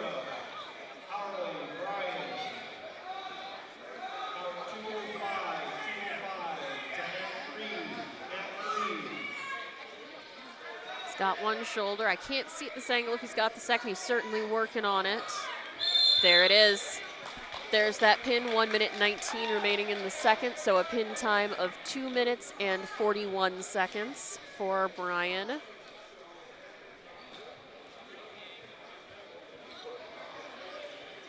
All right, and I think we are going to be staying on mat 2. It looks like we've got Fairview's Workketter,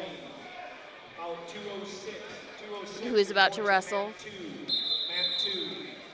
or will soon. Oh, nope, not Workketter. We've got a different Apache out on mat 2 with Tenora.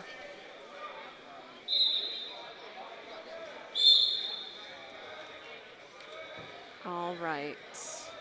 Oh, Fairview's already lost his headgear.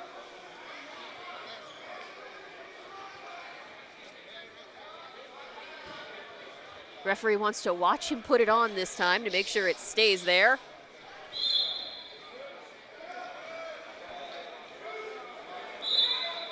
Three points and the takedown for Fairview.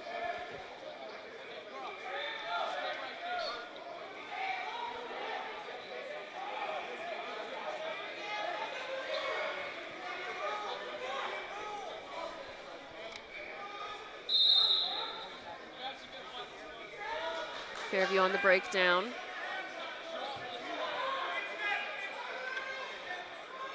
There you go, get up on your toes. Yep, working on that walk around, trying to get chest to chest.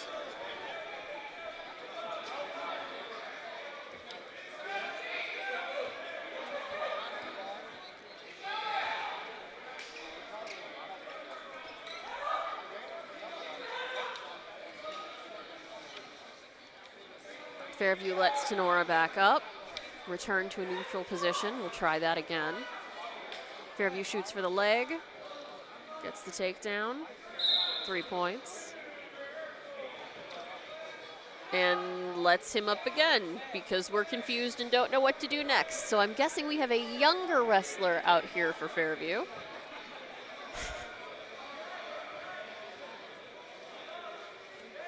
Fairview goes for that leg again.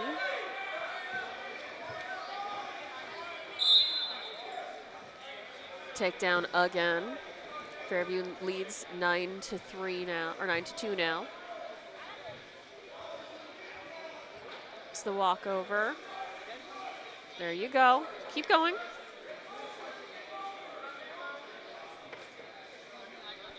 Two, one. Headed into the second period.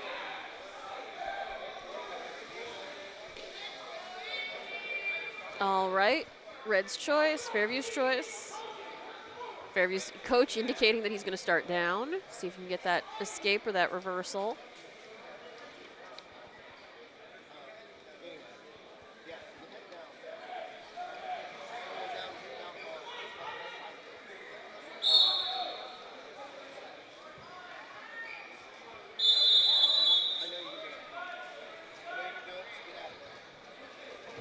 Fairview working on that reversal. There he goes.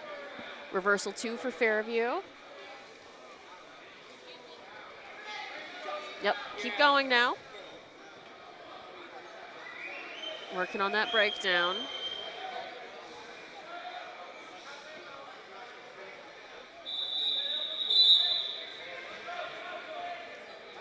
There we go. He starts getting his back points.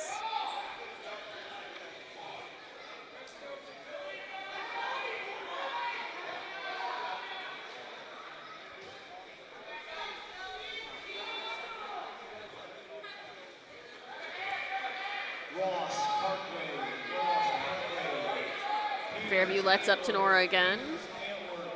We are playing the takedown game, it looks like. Fairview with the takedown. So there we lead. Fairview leads 14-13. Lets Tenora up again. Gets the takedown again. 17-4. Fairview leads by 13 points now.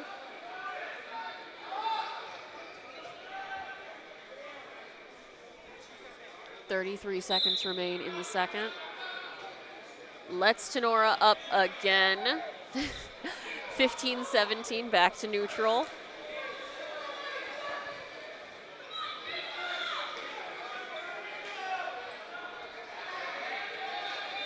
They're gonna reset, try again. Fairview gets, not quite. There it is, Fairview gets the takedown, and that is our 15-point tech fall. And his headgear came off again.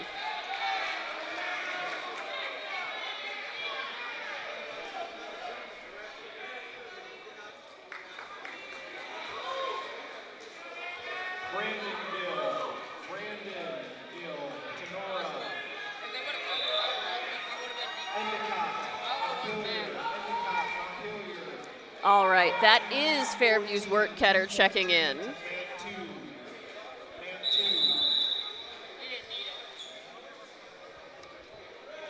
So we should be in the 138-pound weight class.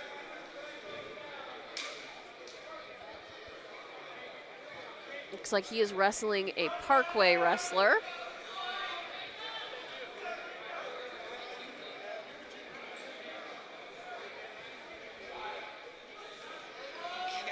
That should be Maddox Houts, a senior from Parkway. All right, and Wertketter is? A sophomore from Fairview. Okay.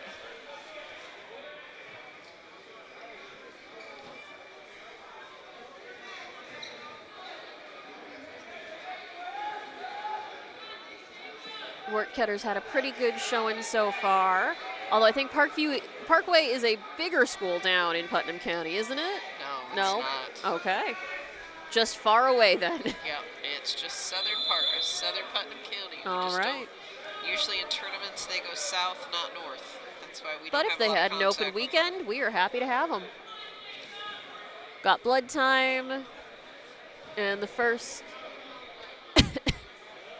few points go green.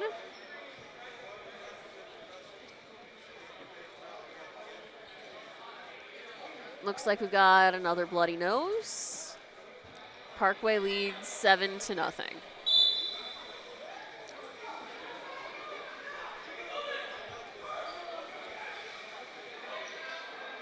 We got some distance on the blood. They're getting the spray out. While we're waiting on them, we're going to move to mat 2 and pick up Antwerp. Mat 1. Yep. All right, we got an Antwerp and Parkway wrestler over on mat 1. And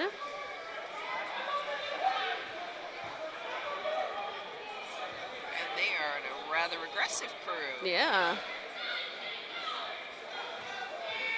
Someone needs to go low. There's some really nice legs there. Would have been an easy shot. There it is. There it is. There's the takedown for 3 points for Antwerp.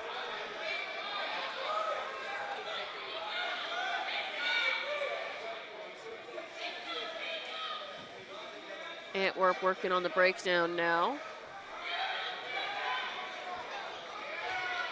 Fairview's still working on cleaning Ketter up, or work Ketter up.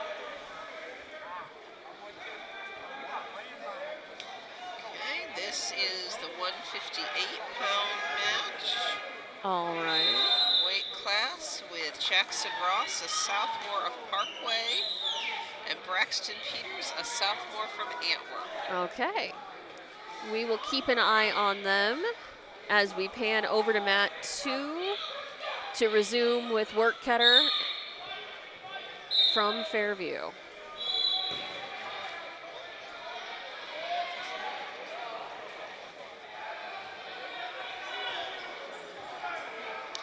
Maddox Houts from Parkway still in control and dominating right now. Yep.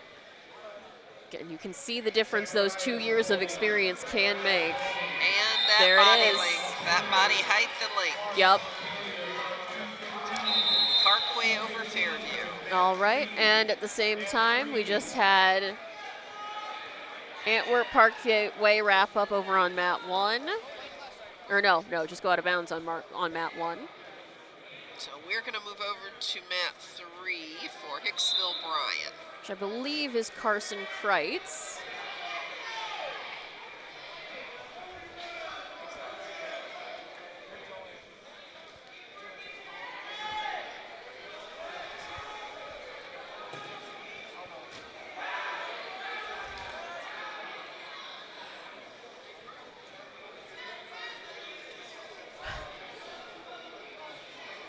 Who would be at the 132-pound class.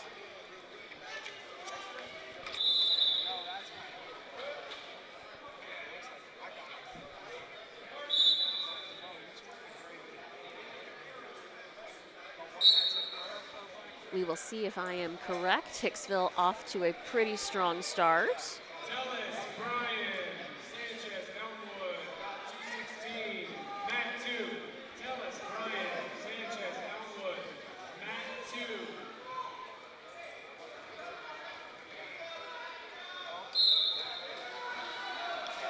That should be Turner Vitek, a sophomore from Bryan. I take that back. It looks like there are 2 Bryan wrestlers.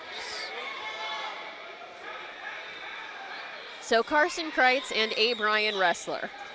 Yep, let me confirm which Bryan wrestler it is.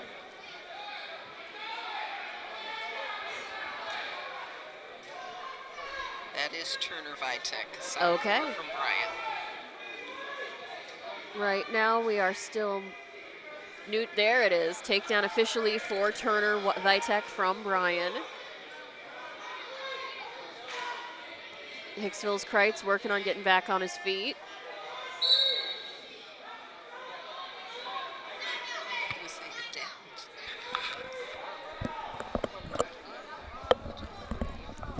We like to do cameras so mom can not try to do the bracket and the camera at the same time. Thanks.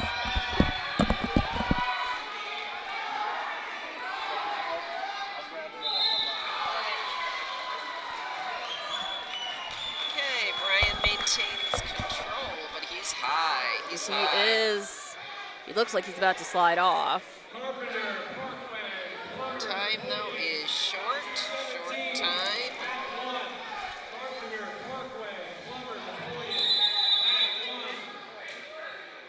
And that's the end of our period.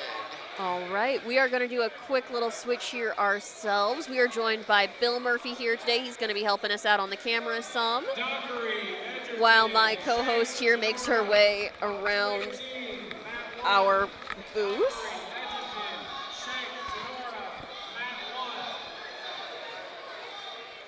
Just a little bit of shuffling. Looks like Brian is going to start down. Hicksville is going to start up.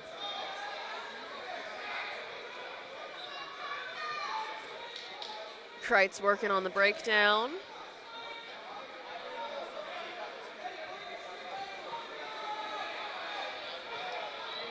Still working on the breakdown.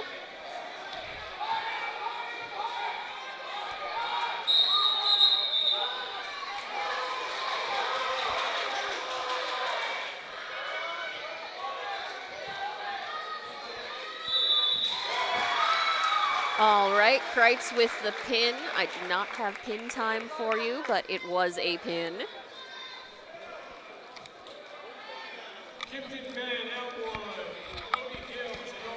And we will see where we are headed next.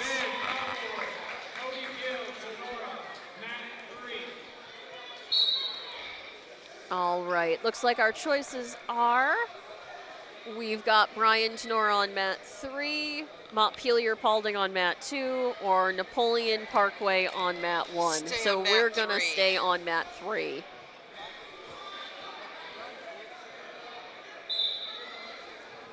They're checking in right now. Yep, looks like we got Tenora Paulding, mat 3.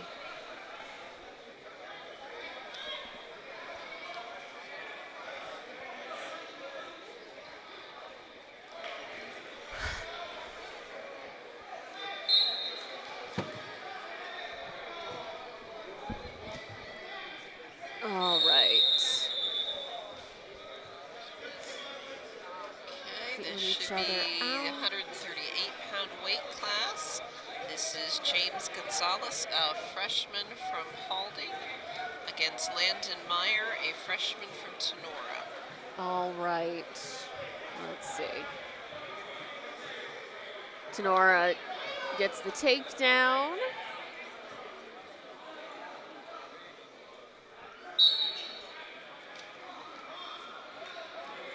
Paulding struggling there. Yeah. Well, they are freshmen, you said. Yep. It they're- is 2 o'clock. They've been at this now for 4.5 hours. Yep, and this is round 5, so they've had 4 bouts before Yeah. this. I would not be surprised if they are starting to get a little tired.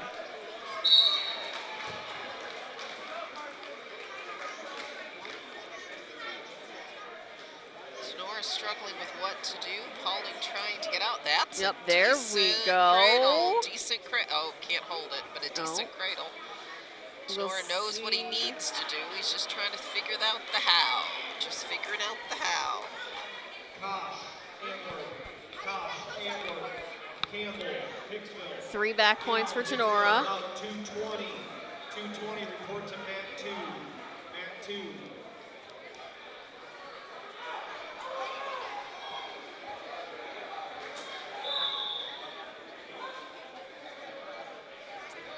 Tenora pulling Paulding back into the mat.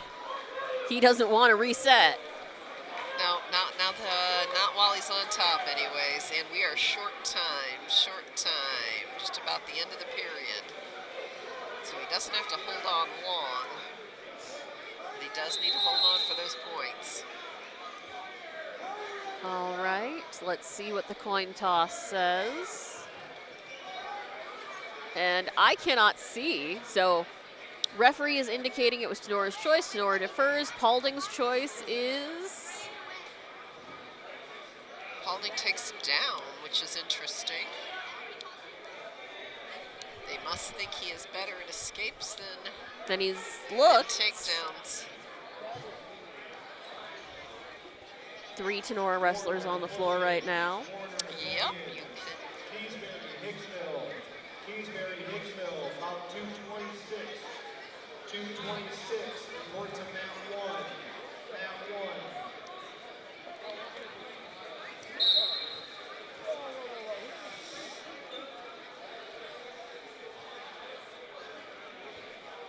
Paulding trying to stand up. He knows what he needs to do. Tenora holding on tight, still trying to find a cradle. Yep, trying to figure out what his next move is. He's young. Cradle seems to be his go-to move.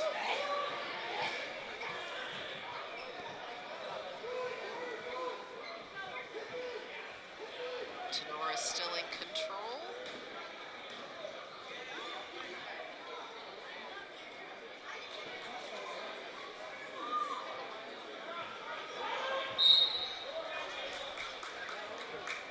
They do look a little Tired. stuck, don't they?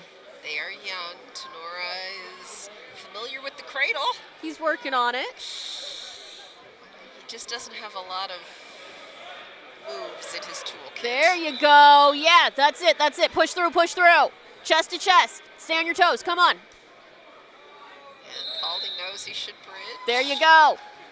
Green Parkway. Good job. Ross, Bryan. Give him a couple more years. There's potential there. Mat 1. Mat 1. But Tenora over Paulding for the win. Yep. Actually for the pin. Yes. Even if he looks like he doesn't know how he did it. The important thing is he's learning. We're going to move Over down to mat 1. for Hicksville.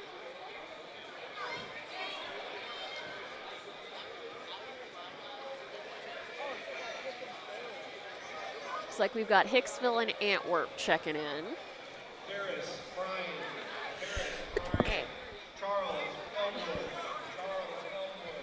220 feet, about 228 to mat 3. Mat 3. Bless you. Thank you. Bryce with Bryan. Mat 1.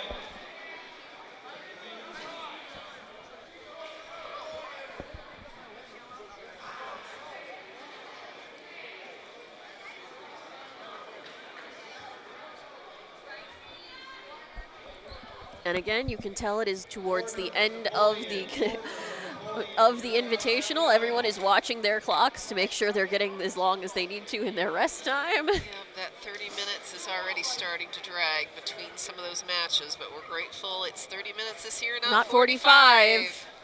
That was a long trial. They trialed that last year, last season. It was a long time. Well, they had 45 minutes for a couple of years.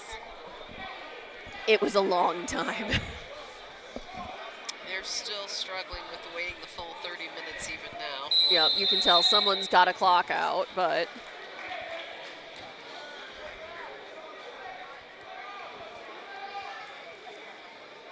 and they both have different 30-minute timers is the issue. So I have to figure out whose 30-minute timer is the longest.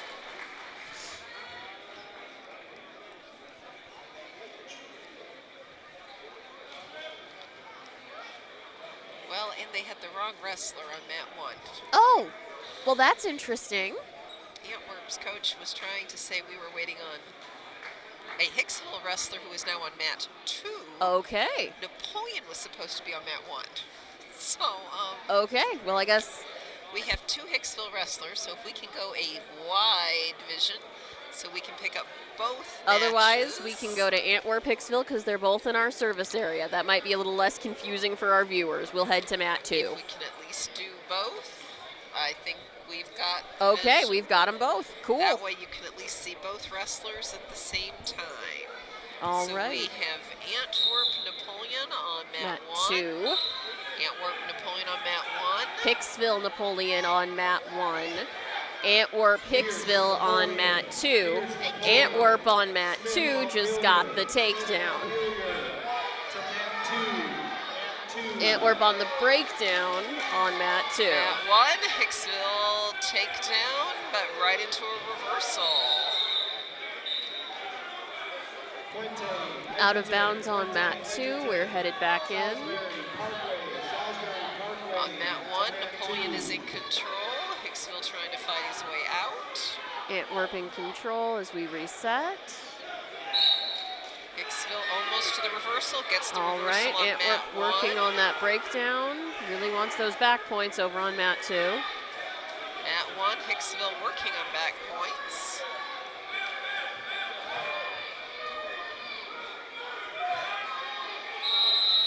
Working on that leg. 3 back points for Hicksville on mat 2. That takes us up to Hicksville 10-2. Hicksville 10-2. Antwerp On rocking mat up those 1. back points over on mat 2. He's got one shoulder. I can't tell from this angle. He's got the second. Referee's watching. Not quite. Out of bounds on mat 1, and Napoleon goes down. And 4 back points for Antwerp on mat 2. Napoleon goes down on Hicksville. mat 1. Hicksville on top, 10-2. Hicksville just needs to pop that head. There it is on mat 2, and he will have not gotten the escape. 30 seconds But left, there's the reversal and for 2. mat 1's period. Reversal for 2 for Hicksville. Whoa! Illegal hold against Antwerp. Penalty point to Hicksville on mat 2. Hicksville Referee making it real clear, you cannot put your hand on the other guy's face. Hicksville on top, still struggling to maintain control on mat 1, and that is the end of our period with 4 more back points. Hicksville leads Mat 14-2 2. on mat 1. Mat 2, 6 seconds left. Antwerp leads 7-3. We're going to be headed into the second period. And coin toss says that Antwerp gets to choose. Okay, on mat 1, Napoleon chooses neutral. Antwerp deferred, Hicksville's choice. Hicksville chooses to start up. Mat 1, Napoleon and Hicksville sparring off. Getting mixed up with whose whistle is whose. Antwerp almost That's got the downside escape. of being right next to each other. Hicksville's high. Napoleon's trying to lift Hicksville on mat 1, trying to trip him. Hicksville's holding his own, but this is a muscle Antwerp's battle. going for the reversal now on mat 2. Hicksville's trying to gain Hicksville control on mat 1. Hicksville maintains control, mat 2. Hicksville gets his 3-point takedown plus back points. This is it. Either he gets his pin or we do tech fall. And Hicksville should win by tech fall on mat 1, 17-2. Hicksville 17-2, win on mat 1. So our camera's going to change to just mat 2. Just mat 2. All right, Hicksville maintains control on mat 2. Tenora, Antwerp, there it is. There's the reversal for Antwerp for 2 points. Antwerp on the breakdown now. Antwerp up 11-3 on mat 1. 11-3 on mat 1, trying to break Hicksville down. Tips are high. He's very high. Trying to wrap up. I can't see much of I can't see the anything. officials, but Well, okay, now we can. Antwerp working on some back points. He's got one shoulder. He does not have that second shoulder yet.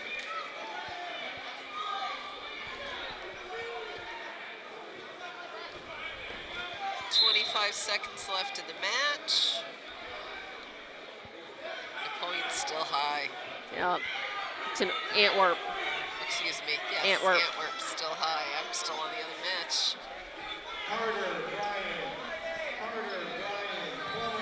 Three, 2, 1, and that's the end of this period. Let's see, 3 back points. 3 back points to Antwerp. Antwerp Leads 14-3. Hicksville's choice. Hicksville's choosing to be neutral.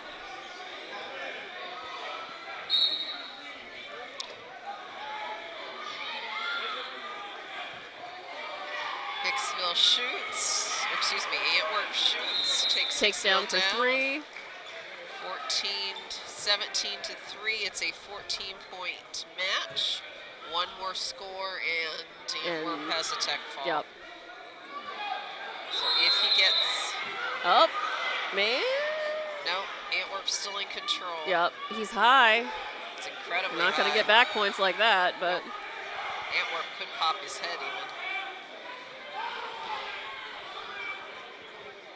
Antwerp's got to break him down a whole lot more than he is right now. There's that caution for an illegal hold. We're headed back to the center. Not illegal hold. Stalemate or stalling, maybe? I thought stalling, that's a different sign. Yes, it is, but I'm just saying. Nope, we just awarded a point to Hicksville. It was an illegal hold.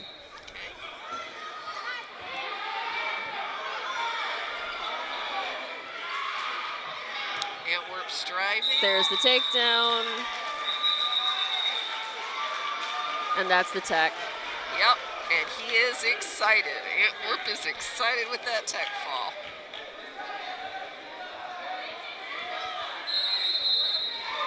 He is excited. One thing that I will say, these rules, the points changes were made last year to align with NCAA scoring. And like NCAA scoring, we have certainly seen an increase in the technical fall at the high school level in the last 2 seasons.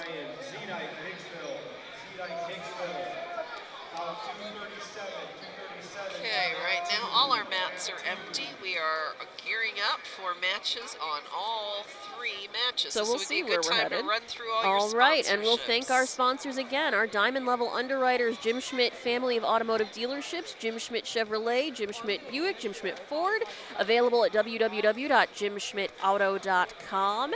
APT Manufacturing Solutions of Hicksville, Ohio, located in the Hicksville Industrial Park and online at aptmfg.com/careers. The Hicksville Pharmacy, your good neighbor pharmacy in Hicksville. Phone number is 419-542-6218 for info on flu shots and the latest COVID boosters. ARC Solutions Incorporated of Hicksville, Ohio, located in Hicksville's own industrial park and is also available online at www.arcsolinc.com. Our gold level sponsor, Bruce Guilford Real Estate and Auctioneering of Hicksville. Check out their latest listings in the auction calendar at www.guilford-realestate.com. And our silver level sponsors, the Hicksville Bank, member FDIC, whose main branch is downtown in Hicksville, Ohio, and has other branches throughout Northwest Ohio and Northeast Indiana. You can find out more about them at www.thb.bank. And the Hicksville Volunteer Firemen's Association, a 501c3 nonprofit organization dedicated to assisting the Hicksville Fire and EMS departments. For any more information on how you can help support their mission, ask any Hicksville firefighter or EMS personnel. All right, we are headed to Paulding Bryan on mat 1 as you were finishing up the sponsors.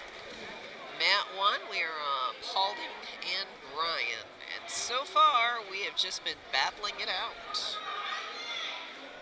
Battling it out on mat 1.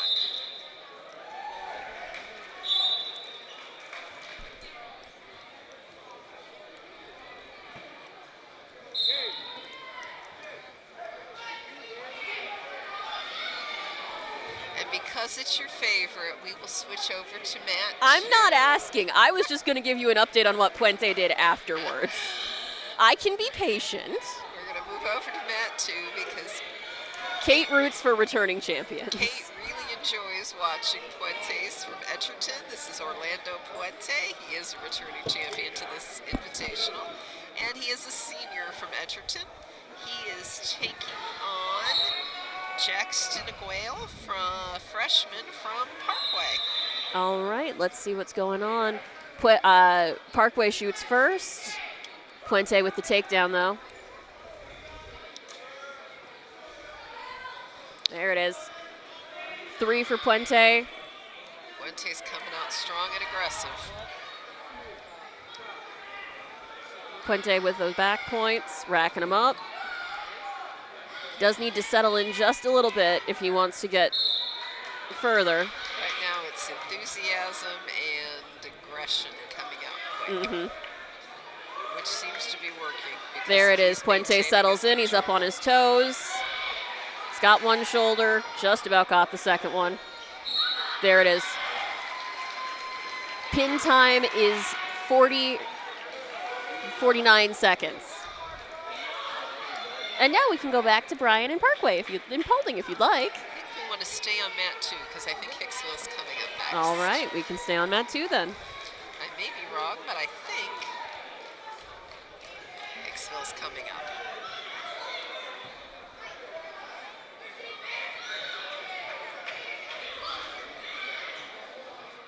And you are right.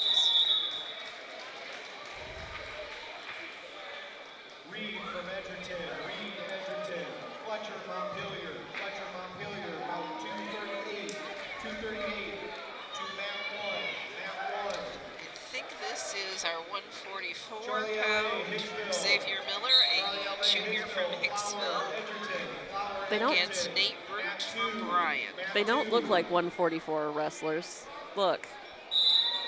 Okay, we'll see.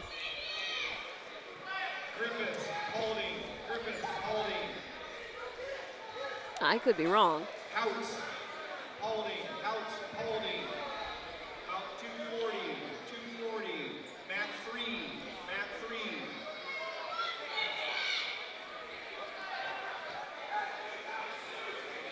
Again, we are doing them in all sorts of orders.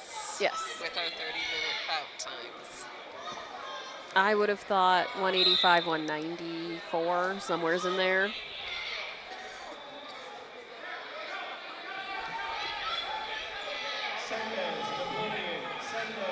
Hicksville, whoever he is, gets the takedown. We are working on finding out which Hicksville wrestler got that takedown.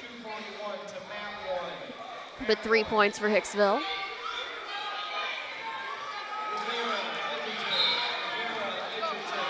Hicksville settles in. There is the pin.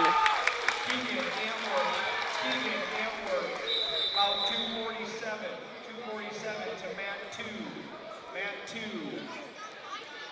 And now we've got Hicksville's Charlie LA checking in. Pontius Montpelier, Schaefer Elmwood, about 246 to mat 3. Looks like we have an Edgerton wrestler checking in with him. Okay,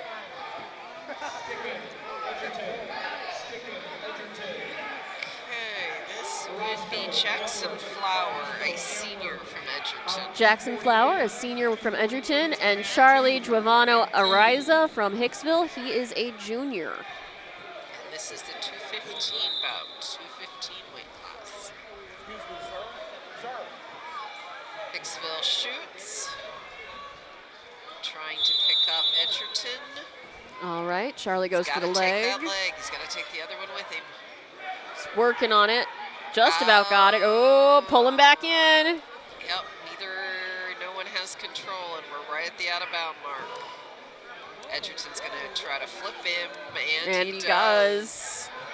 And that's hard to get out of right there. Again, Edgerton with the takedown. Edgerton gets the takedown right at the edge of the mat. Right at the edge of the mat. Hicksville's got to get moving. Yep, come on, Charlie. Get your feet back under you. Can't lay there. You gotta move, even if you are on the edge of the mat, even if it's out of bounds, and let's reset.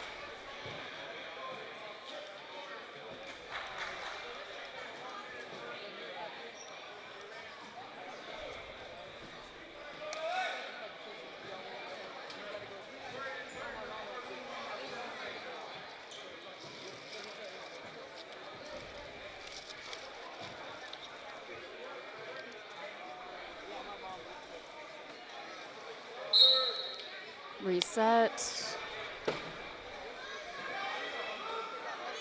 Okay, Edgerton's still in control. Hicksville on the bottom. He is moving. He's trying to get out of there. He's got to keep moving. He's got to find his movement, find his way out. Some confusion on mat 1 on who's wrestling on which mat. You can tell everybody's getting confused here with that 30-minute. How much time does everyone have to wait? Come on, Charlie, that's it. Facing, facing. Escape Didn't get the 1. escape.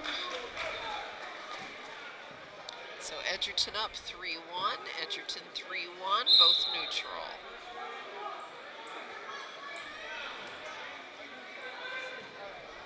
Edgerton shoots first. Goes for the Tries- leg. Yep, that's, again, Does get the trip this time. yep. And when you are upper weights, if you can get them down, it's hard to keep them from getting up. So that's a Referee frantically putting himself between the two of them and the other 2 wrestlers who are next to them. again, Edgerton up 6-1. Coin flip gives it to Hicksville. Hicksville defers. Edgerton. If I were Edgerton, I'd probably take up. Yep. Edgerton does. Because he's done well handling him once he has him down. Getting him down is much tougher. All those fun physics things about objects in motion. So Charlie needs to move it up and out right away. As soon as that whistle Yup. goes. Get on your feet. Move, Get on move, your feet. Move, move, move. He's shown he can get an escape. He needs to get that escape or Yep. reversal. Come on, get your feet under ya.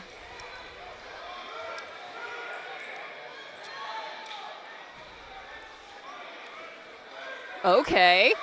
That's it. Turn him, turn him, Turn Hop. into it. You got. Oh, very close. Very close, very close. Keep moving, keep moving. Yep. You can't give Nope, up don't on it. pancake. You got to get your feet under you. Come on. Yep. You got to keep moving. Up and out. Up and move, move, move. Laying there does no good with upper weights. You got to move it. Come on. Edgerton on the breakdown. Charlie doing a good job of staying mobile. Get those feet under you. Come on. Gotta keep moving. Gotta keep moving. Yep. That's it. Turn, turn, Yep, turn. turn keep into him. moving. Turn into him. Gotta. Okay. Pin time of. Well, he's a junior. He's still got another year under him. More experience. Yep, 2 minutes and 52 seconds. He's got lots of potential. Yes, He's he got does. Lots of potential, and we haven't seen a lot of him before.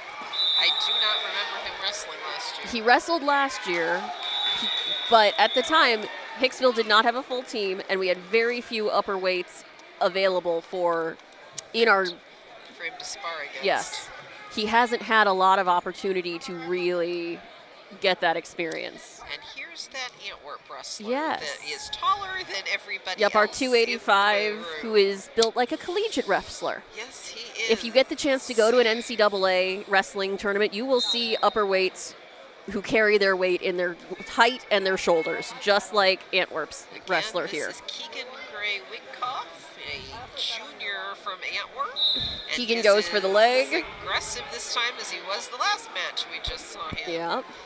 And he is wrestling against Already settling in chest to chest with Edgerton. Riviera, a senior from Edgerton. Keegan on the breakdown. He's just, that height is such an advantage to him. He is using all the leverage he's got. 3 back points.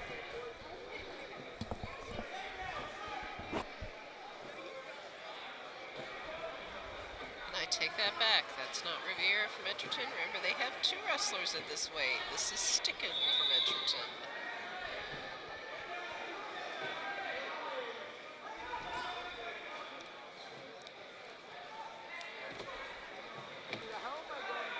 Keegan is still very impressive. Mm-hmm.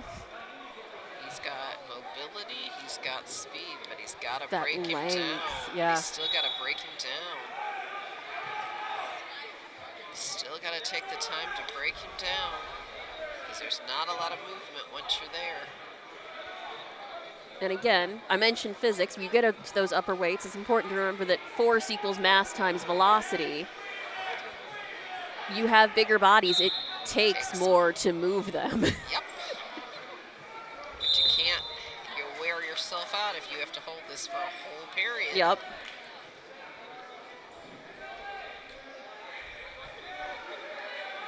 Edgerton on the move, trying to stand up and trying to get out of it.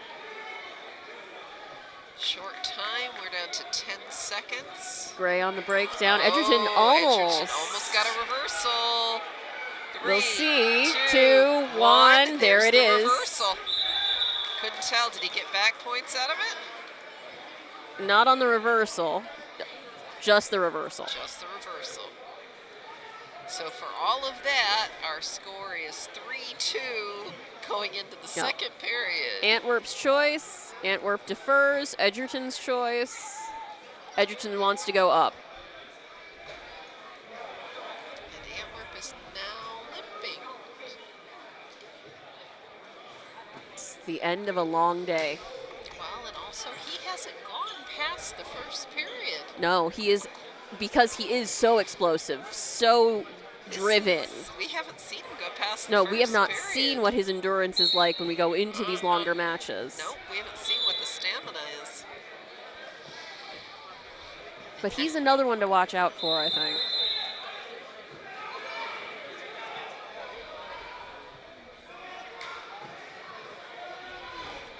He's got to keep Get moving, up, get back up, get your feet back under you. Yep.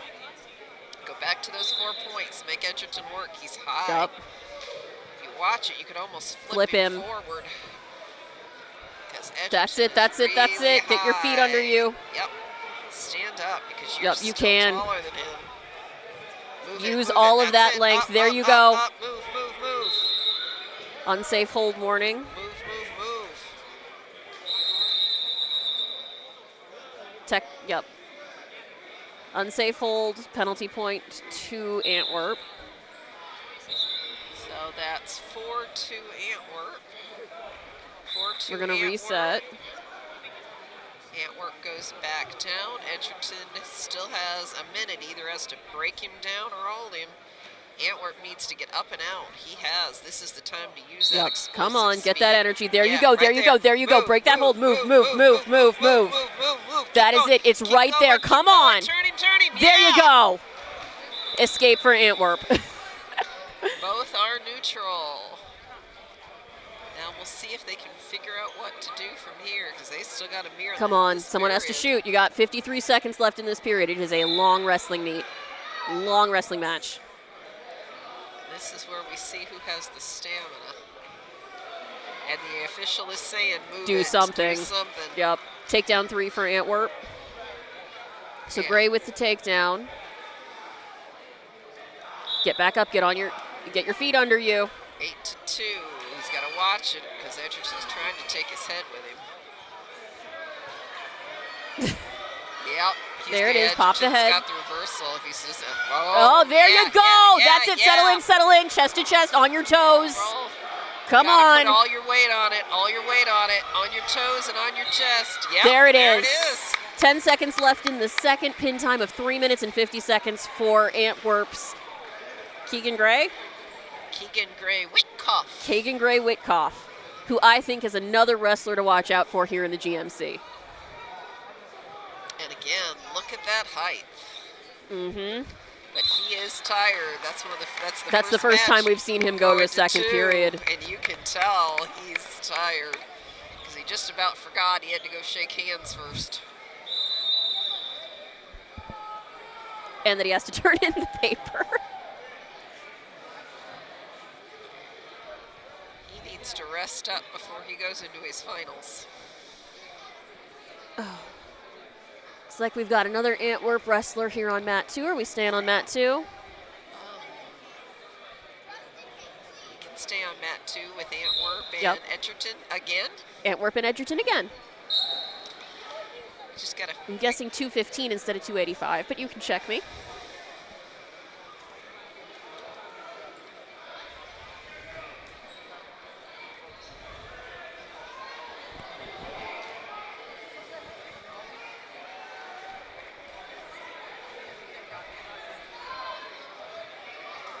All right, Edgerton with the takedown. Nope.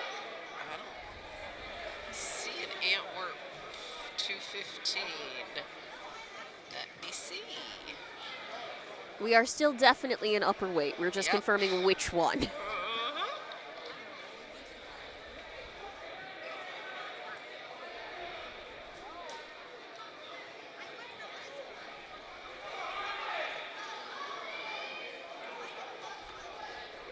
Edgerton on the breakdown.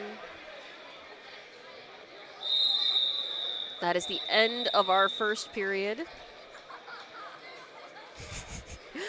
Everyone's anklets came off, so they're being replaced. All right, Antwerp's choice. Antwerp defers, Edgerton's choice. This is Edgerton is choosing up. Antwerp's Landon Rosso, Antwerp's Landon Russo. senior, and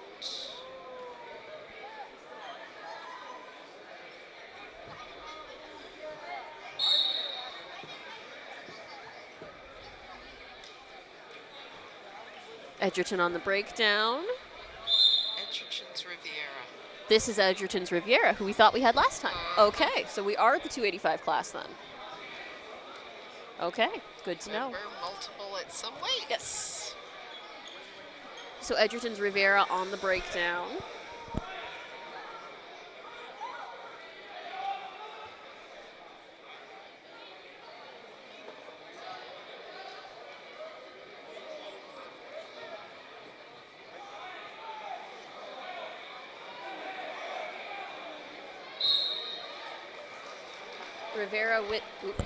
Rivera with the pin, with 1:18 remaining in the second, so a pin time of 2 minutes and 42 seconds.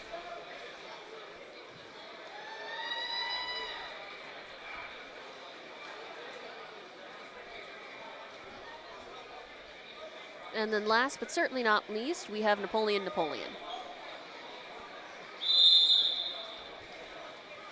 Who appear to be having a great time, actually.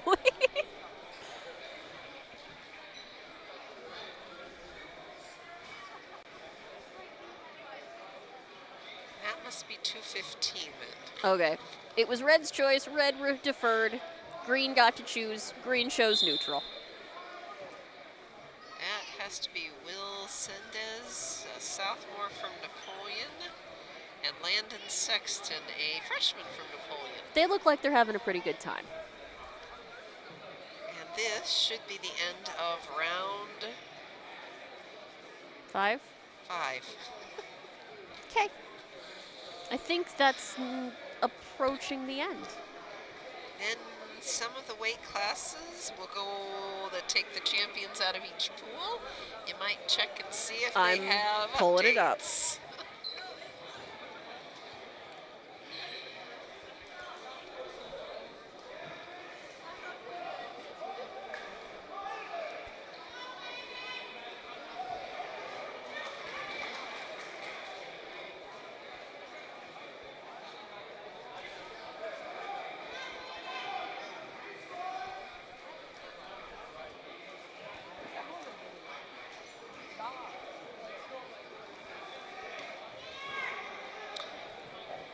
We are waiting on this next round. I think I am going to go take a break. Okay.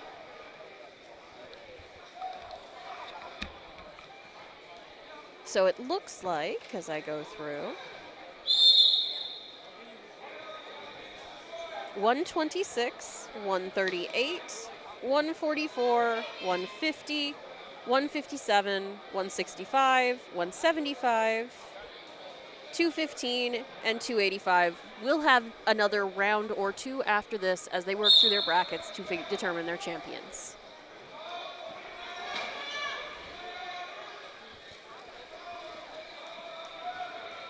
Right now, in our, whoa, gentlemen, in our Napoleon match, Green leads 4-3 in the second period. 23 seconds remain.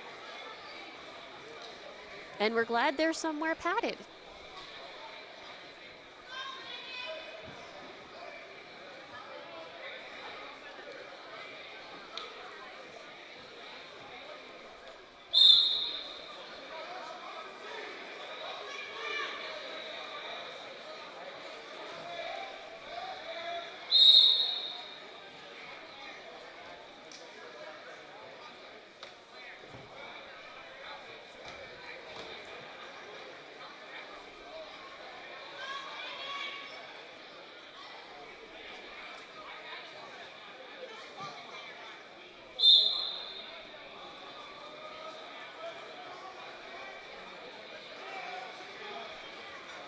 All right, red looking to get up and out, get the escape.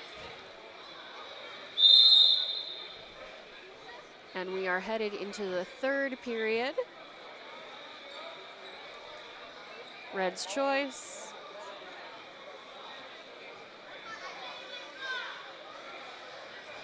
Red chooses something. Up. They have the same coaches, so there was a lot of crosstalk.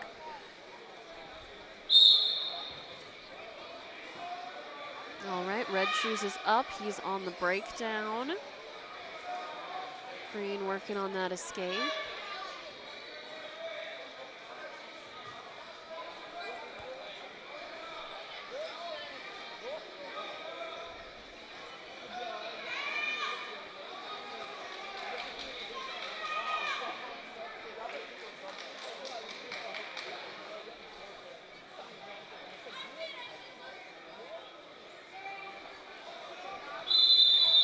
And there's the pin for red. Okay.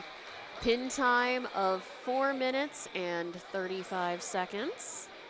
That, I believe, was the last match of round 5. I will be back with my host. We will join you for the bracketed championship rounds in a few minutes here on HIX-TV.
Drawing the Mini Aces raffle winners. For third place, we have Chloe Albertson. Chloe Albertson for third place.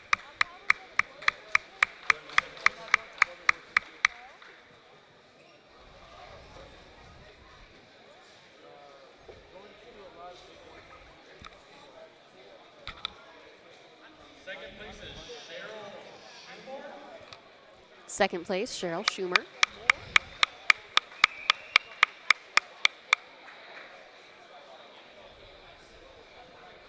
And first place is Connor Dove. First place is Connor Doug. So those are the winners of our Mini Aces raffle. Good luck to the guys going for finals. All right. And we will be back with you for finals.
All right. We are wrapping up a few last-minute matches before the finals at 144 pounds. One of your favorite wrestlers, Orlando Puente, a senior from Edgerton, is wrestling Antwerp's Gage Clevenger, a junior. And they are out to a enthusiastic start. They've both come in pretty hot to this invitational. Clevenger's been pretty explosive. Puente is a very fast very aggressive wrestler in a lot of ways. They both are showing quite a bit of speed here. And evenly matched in height, body build. I was hoping they were weighted so that we were going to see them both in the final, but I guess not. Doesn't matter whether it's in the finals or now. It looks like it's a pretty good match. Yeah. Okay, I think they've been sizing each other up because they are so evenly matched. No one wants to make a mistake and no one wants to go first. Nope, and they both want it. And they both keep trying to throw each other because they are about the same, same build, same muscle mass, legs and arms. They are so evenly matched. They're not going to get away with some of the tactics they've had with some of their other wrestlers. Yep. Clevenger shoots first, goes for the leg. Takedown for Clevenger. Right at the out of bounds. Was that? Wasn't this them? whistle? No, that was a different whistle. That's Okay. what's got confusing for everybody. I think Clevenger might have it. He's got some at least back. Well, no. Puente's 4 back on points. back on the 4 supports. But Clevenger is up 7-0 from Antwerp. 7-0. And now they are officially out of bounds with short time. 9 seconds left in the first period.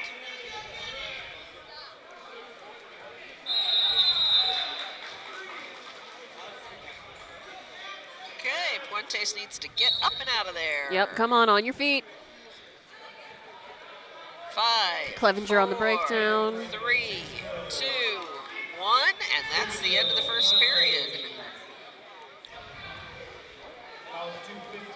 Coin toss gives it to Edgerton. Edgerton's coach elects to go neutral.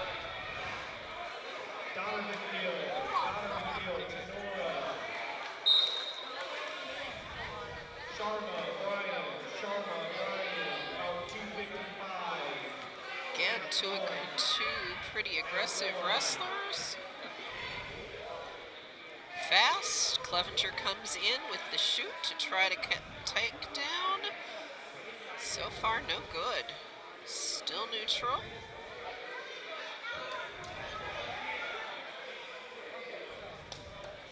Schartzer, Paulding, Josh Franklin, Hicksville. Schartzer, Paulding, Josh Franklin, Hicksville. Wrapping up again. Map 3. Come on, gentlemen. We got to get a start here. Come on. They are so Leroy Gill, closely matched. Cannon Freed, Hicksville, Map 2.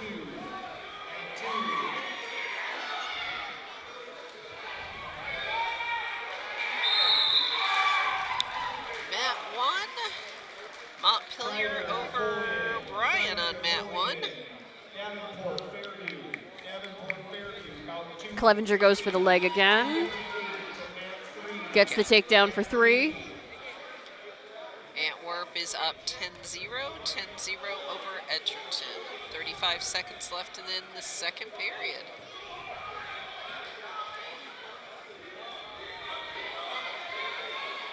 Working it. He's really taking that arm with him. Mm-hmm.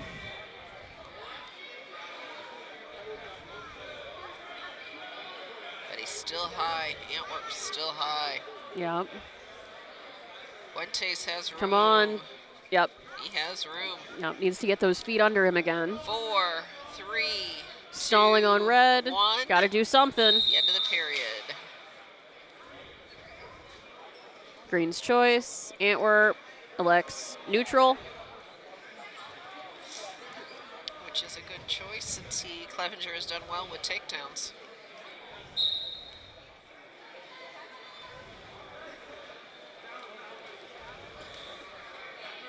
Okay, I think we're going to move over to mat 3. Where we've got Hicksville and Paulding in a lighter weight than the one we were on. Yep.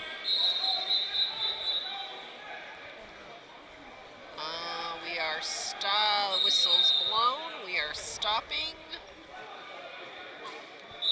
No one seems sure why we stopped on Hicksville and Paulding. I think it must be a book issue. They aren't quite ready, maybe. Blood time over with Antwerp and Edgerton, because that's been the name of the game at this particular invitational. There we go. Play has resumed. Hicksville and Paulding.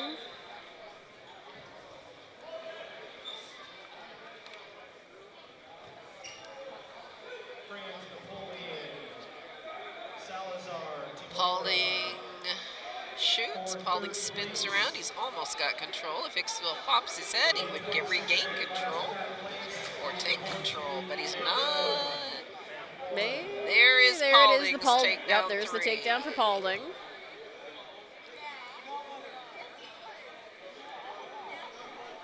We know it's in the brackets that they have released, so I'm guessing around 126.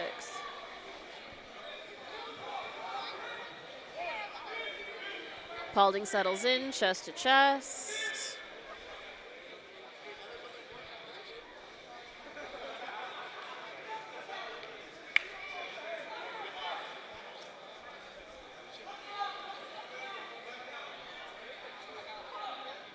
Paulding's on his toes and looks like he's pushing Just hard. up. He should. He's got his head up. Hicksville's got to keep moving. There it is. Pin for Paulding. Minute 34. Oh, no. They're on the one that isn't timed. No. We know it was in the first period. Yes. That's one of the problems with 3 mats, and you only got 2 scoreboards. Yes. You got to do one manually. All right, we are back on mat 2, finishing up. Fuentes Clevenger. Clevenger is up 10-0 and just gets another takedown, 13-0 with 1 minute left in the 3rd period.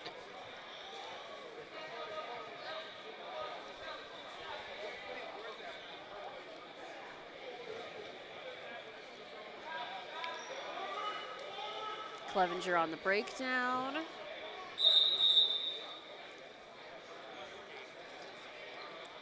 And we're going to stop because our nosebleed stuff fell out. And we need the floor cleaned here, Yep. ladies and gentlemen. Ref's point being blood is blood. Doesn't matter if it's on a thing or if it's directly on the floor. Yeah. You got to clean. We're going to move over to mat number 3, and we're going to follow Fairview Napoleon. All right. While we are waiting on Antwerp and Edgerton to finish their blood time.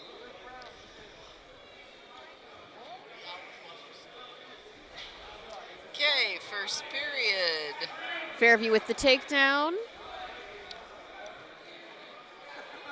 I'm hoping you can see. I I can can't see over Nothing. the massive I have crowd. a sea of Paulding wrestlers. That is all I can see.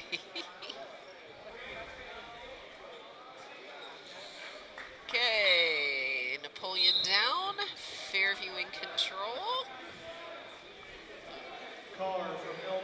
Okay, if we can do a wide screen, we're just about at the end of Antwerp Edgerton.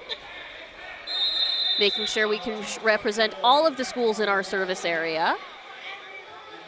Wonderful. Fairview on the breakdown. Still in control on mat 2. Clevenger on the breakdown, working to get himself some back points, maybe. Nope. Just in control on mat 2. Yeah. Fairview on mat 3.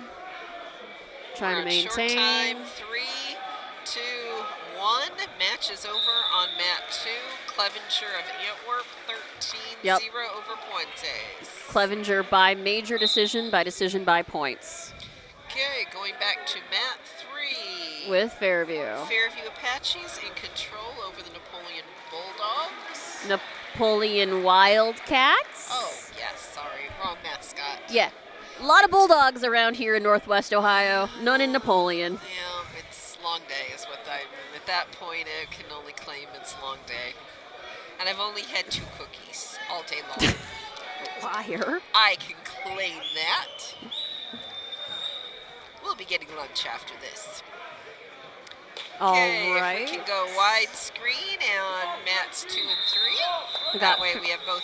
We have Fairview on mat 3, kindly and lent to us by Hicksville Edgerton, on and mat 2. with Hicksville and Parkway. Wonderful. Fairview in short time on mat 3. And that is the end of the first period on mat 3. Mat 2 is just beginning. Coin toss gives the decision to Napoleon. Parkway is incredibly aggressive on Napoleon's electing neutral. Hicksville drives. Hicksville gains control. Takedown 3 on mat 2. Way to go, Hicksville. Mat 3, we start the second period neutral. Hicksville's trying to wrap up Parkway Fairview coming on in. mat 2. Shoots for the leg. Trying for a cradle. And he's got it. Nice pin. Fairview with the takedown for 3 on mat 2. Or excuse me, on mat 3. Hicksville by a pin on mat 2.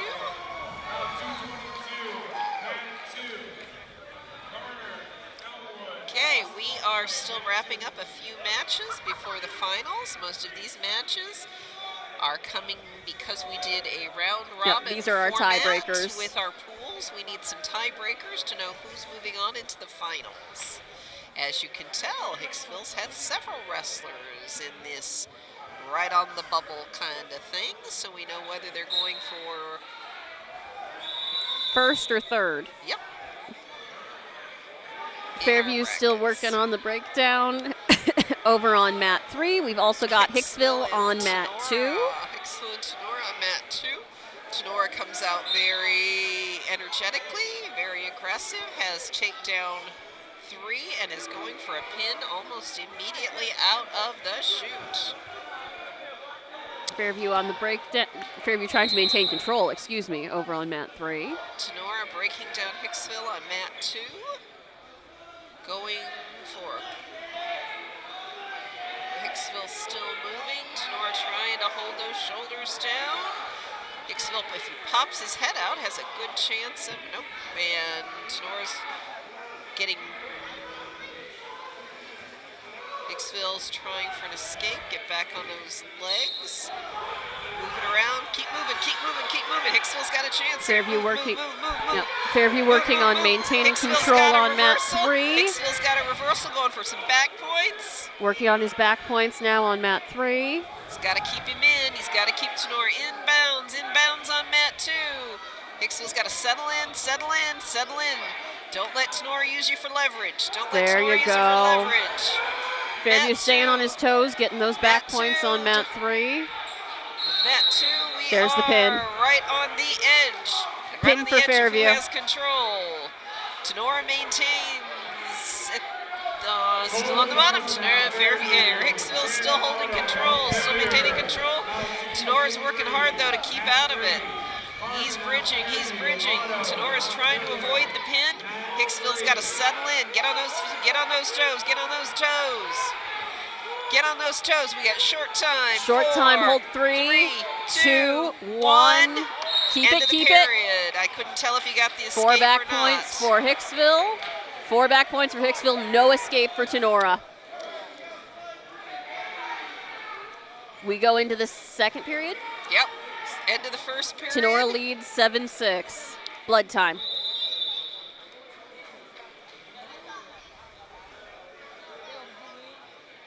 Do they need to start running humidifiers in the gym?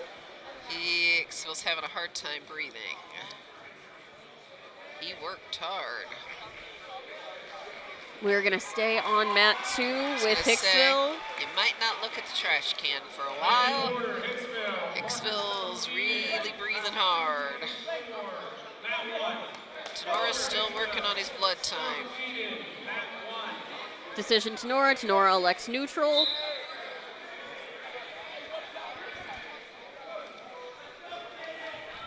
Okay, beginning second period. Tenora is up 7-6. Tenora 7-6, and this has been a hard-fought first period. Tenora shoots, goes for the leg, gets the Tenora takedown. has the takedown, and he's going right for the pin. On the breakdown, settles in chest to chest, Yep, stays on his he's toes. going for that pin. There it is. There it is. But that was a good match both ways. Minute 41 remains in the second, pin time of 3 minutes and Hicksville 19 is seconds. tired. You can tell it's the beginning of the season, and we are Yep, still everyone working is on out of shape. conditioning and stamina. Condition and stamina.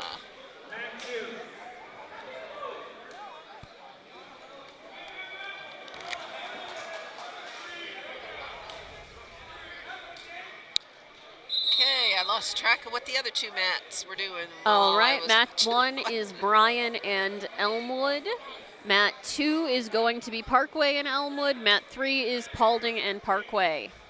I would say let's do Elmwood and Bryan on mat 1. All right. Elmwood is well on his way to get some back points, maybe even a pin on mat 1. I don't think he's saying, well, he might be in this next round. It depends how hard Bryan keeps fighting that pin. 4 back points given to Elmwood. Elmwood is up 7-0 on mat 1. Elmwood 7-0 on mat 1.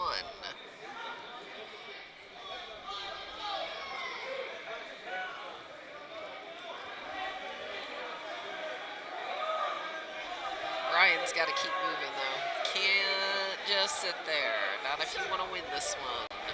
Got to keep moving, got to keep moving.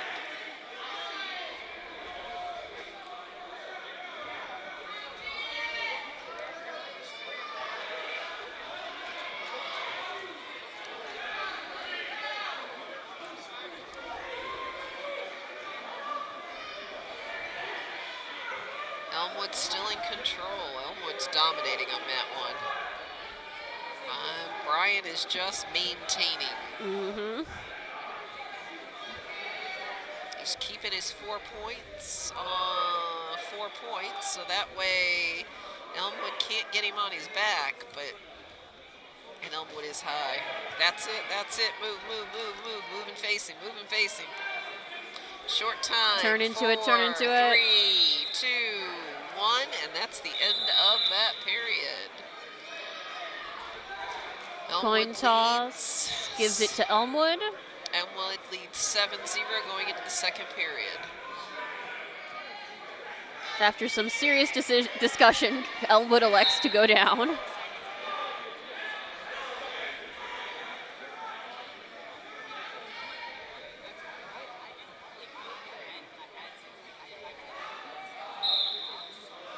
Okay, Elmwood chooses down, working for an escape or a reversal.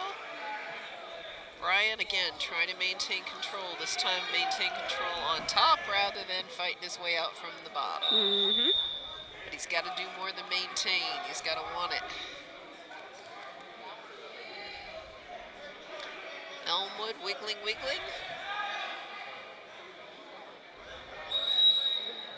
Bryan is high.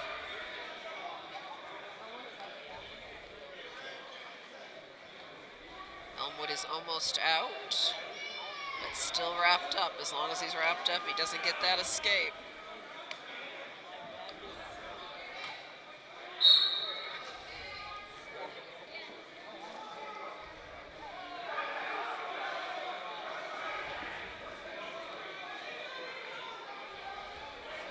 There's Elmwood's escape. 8-0 Elmwood. Both neutral. Minute left in this period. Elmwood takedown 3. Elmwood takedown 3. 10-3 Elmwood. Or excuse me. 11-2. 11 to. We'll get my. No, I'm looking at the 11 wrong to scoreboard. nothing. I Second was- period. Yep, I was looking at the wrong scoreboard. Elmwood leads 11 to nothing in Yep. the second. I thought it was 10 because because I was looking at the wrong scoreboard. Elmwood would much prefer the pin, which is what he is trying to do, but he's got to break Brian down more than that if he wants the pin. That's it, that's it. Pulling back, pulling back. Short time. 5, 4, 3, 2, 1. 3 back points awarded to Elmwood. And that is 14-0. We are 1 point away from a tech fall. Brian's choice. Brian elects neutral. Brian's coach is at least going to make Elmwood work for it.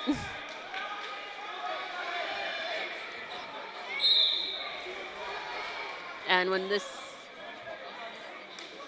we'll finish it up and then pan over to. Wow, we're getting aggressive. Yep. The official, I'm not sure like that aggression. Yep. Yep. Awards the point to Elmwood, which is the tech fall. Yep. And now we're going to go over to mat 2, where we have Hicksville's Kreitz and Montpelier, so you should be able to look up.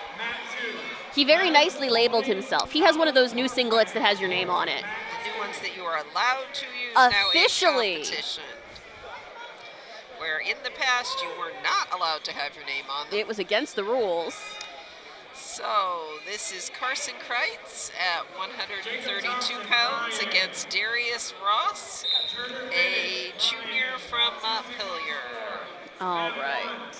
Thompson, Brian, Biddick, Brian, report to mat 1.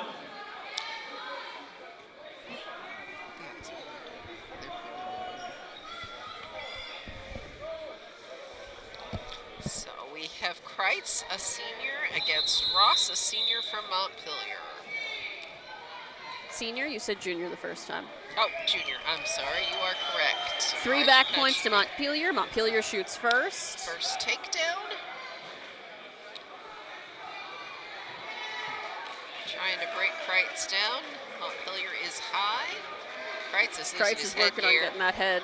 We also have Hicksville on mat 1, so can we take a wide screenshot? You take mat 2, Kate, I'll take mat 1. Sounds good. Kreitz on mat 2 gets the reversal. He has completely lost his headgear, actually. 2 back points, or nope, just the reversal. On mat 1, it's Hicksville and Montpelier. Hicksville and Montpelier on mat 1.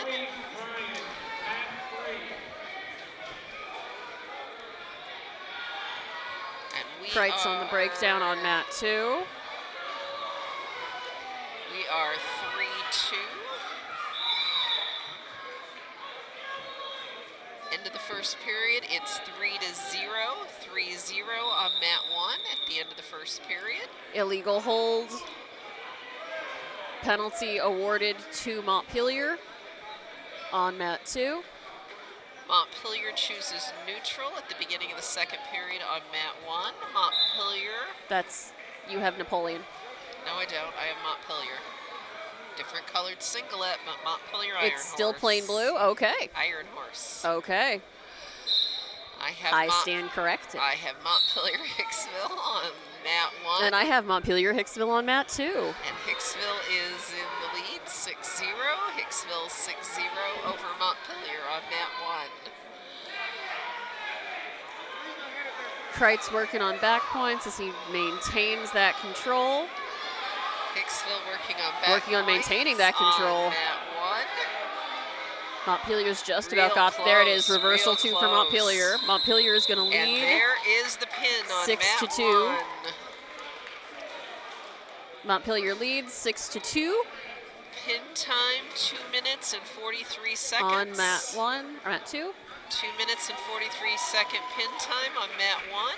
Hicksville over Montpelier. We head into the second period. Hicksville wins the coin toss and defers. Montpelier elects to go neutral. Meyer, Tenora, Reyes, Baldy, about 266. Third place. Montpelier shoots first. Meyer, Tenora, Reyes, Baldy, mat 1. Okay, Kreitz still in control in mat 2. Working on getting some back points now. Takedown 3 for Kreitz. Reversal. Yep, Yep. reversal. 3 back points given. Reversal 2 for Montpelier. Kreitz loses the headgear. Yep, and they're making sure they've got the score correct. They do not, which is why he's checking. Uh-huh. They very do not. That's why they're going to take a break, and he's going to put on his headgear, and they're going to correct the score.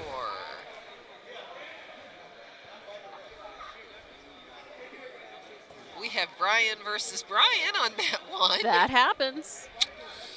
And we have Fairview, is it? I think Yep, it's Fairview Iron Horse. Fairview versus Montpelier. How about if we go over to Fairview Montpelier on mat 3 while they figure out what's going on for mat 2? Or at least widescreen it.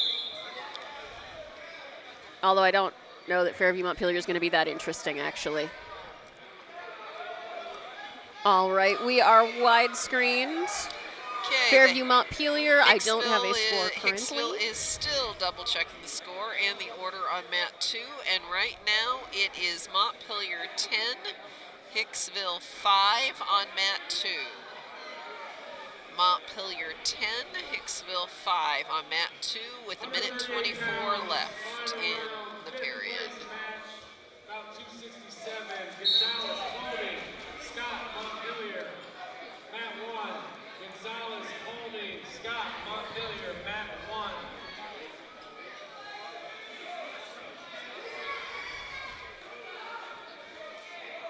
Okay, Montpelier still in control. Fairview and Hicksville's Kreitz fighting hard on mat 2. mat 3, Fairview and Napoleon neutral. Or not Napoleon, Fairview and Montpelier neutral, excuse me. Okay, minute left. Kreitz trying to stand up. Fairview and Montpelier on mat 3 remain neutral. Both Kreitz and Montpelier starting to look a little tired. You can tell they've been working really hard. Headed into the next period here on mat 3. Hicksville down, Montpelier in control. Hicksville, Kreitz up and out. If he faces him, I think he's almost got the escape. Almost there, almost there. There we go. There's the escape. So we are 10-6 Montpelier. Fairview goes up, Kreitz Montpelier going down. for the takedown 3. Takedown 3. That takes us to 10-8 Hicksville. Fairview on 10-8 the Montpelier, but Hicksville still in control. Fairview on the breakdown on Can't mat quite 3. see the end, but we are on short time. It is 5, 4, 3, 2, 1, and that is the end of our period. 3 back points. 3 back points to Hicksville. So Hicksville takes the lead. Kreitz takes the lead for one of the first times in this match. 11-10. Fairview on mat Hicksville over Montpelier. Fairview on mat 3, maintaining They are his double checking control. the book, double checking the score again. Montpelier working on that reversal. Double checking the book again.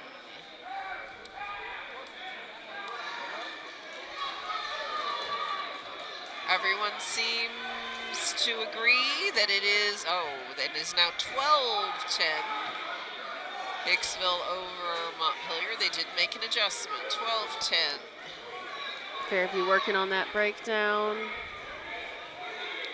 Okay. Hicksville's Kreitz takes down. Hicksville's Kreitz takes down on mat 2. Montpelier on top. And he chooses to let him up. He gives him the escape. 13-10, Hicksville. It's really coming down to these takedowns. Who wants it the most? Who's getting this next takedown? Both are fighting hard. Fairview Hicksville Montpelier throws out of in. bounds. Hicksville throws Montpelier. Still neutral, still neutral. Montpelier flips him and gets the 3-point takedown. Montpelier ties it up, 13-13. We head back to the middle Tied of again, mat 3. 13-13. Fairview Montpelier's maintains still control. in control. Montpelier's losing his headgear. Fairview maintains control on mat 3. Montpelier gets his headgear on. He's a little emotional, to say the least. Kreitz is down on mat 2. We've got 1:23 left in this period. Montpelier's still in control. Montpelier's coach is questioning something. Now everybody's questioning something. This has been a match of questioning something. So they are double checking the scores again. Yep. Over on mat 3, score remains unchanged. We are in the third period now. Elected Everyone to is begin agreeing. neutral. 13-13 is our score. Montpelier shoots first. Mat 2, Hicksville's Kreitz is down. Fairview's coach saying, do stuff. Break him Montpelier is down. on top, and because we've had so many score changes, we're going to have a second official just kind of hang out. Hang out. And we are being warned that we are 3 clasping points. hands. Clasping hands. 3 points for Fairview. That's going to be all she wrote. Official Over on is mat giving 2. a technical. Clasping hands, 1 point to Hicksville. So penalty just changed it from a tie match to 14-13 Hicksville. That's why we pay attention to safety beyond all the reasons of keeping people alive. Again, the second official after all of the scoring questions and all of this. Montpelier's wrestler is talking to his coach saying, I'm not sure what I'm doing wrong here. And Hicksville is down. Montpelier's going to let him up. So we are going to go neutral. That's an escape. So we are 15-13 Hicksville. It's really coming down to If this Montpelier takedown. wants it, he has to get the takedown. Yep. Well, even if If Kreitz wants to tie it up, wants to wrap it up, he needs to get the takedown. Yep, I was going to say, Montpelier gets the takedown. Hicksville loses here. We need to see this gentleman who really wants it. We are right on the border of the mat. If you want it, you're going to drive in and take control. Pull him in. And they are giving Hicksville? control. 3-point Okay. takedown to Kreitz. He's getting back points now. Can't He's got tell if one he's shoulder. He's working on the second. He's got to get on it, keep on his toes. Get on those toes. You only got one set up. Get those toes Get in. on those Push. toes. Get on your toes. Push. Settle in. Push. Chest to Get chest. on those toes. Push. Push. Settle push. in. Center. Get on your set. It's it. Nope. Settle Too back far, in. You too can't far, do that. too far. Pull him back Nope, in. Nope. Got to lay down. Got to get him settled down. Chest to chest and on the toes. There Chest you to go. chest. There you go. Hold it. Hold it. There it Yeah! is. 7 seconds left on the clock. Pin time, 5 minutes and 53 seconds. Carson Kreitz pulls it out. Except I'm not sure. I don't know if this is the final match for him or not, but he's going to be tired after this one. Both of them are. This was a well-fought match for both of them. Well-fought match for both Hicksville and Montpelier. 150 pound finals for 5th place. Well-fought match for both Hicksville and Montpelier. That's the kind of wrestling.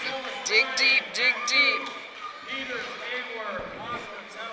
And Oh, no. You get him Get up, back up. Get him up, get him moving, because if he cramps up and he's got anything else, he's got to keep moving. Keep him moving, keep him moving. Walk him out, walk the cramps off. Okay, right now I think we'll follow Tenora. Yep, we've got Tenora Elmwood over on mat 3. This is a gill of Tenora. It's a good guess when They all have mohawks. Every gill from Tenora right now has a buzz cut or a mohawk. well, that's a good way. I was just going by 2/3 our Gills is the last name. Only from Tenora. half. So Tenora and Elmwood on mat 3. Tenora and Elmwood on mat 3. Tenora in control, working hard to get those back points. Does he have it? Nope, nope, only got one shoulder. Settle in. Tenora working on the breakdown. Elmwood is fighting hard. There it is. There it is. Tenora wins by a pin on mat 3. Tenora, mat 3.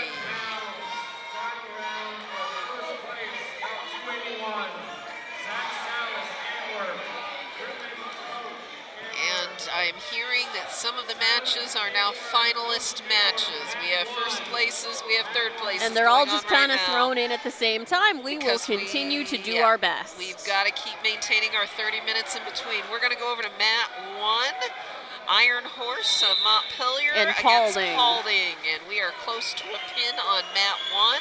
Short time, 5, 4, 3. 4 back points awarded to Montpelier. That's our 3rd lost headgear in 3 matches. We have 2 seconds left on the clock on mat 1.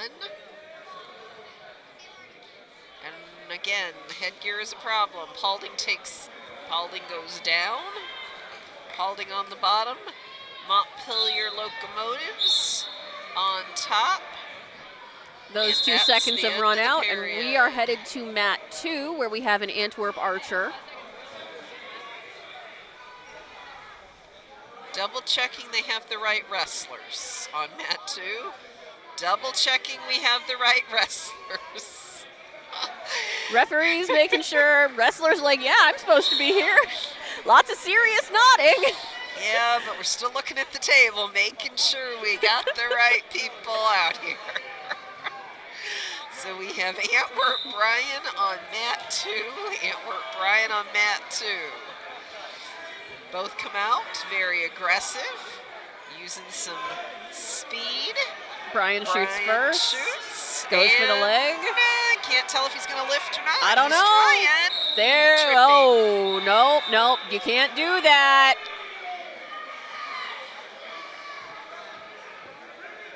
Well, it wasn't the Brian wrestler, it was Antwerp. Antwerp, who I guess had an arm up too high on the neck. Yep, right across the throat. So we are starting neutral again.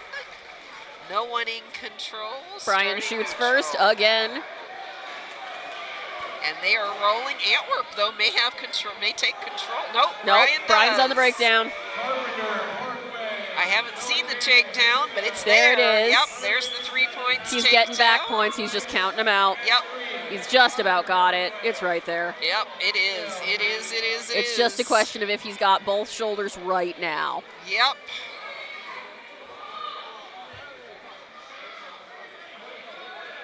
There it is. This is not the end of this mat. 2, 1. The clock screwed up. Okay. Little confusion. The clock quit working. 4 back points awarded to Brian. Little confusion about the clock. We have no time, we have no scores on any of our scoreboards. So we'll just lay on the book. Antwerp defers. Brian's choice. Brian is electing down. Brian takes down for the second period. Shoes. Smiley faces. Ouch. Antwerp on top. You're right. Smiley face big ones. So Brian needs to get up and out of there. Up and out. Okay, Antwerp maintains control. Illegal hold. We're going to return to neutral. Another illegal hold for someone. Not illegal, just unsafe. We've had a lot of unsafe. I think there are a lot of new law rules about where and how you grab near people's necks, which is good. Strangulation is scary. So, Antwerp by... Did he get the 2? Did he get the reversal at the end? There was a 2. Yes, Brian got the Brian reversal. got the reversal right there at the... No, yes, no. Now I'm confused. Okay, they are going both neutral, so that means... No, No? Okay. no, we waved it off. Okay. Okay. Too close to the out of bounds. Okay, Brian. Yeah, if I were the Brian coach, I'd be asking for an explanation too. Clasping on Antwerp. Okay, Antwerp still maintains control. Brian is working his hardest to get out of there, whether it's an escape or reverse. I give him a lot of credit. He's working his to get out of there. So Brian at this point is up 3-0. Brian 3-0.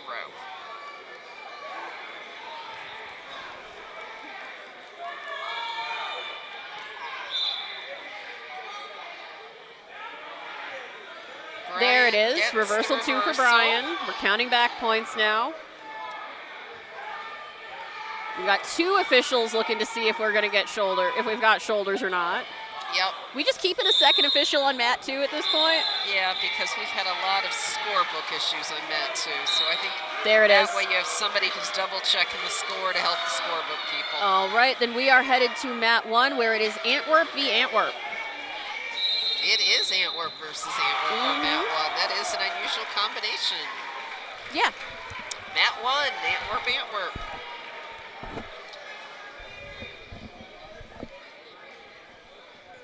Brian takes the pin to win on mat 2, Yep. and we have Antwerp against Antwerp on mat 1. Antwerp red gets the escape from Antwerp green. Gage Clevenger, Antwerp. Mason Smith, Montpelier, mat 2. Clevenger, Antwerp. Smith, Montpelier, mat 2. Oh! I'm glad we didn't have any wrestlers on mat 2. Gentlemen. That went all the way across. That tells you they may be teammates, They both want but it. They both want it. Wednesday, Edgerton. They both want it. Brian, mat 3. 144 pounds, third place match. Wednesday, Edgerton. And that was the decider then. We covered the Clevenger Puente match. That was for who was going to be in bracket for first versus bracket for third. Okay. Because they probably had a tie. They had a tie. Going in. We are going to move, though, down to mat 3 and follow Hicksville. This is a Clark. So we're going to do Hicksville Parkway on mat 3, and I will keep an eye out on Antwerp versus Antwerp because I can tell you Antwerp's going to win it. Absolutely.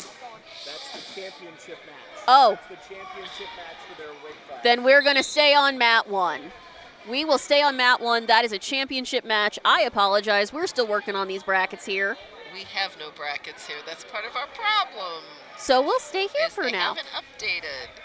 So we can't hear as they are calling them. All we can do is see who is on the mat.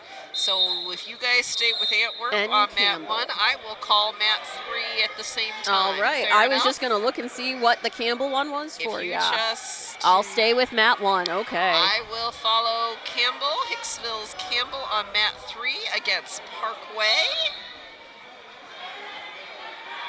Parkway in control of Hicksville's Campbell.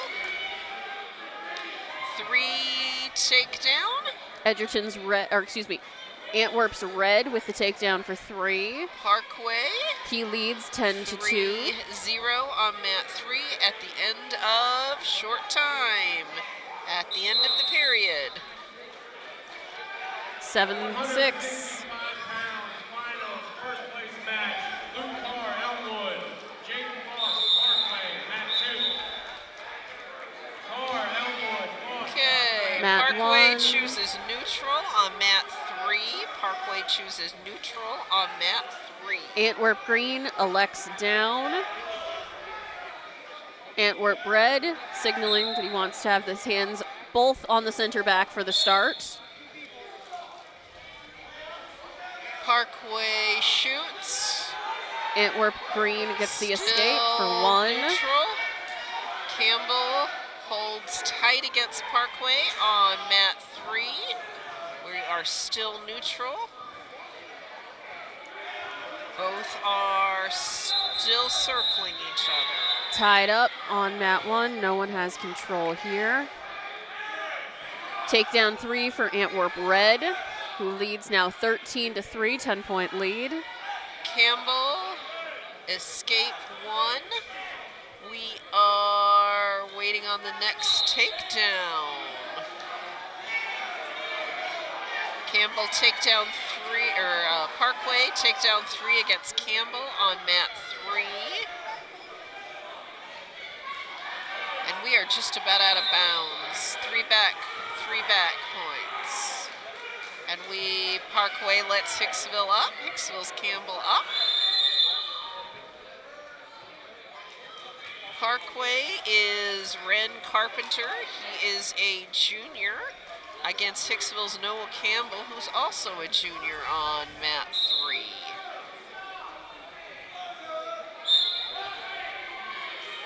Parkway shoots again. Twist, just out of bounds. Campbell tries to get behind him. And we are both out of bounds and starting Antwerp A, again. Antwerp green, Antwerp red. Antwerp red with the lift, lets Antwerp green go. Takes us to 13-4, 9 points different. Hicksville's Gets the Campbell takedown and for Parkway 3 more. Starts A neutral. 12-point lead now for Antwerp red on mat 1. Starts neutral on mat 3. Parkway leads. 4 back points issued for Antwerp red on mat 1, and that'll be all she wrote. Tech fall for Antwerp red. We are short time on mat 3, and that is the end of the period for us.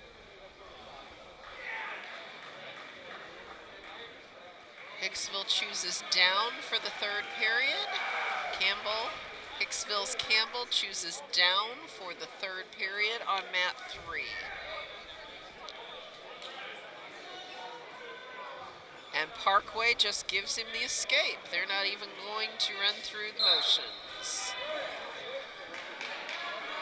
Again, not a bad choice on either of their parts. Hicksville scores, and Parkway gets a chance to work on takedowns, because this has been a takedown match. It's all about the takedown. 144 pounds, 5th place match. Campbell wrapping up tight. Parkway still shooting. Working his way around. Still neutral. Still neutral. There is Parkway's takedown. Takedown 3 lets Hicksville's Campbell up for 1 escape and goes right back in for the next takedown. This is the takedown game. There is, I think it's right there. Campbell's working hard to avoid it, but pretty sure there's the takedown. Yep, takedown for 3, and I'm guessing that's our tech fall. That is our tech fall. That is what was needed for the rest of this match. All right, over on mat 2, we've got an Antwerp Archer and a Montpelier Iron Horse at it again. Antwerp working on his back points.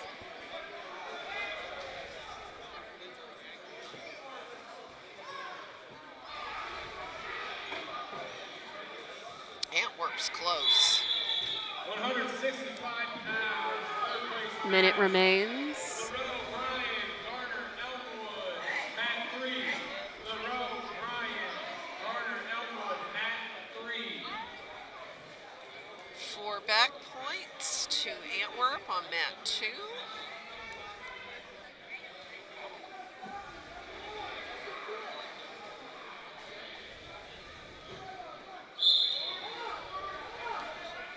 Montpelier trying to wiggle out. Antwerp breaking him down, circling. Working really hard to break him down.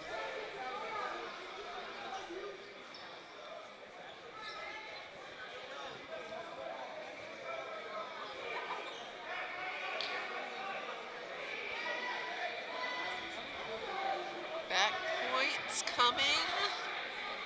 Short time, 2, 1, and that's it. 4 back points awarded to Antwerp. Is this Clevenger? That might be Clevenger. 11-0. That's Clevenger.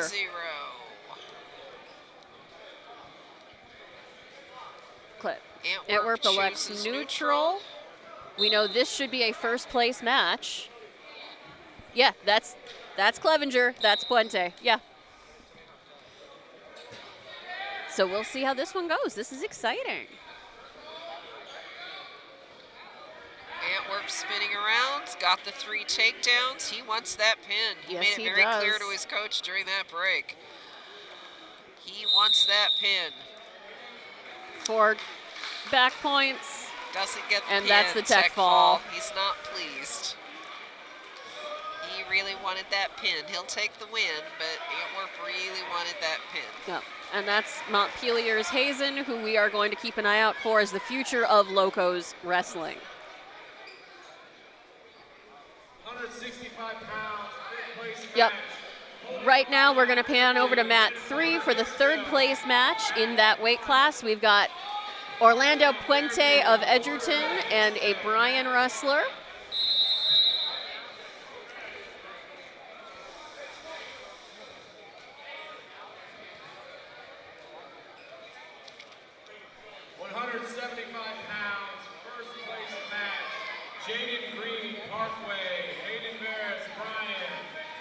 Go over to mat 1 to follow our Hicksville Fairview match. Mat 1. This ace has not elected to label himself, unfortunately.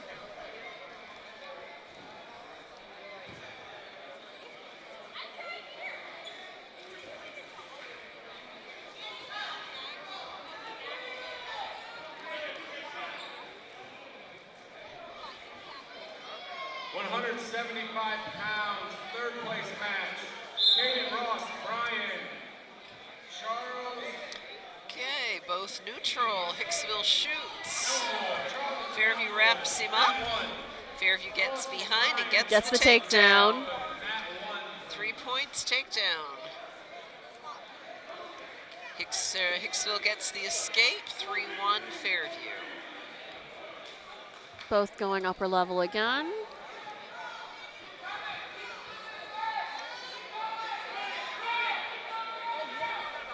Hicksville shoots, goes circling for the breakdown. He's really wanting that takedown. They should have it right there. There it is. 3 points, Hicksville takedown. And Fairview working for that reversal. There it is. And there's the reversal, back and forth. Hicksville working on the escape.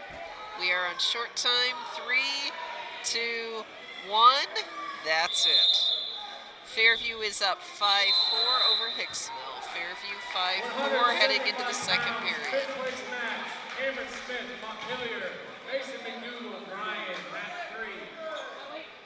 3. Hicksville's choice. Hicksville elects neutral.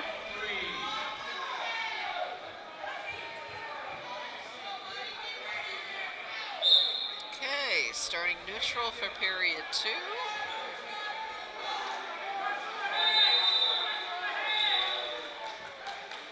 Fairview shoots. Fairview, Hicksville spins around and gets the 3 takedown.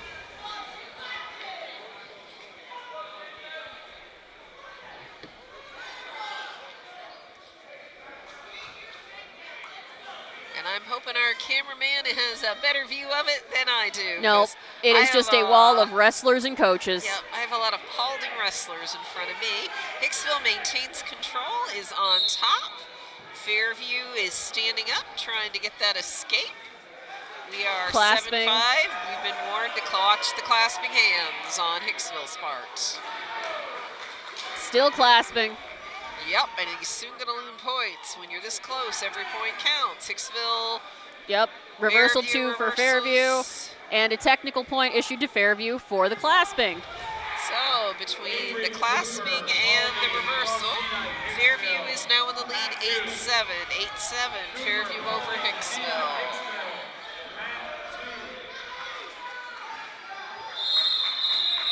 And we are out of bounds. Which is good because there are other wrestlers who are very close to where that circle is.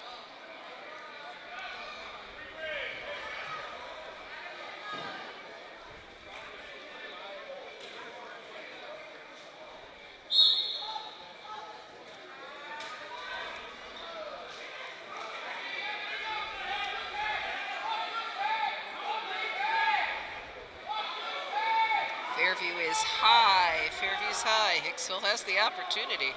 Yep. Yep, there it is. Keep moving, keep moving, keep going, keep going. Into him, into him, into him. Nope. Fairview maintains control. On the breakdown again. Fairview settling in now, chest to chest. There it is. There it is. And look looking up above, Scholastic team. It looks like they still haven't updated your years. And They- you've been graduated a lot of years in those. I don't expect it to ever get updated, and that's okay. I just looked up. the Someday numbers. Mrs. Laney will go up herself and put up 16. Well, or maybe she just needs to take a marker over there. Ridgeway, Brian, Matt 1. Just looked up and noticed that they still hadn't updated that Scholastic TV Year League Championship. Okay, cleaning up on mat 2.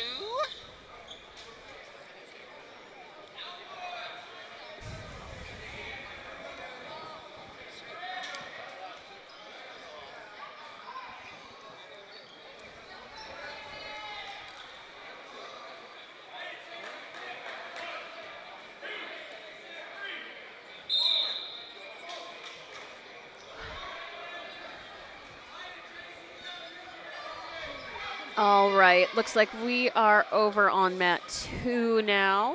Yep, we got 2 and 3 visible. Thank you, cameraman. We just about, looks like we might be just about done. Whoa, that official better watch mat 2. On mat 3. No, mat 2, we just about went into the bleachers. Pin on mat 3. I'm assuming Elmwood won because Brian is not being very sportsmanlike up there. No, Brian won. That's still, then I wouldn't have thought he would have reacted the way he did. His headgear was falling off. He took it off because he couldn't see. I appreciate knowing that rather than the way I interpreted that, looking over at the last minute. We are on mat 2 we with have Elmwood and Parkway. Parkway and Elmwood. Unless you would prefer to go to mat 3 where we'll have Golden Bears, but we'll stick with Elmwood Parkway for now. Elmwood with the takedown. Elmwood is up. Elmwood is up 11-2. Elmwood over Parkway 11-2. And Kate is right. We have a Brian versus Brian match on mat 1 and a Brian versus Montpelier match on mat 3.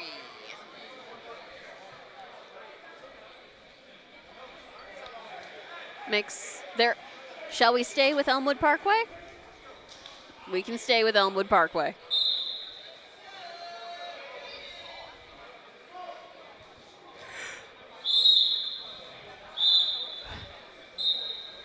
Both are neutral.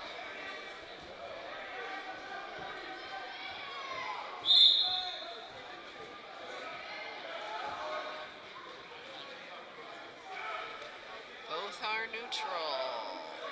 They're circling, and I think the officials are saying, come on, gentlemen, let's start wrestling. It's 11-2.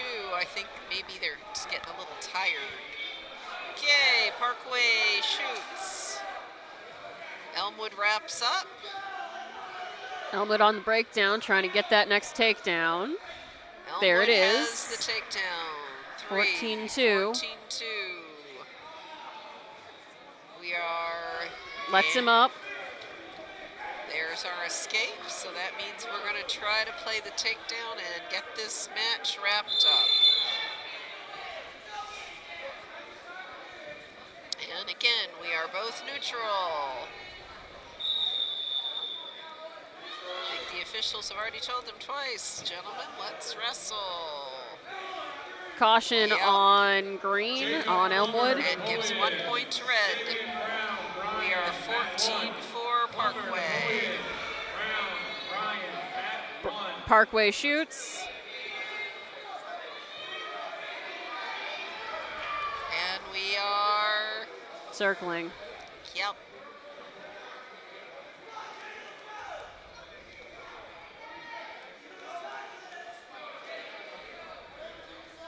Elmwood leads 14-4. Caution now on red. Short time, 4, 3, 2, 1. Heading into the next period, I think. No, that's it. That's all she wrote. So Elmwood is going to win 14-4.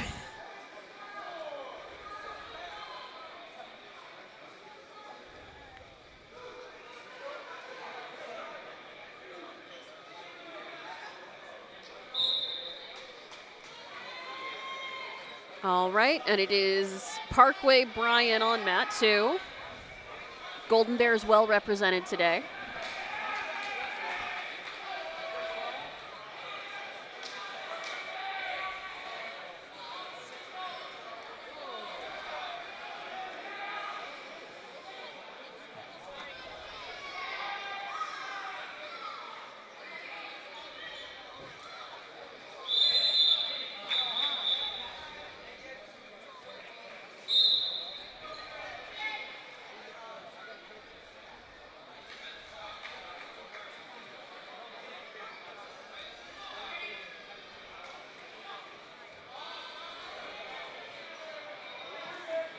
Takedown 3 for Parkway. Parkway's coming out strong right in the beginning. Settling in.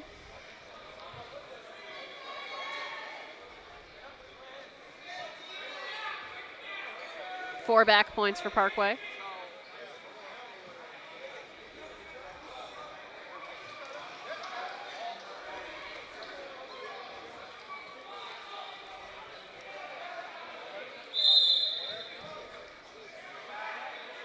Parkway working on breaking Bryan down.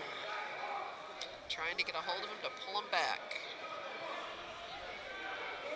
Oh, Bryan's rolling over. Bryan's rolling over. That looks like a reversal to me. Now Has Bryan's to settle in, now settle Bryan, in on your toes, stay on your toes. Bryan's working on back points. He's got both shoulders, they're right there, it's right there. Oh, Parkway's rolling over. Lost his balance. Has to pop his head out of that arm, though, before he gets the reversal. 38 pounds, 5th place match. There it is. There's the reversal. 3 back points for Bryan, reversal 2 for Parkway.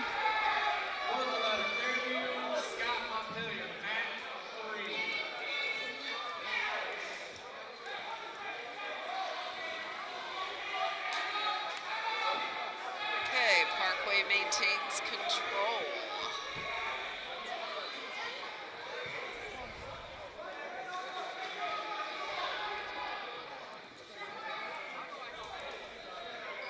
Parkway up 9-6, 9-6. Short time, 2-1, and Parkway that's settling it. in. 4 back points for Parkway.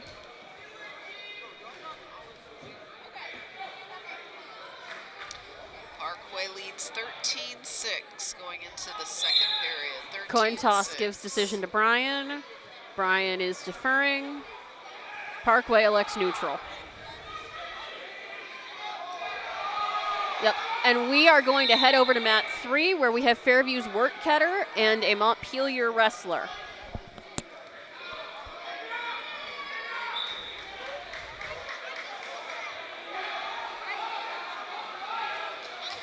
Wortketter coming out fast, gets the takedown.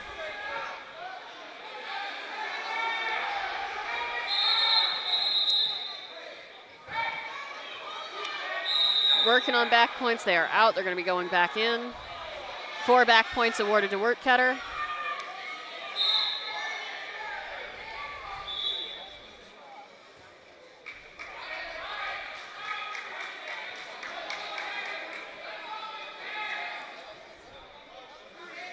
Caution on green, on Wortketter.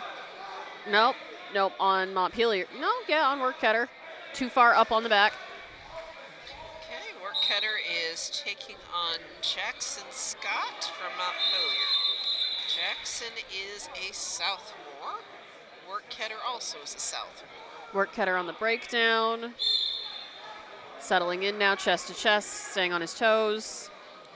Wants the back points.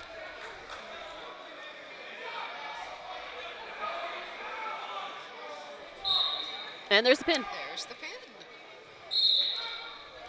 So we will go back to mat 2 and finish up with Bryan and Parkway. Parkway still in control. Parkway up 16-6. A minute left in this period. Parkway on his toes. Working for those back points. Still not there. 3 back points. We are up to 20-6, 14-point lead. One more round. We are close to tech fall.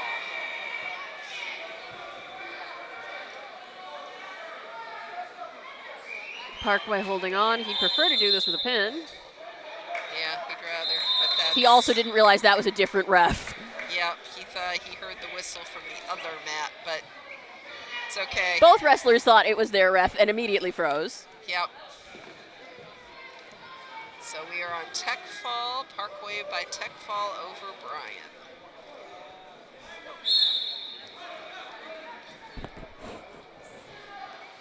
They all have mohawks. Okay, so we're going over to mat 1, and we are just about wrapping up because they're tearing down mat 3. Nope, we are staying on mat 2 where we've got a Hicksville wrestler checking in. Okay. I'm just seeing they're tearing down mat 3 already. So they can get it back to Edgerton because presumably it's riding on the bus with the wrestlers. That would make sense. If they could move everything to the other 2 mats, they could send it home.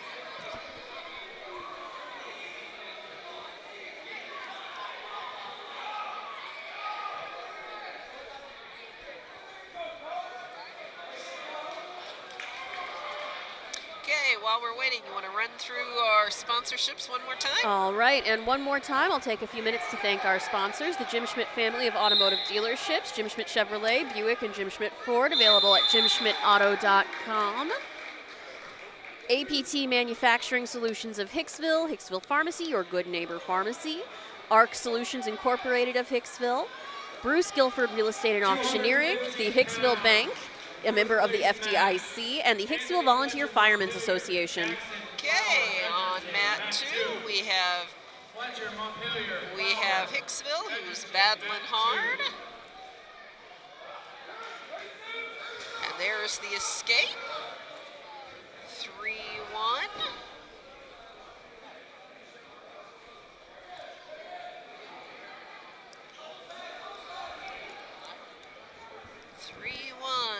Paulding over Hicksville.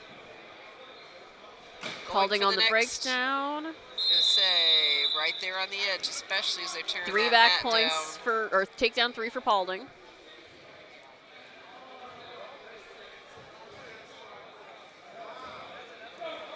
So 6-1 Paulding, 6-1 Paulding. Hicksville down, Paulding in control. Hicksville's trying to get up and out. Keep moving, keep moving. We've got about a minute left in the period. Hicksville's still on the move, and there's the escape, 6-2. So now we're looking for the next takedown. 6-2, Paulding over Hicksville. Hicksville's still on the move. Paulding with the takedown, goes for the leg, there it is. 9-2. Hicksville on the move, Paulding settling in. He wants to Hicksville still wiggling, Yep. still moving. Keep going, Pop. keep going, keep up, going, keep those moving. feet under you.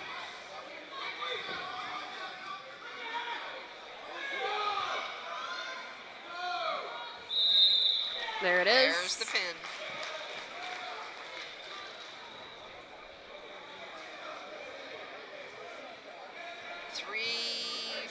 .343 pin time.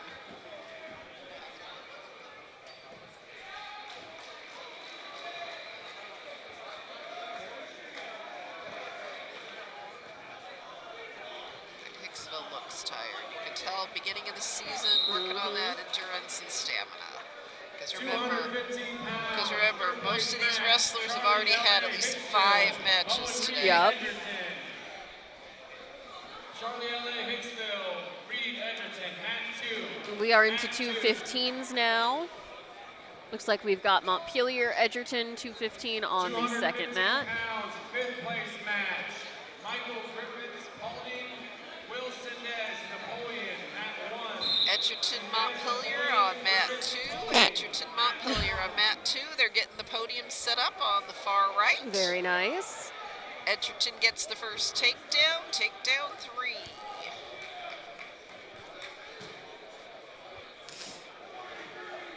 Working on breaking him down.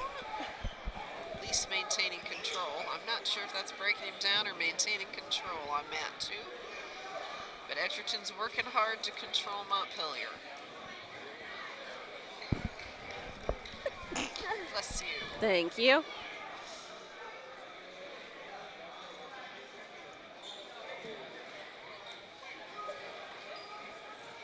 Edgerton circling. That's it. Oh, settle in. Nope. Still not controlling Montpelier yet. Nope. Now that, chest to chest on his feet, he's close. He is close. Oh, they're calling him out of bounds because we are short. They were technically in the other circle. Again, that's part of our issue is 3 mats does not give you a lot of extra room.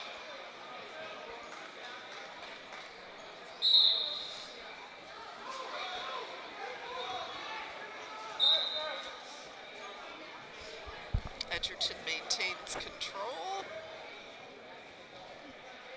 And we have seen this trend as we move into these higher weight classes of these lower scoring matches. Yep, Edgerton leads 6-0. Edgerton over Montpelier 6-0. He's high. Yep. Still trying to break Montpelier down. Edgerton working him, but Edgerton's high. Montpelier's popping his head out. Oh, Edgerton gets around behind. 2 back points. Short time, 3, 2, 1, and that is it. 8-0 Edgerton after the end of this period. Montpelier looks tired, though. That's a lot of fighting. Edgerton's choice. Edgerton elects neutral.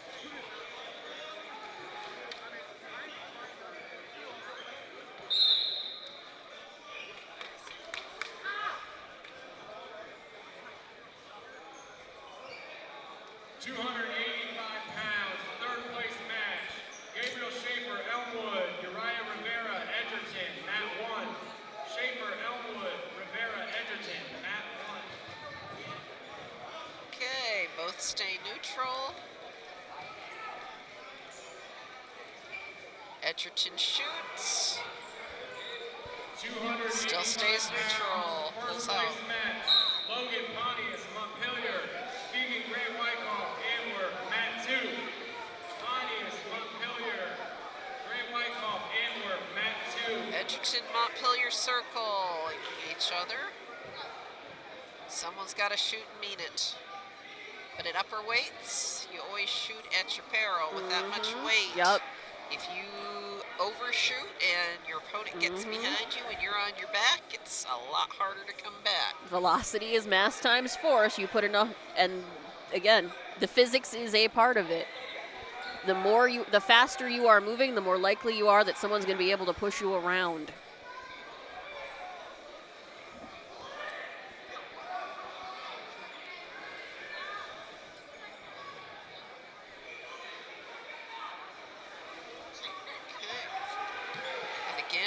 To the boundary. Both officials standing there, both realize they've got to watch them and make sure they stay in bounds, because otherwise they are on the gym floor right now. There's no wiggle room there.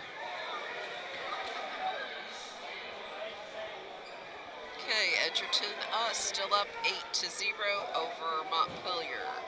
We are on short time. 5, 4, 3, 2, 1, and that is it. Heading into the 3rd period, Edgerton 8-0. It is Montpelier's choice.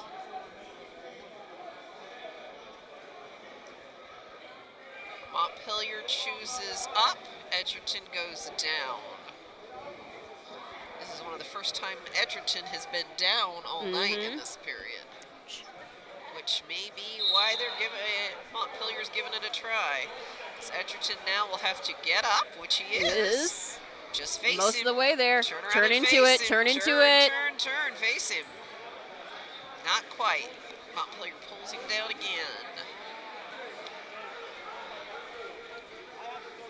Edgerton needs to stand up. He's got to stand up and face him.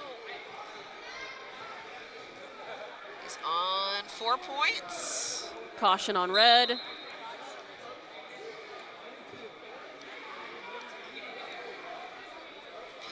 Oh! That's pretty close to the table there.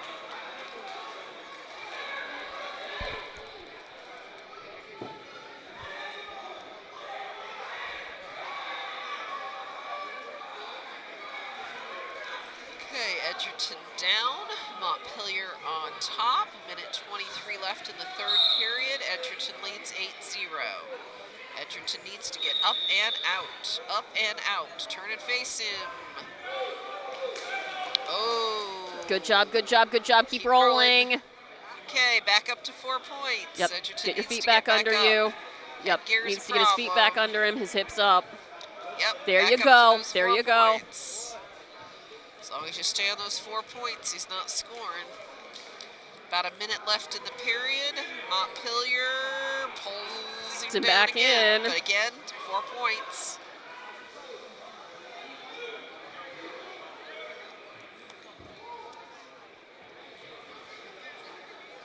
Stand up, stand up, stand up, and turn up.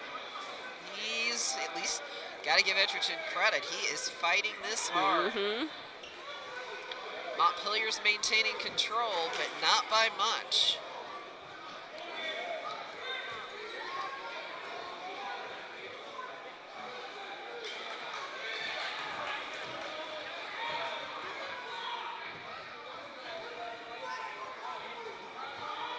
Edgerton trying to get back to those 4 points. Short time.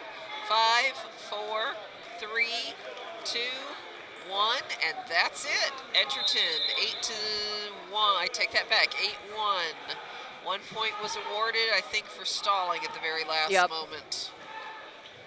But that doesn't change the outcome of the match, and Edgerton's wrestled a tough match. 8-1 Edgerton with the win. That was a nice match. That was a nice one. Bryan and Parkway are tied first place. Hicksville second. Montpelier third. That's what I said. I did not. Gonna say I didn't catch them. I would trust you on that. I heard, I said. Okay, we have Hicksville Ace on mat number 2. I think this is Charles, isn't it? Yeah, no, this is Charlie Juevia Arias. I always thought I was doing well to remember a first name. Excuse me, Charlie Giovano Arias. Thought I was doing well to remember first name. And yes, this is a third place match. Mr. Giovano Arias made sure to tell us that. Made sure to tell our cameraman. Oh, okay. Does he happen to know which of the 2 Edgerton wrestlers he's wrestling against? What are their names? Let's figure it out. Bowen Reed as a sophomore or Jackson Flower as a senior? 2 Nope. Edgerton wrestlers. Not sure. My guess would be sophomore, given the everything. Don't know. That's But why I don't know that as fact. Okay, we are on short time. Hicksville 3-0. Short time 1, and that's the end of the first period. Hicksville leads 3-0 after 4 the back first points period. awarded at the end of the first period. And it should be 7-0. Our scorekeeper was a little slow getting that score up there.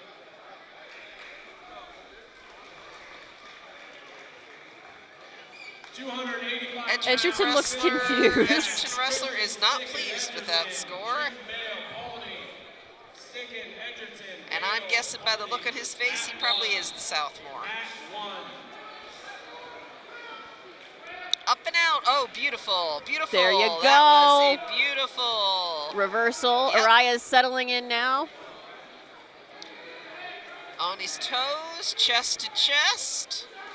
Come on, we can use that pin. There you go, there you go. Keep your feet under Yep. you. Push, push, push. Chest to chest, chest to chest. Yep.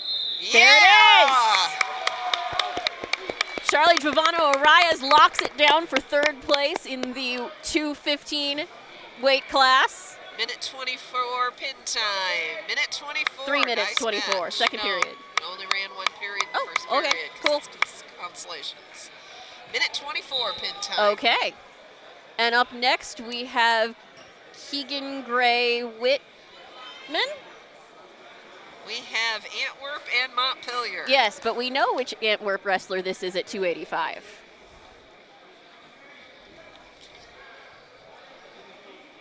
Keegan Gray Wickoff at 285 for Antwerp and a Montpelier wrestler. And this is Logan Pontius from Montpelier. Yep. Logan Pontius, I believe, is a returning champion. Check the back of your thing to make sure. He is, yep, our returning 285 champion, Logan Pontius.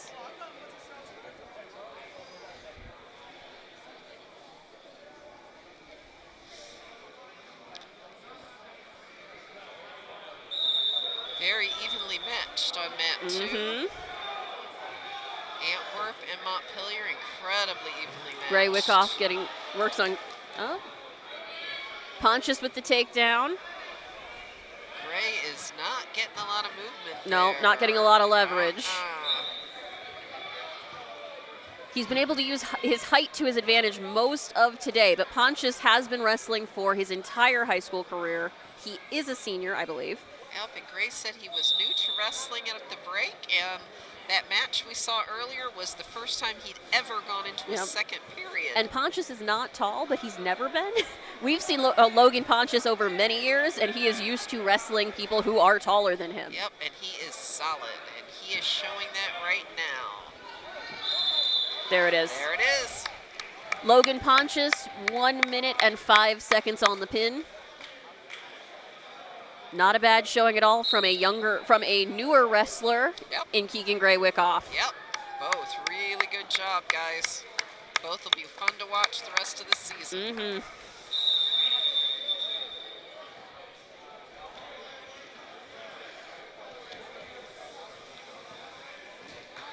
All right. We'll see if we have another match or if we have our last one here on mat 1. Okay, we have Elmwood and Edgerton on mat 1. Elmwood and Edgerton. And it looks like Elmwood is up 1-0. 1-0 in the second period. Edgerton in control. Edgerton in control on mat 1. Elmwood working hard to get up and out.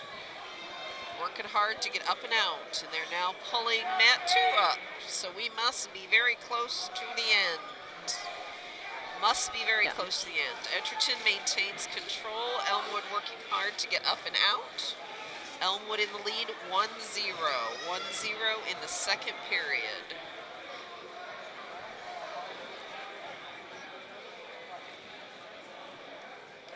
Edgerton's high. Edgerton's high. Elmwood is looking for an opportunity right now. You've got one. Yep. Keep driving. Keep driving. Oh, good job. Edgerton rolls with it. Edgerton rolls with it, maintains control. That was impressive. Edgerton working hard. Edgerton settling in, points. chest to chest. Working for back points. Working for back points. On his toes. On his toes.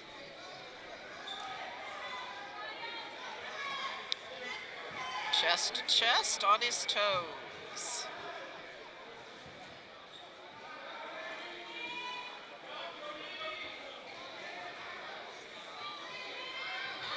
Can't tell from this angle how close he is. Short time, 5, 4, 3, 2, 1, and that is the end of the period.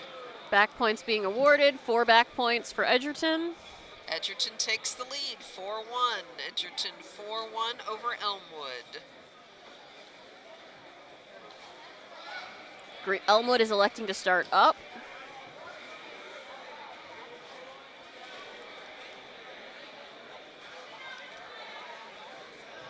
Edgerton down, Elmwood up.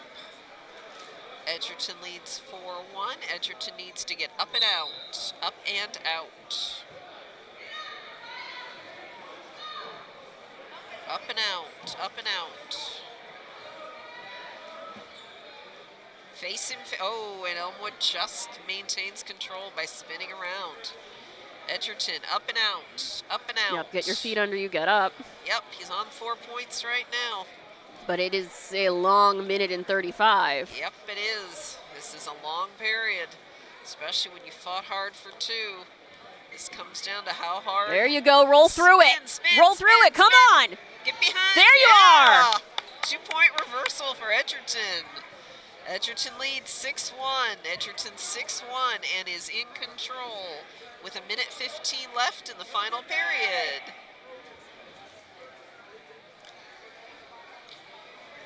Now he's got to break him down, break him down. He's going for back points.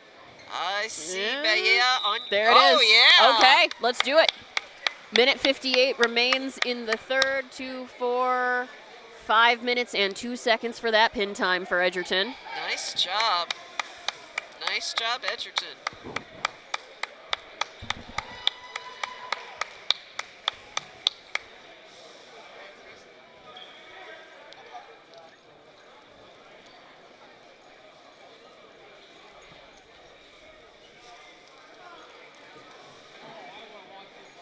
And as a school principal, I am giving a shout out to the Napoleon Wildcats, who have done the best job I have ever seen policing their area and cleaning up after themselves. Pulling out their own trash bag.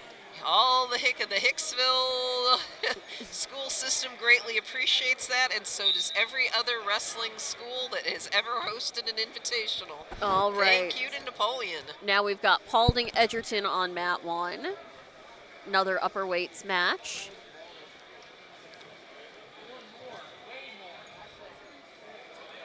Feeling each other out, looking for that opening,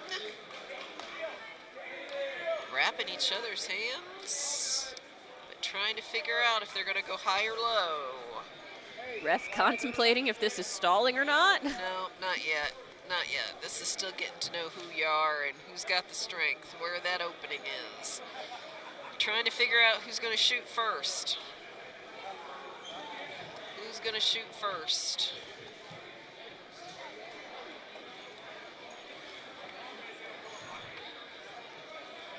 Paulding shoots. I'm not even sure. Goes that's a kind of shoot. mid-range. I was going to say, that's a lean But over. Edgerton does that. Edgerton takes it and rolls. Paulding ends up with the takedown for 3. Right at the last possible moment. Wow. Paulding 3, Edgerton All 0. right. Coin flip gives it to Edgerton. Edgerton elects to go up. Paulding timed that beautifully right there at the end, where there wasn't time for Edgerton to do anything else. Second period, Paulding down, Edgerton in control. Now Edgerton on the breakdown.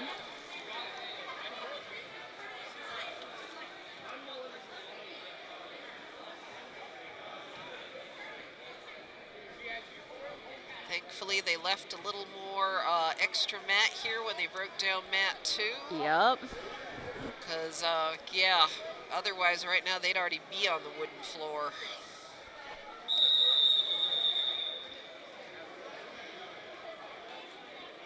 Glad they left that extra mat up. We are halfway through the second period, minute 26 on the clock. Paulding leads 3-0. Edgerton is on top, looking to break down Paulding. Paulding's looking for up and out. We need an escape here. Keep moving, keep moving, keep moving. Keep moving, keep moving, keep moving.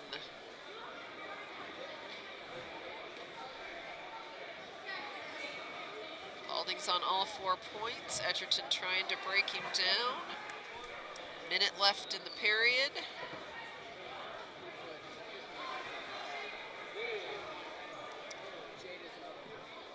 Could you sit down? You're right in front of the camera.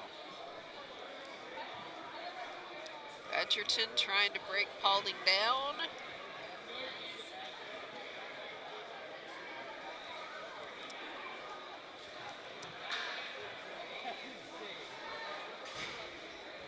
Still trying to break him down.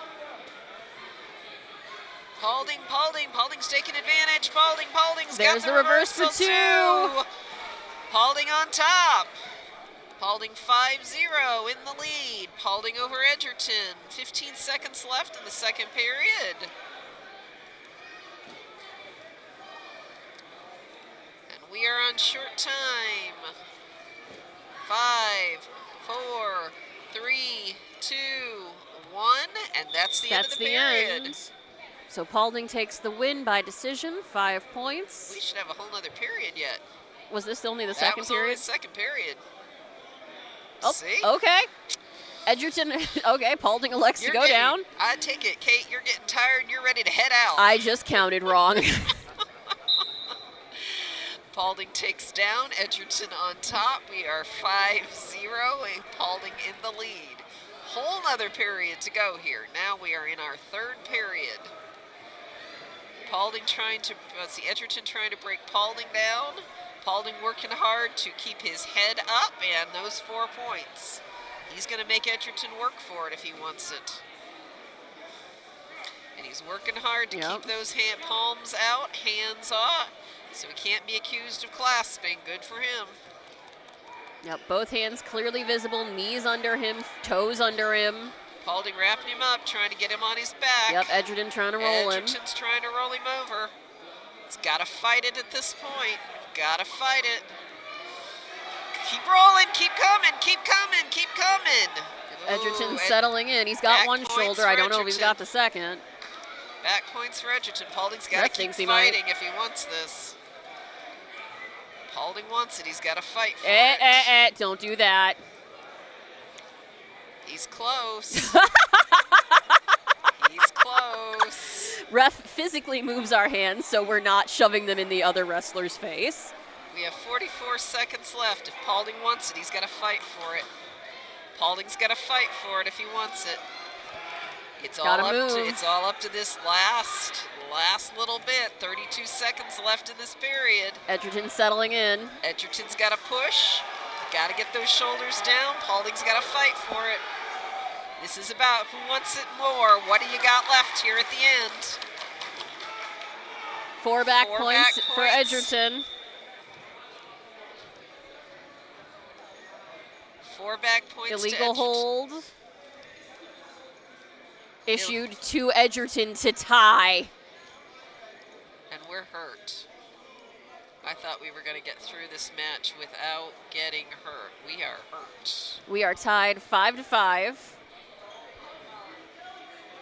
Paulding's coach, George Clemens, wants to talk about that last point. Doesn't feel that was appropriate. Wants to talk about that penalty point. Unfortunately for Mr. Clemens, the OHSAA did change the rules about where on someone's face and neck you can touch them this season. Well, this is one of those times when I'm grateful not only did we have 2 officials watching, we had 3 officials watching on this match because it was the last one. One official and 2 others watching. 14 seconds left in this last period. And we have issued a point to Paulding, so we are 6-5. I thought we were tied. Edgerton issued to Edgerton. I'm yes. sorry. I thought we were tied 5-5. They didn't type the back time correctly, the near fall points correctly. I think they're going to go over and count them because right now we are so close to the end. Wow. I give this referee a lot of credit. This man has kept every score for his own match in his own head the entire day. We are 5-5. That's what I thought it should have been. That's what I thought it was. We are 5-5. Tied because of the penalty point. 14 seconds left. Who wants it? Paulding up and out. Who Paulding's wants gotta it? Get up and out. Edgerton needs to roll him over. Back. Paulding up and out. Don't let him up. Short time. 3, 2, 1. We're going into overtime. We are tied 5-5 5-5. at the end Overtime, of the third. neutral position. 106-pound weight class. In fourth place, Now, Bill from Parkway. okay. I'll write it down. No, now our camera person's going to have to keep an eye out on giving out the awards. They should really wait on this till after this match is over. Who's going? Is Edgerton going to get the takedown? Come on, break him down. Edgerton or Paulding? Who's going to get this takedown? Who is it? Who is it? Neither. Oh, we're back at neutral. We're back at neutral. They should wait on this. They really should wait. I've got our winner written down. 3 points for Edgerton. That's it. There you go. Edgerton pulls it out. Wow. Yes, he should be thanking God. Donovan Gill at 106 pounds now won the weight our cameraman class. can quickly switch over and get the awards that they really should have waited till we got done with that last match. Hicksville. Josh Franklin of Hicksville wins the 113-pound weight class.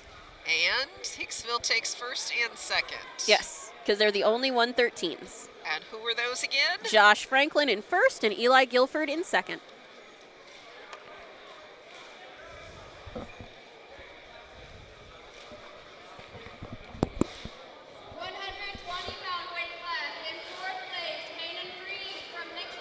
Aiden Freed of Hicksville. Kanan Freed of Hicksville at fourth in 120. Josh Franklin of Hicksville also wins third.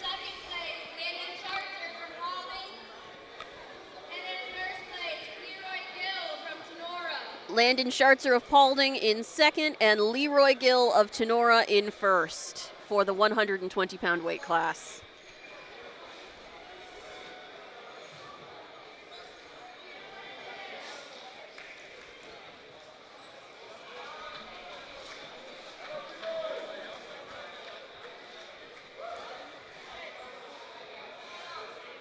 It's kind of fun when you win 113 and 120, isn't it? 126-pound weight class. In fourth place, AJ Salazar Salazar from Sonora. from Tenora, fourth place.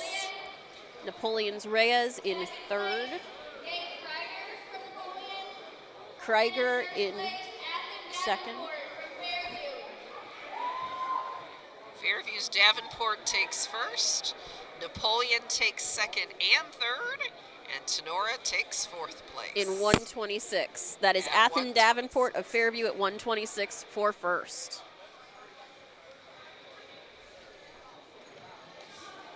Next up, we have the 132-pound weight class.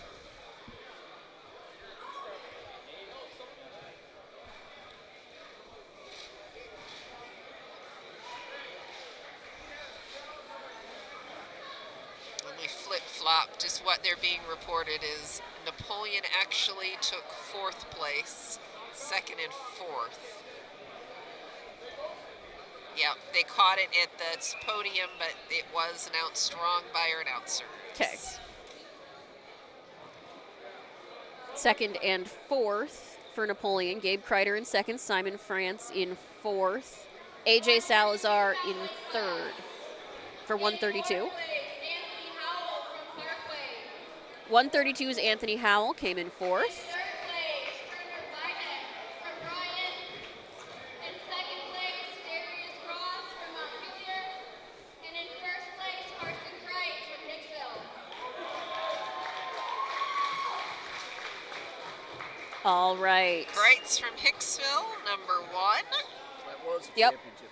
Kreitz from Hicksville, number 1. Darius Ross from Montpelier, Pillier, number 2. Vitek from Bryan, number 3. Jacob Thompson of Bryan, number 3.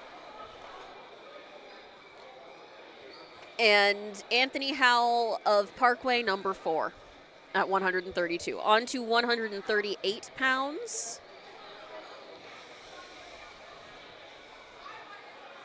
Carson Kreitz hamming it up a little bit for his mom to take the pictures. Yep.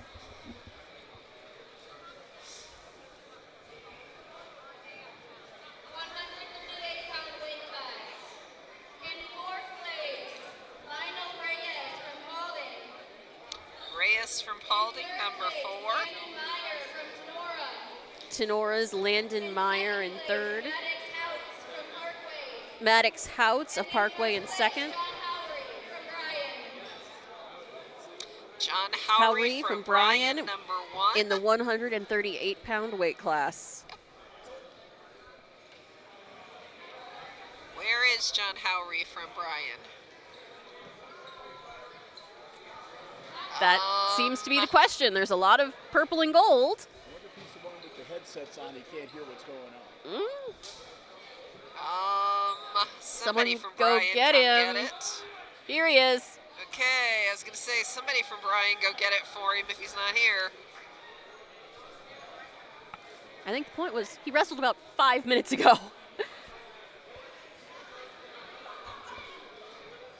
Okay, 144 pounds. 144-pound weight class. In fourth place, Nate Root from Bryan. Nate Root from Bryan in fourth. In third place, Orlando Puente from Edgerton. Edgerton's Orlando Puente in third. From Montpelier. And in first place, Gage Clevenger from Antwerp. Gage Clevenger came in first from Antwerp. Hazen And- Smith from Montpelier second. Orlando Puente third from Edgerton. And Nathan Nate Root from fourth. Bryan.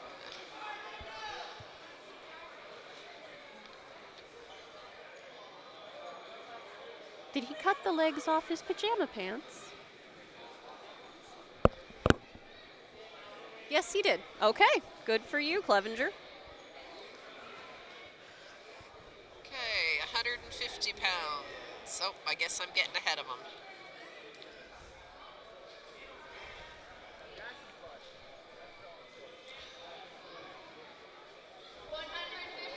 Weight class, 150. Avery Acevedo from Tenora.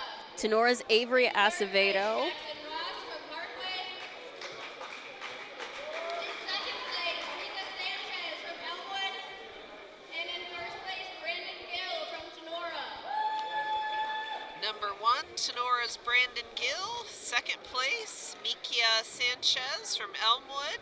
Third place, Jackson Ross from Parkway. And fourth place, Avery Acevedo from Tenora at 150 pounds. And right now, I see 2 of the 4, unless the other 2 went home early. We have Tenora and we have Parkway. We are still missing Elmwood, Sanchez, And other Tenora. and Tenora's Acevedo. I think they may just keep going at this rate. Acevedo's here. They're squishing him up. Okay. So, did we lose Sanchez from Elmwood somewhere? Oh, that's Sanchez from Elmwood. So, we lost Avery Acevedo somewhere from Tenora. And at this point, I think we just keep moving. And they are agreeing. Call it and move on. Okay. 7-pound weight class. How do- In fourth place, Noah Campbell from Hicksville. 157 In pounds. third place, Ren Carpenter from Parkway. In Noah second Campbell place, from Ricky Hicksville, Smith number from 4. Ren Carpenter from Parkway, number 3.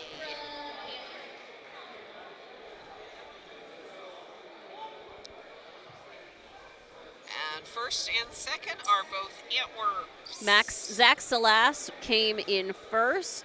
Second place was Griffin Kosh. Both Antwerps.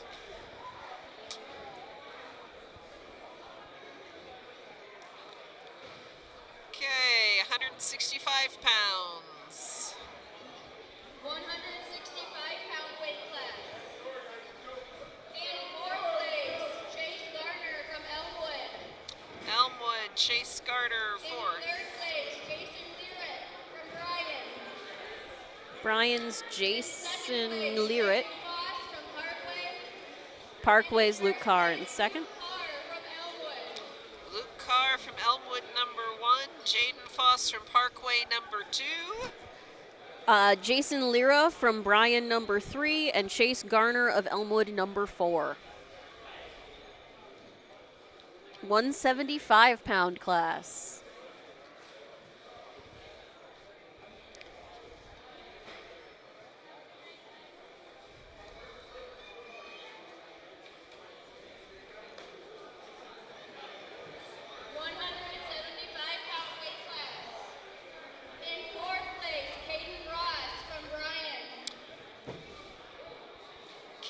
From Bryan, number 4.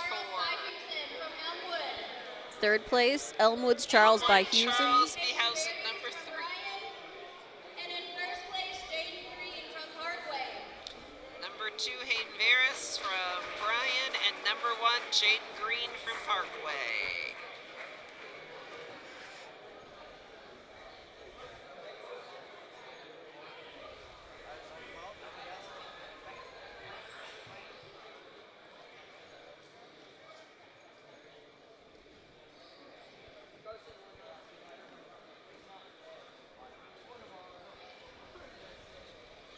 Okay, 190 pounds.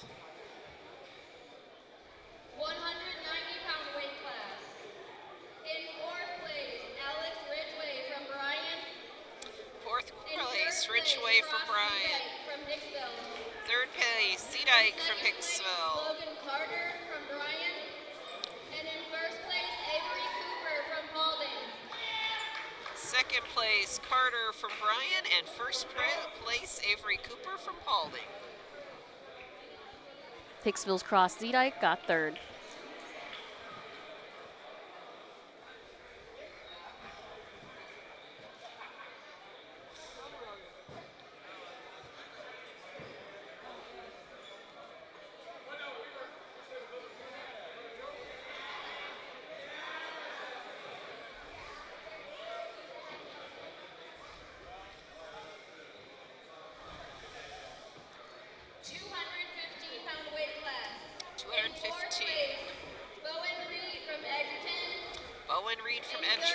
Number 4. Charlie Allay from Hicksville. Anthony Fletcher from Montpelier. And in first place, Jackson Flower from Edgerton. Jackson Flower from Edgerton, number 1. Anthony Fletcher from Montpelier, number 2. Charlie from Hicksville, Yep. number 3. Giovanno and Ariza. Reed from Edgerton, number 4.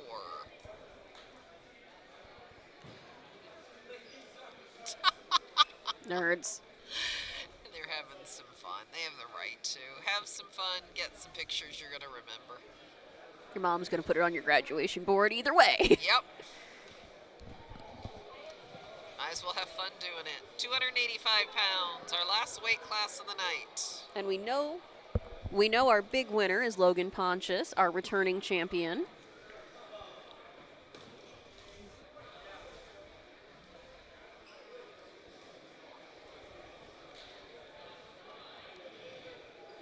Okay, let's get 285 pounds going here.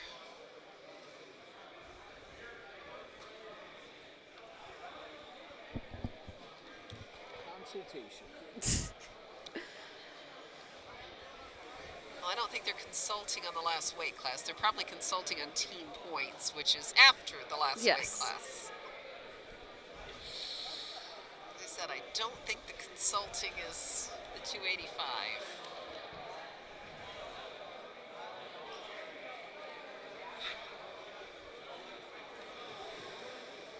But it's making them wait and wait and wait.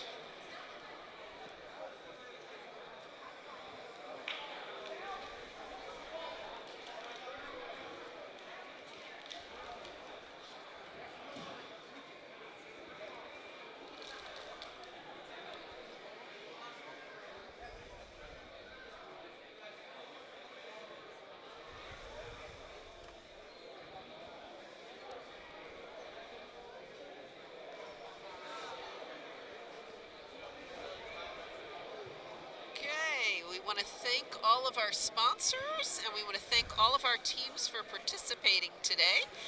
And we'll see if we have time. I'm not sure how much longer they're going to be. If we have time to run through our sponsors, you want to go through a few, Kate, till we Of start course. 285? Once more, we want to thank our underwriters at our diamond level, the Jim Schmidt family of automotive dealerships, Jim Schmidt Chevrolet Buick and Jim Schmidt Ford. Available online at jimschmidtauto.com. APT Manufacturing Solutions of Hicksville, located in the Hicksville Industrial Park, and also available online at www.aptmfg.com/careers. The Hicksville Pharmacy, your good neighbor pharmacy in Hicksville, Ohio. Phone number is 419-542-6218 for information on flu shots and the latest COVID boosters. ARC Solutions Incorporated of Hicksville, Ohio, located in Hicksville's Industrial Park, and also available online at www.arcsolinc.com. Our gold level sponsor, Bruce Guilford Real Estate and Auctioneering of Hicksville, Ohio. Check out their latest listings and auction calendar at www.guilford-realestate.com. Silver level sponsors that we want to thank include the Hicksville Bank, member FDIC, whose main branch is in downtown Hicksville, with branches in northwestern Ohio and northeastern Indiana. You can find out more at www.thb.bank. And the Hicksville Volunteer Firemen's Association, a 501c3 nonprofit organization dedicated to assisting the Hicksville Fire and EMS departments. For more information on how you can help support their mission, just ask any Hicksville firefighter or EMS personnel. Okay, we want to thank our officials for today, Josh Montgomery, Troy Roth, Robert Mojica, Dave Bowling, and Devin Johnson for getting us through the day. I think we're still waiting on the last few double checks on the team trophies. As we start wrapping up, we want to thank the Hicksville High School for hosting the 3rd annual ACES Invitational. And I'm hoping we are about ready for the 285-pound weight place. In 4th place, Gabriel Schaefer from Elmwood. In 3rd place, Schaefer from Elmwood, number 4. In 2nd Riviera, place, number 3rd from Gray Edgerton. Wyckoff from Antwerp. And in 1st place, Logan Pontius from Montpelier. Yep. Ray Wyckoff from Antwerp, and number 1, our returning champion, Pontius from Montpelier. That is Logan Pontius's second year in a row, I believe, winning.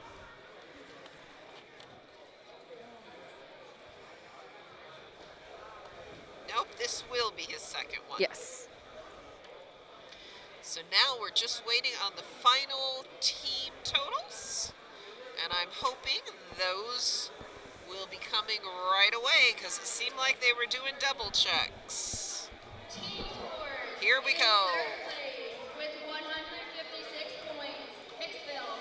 Hicksville, number 3, third in their 3rd ACES Invitational. Parkway with 179 points. Parkway, number 2, In second. 1st place, Brian with 179.5. And the Bryan Golden Bears, number 1 in the 3rd annual ACES Invitational, knocking off last year's team champion of the Paulding Panthers. We want to congratulate the Bryan Golden Bears, Parkway on their runner-up, and the Hicksville Aces on their 3rd place finish in their 3rd annual Aces Invitational. It has been a I long, think that wraps us up for today, and it's been a Long day. eventful day with some great wrestling matches. So for those of you who've been with us for part or all of it, starting bright and early at 10 o'clock, finishing up at 5:15, I am Kate Murphy. That was Amy Murphy, Bill Murphy on the camera, and we want to take a moment to tell you all good night and good sports.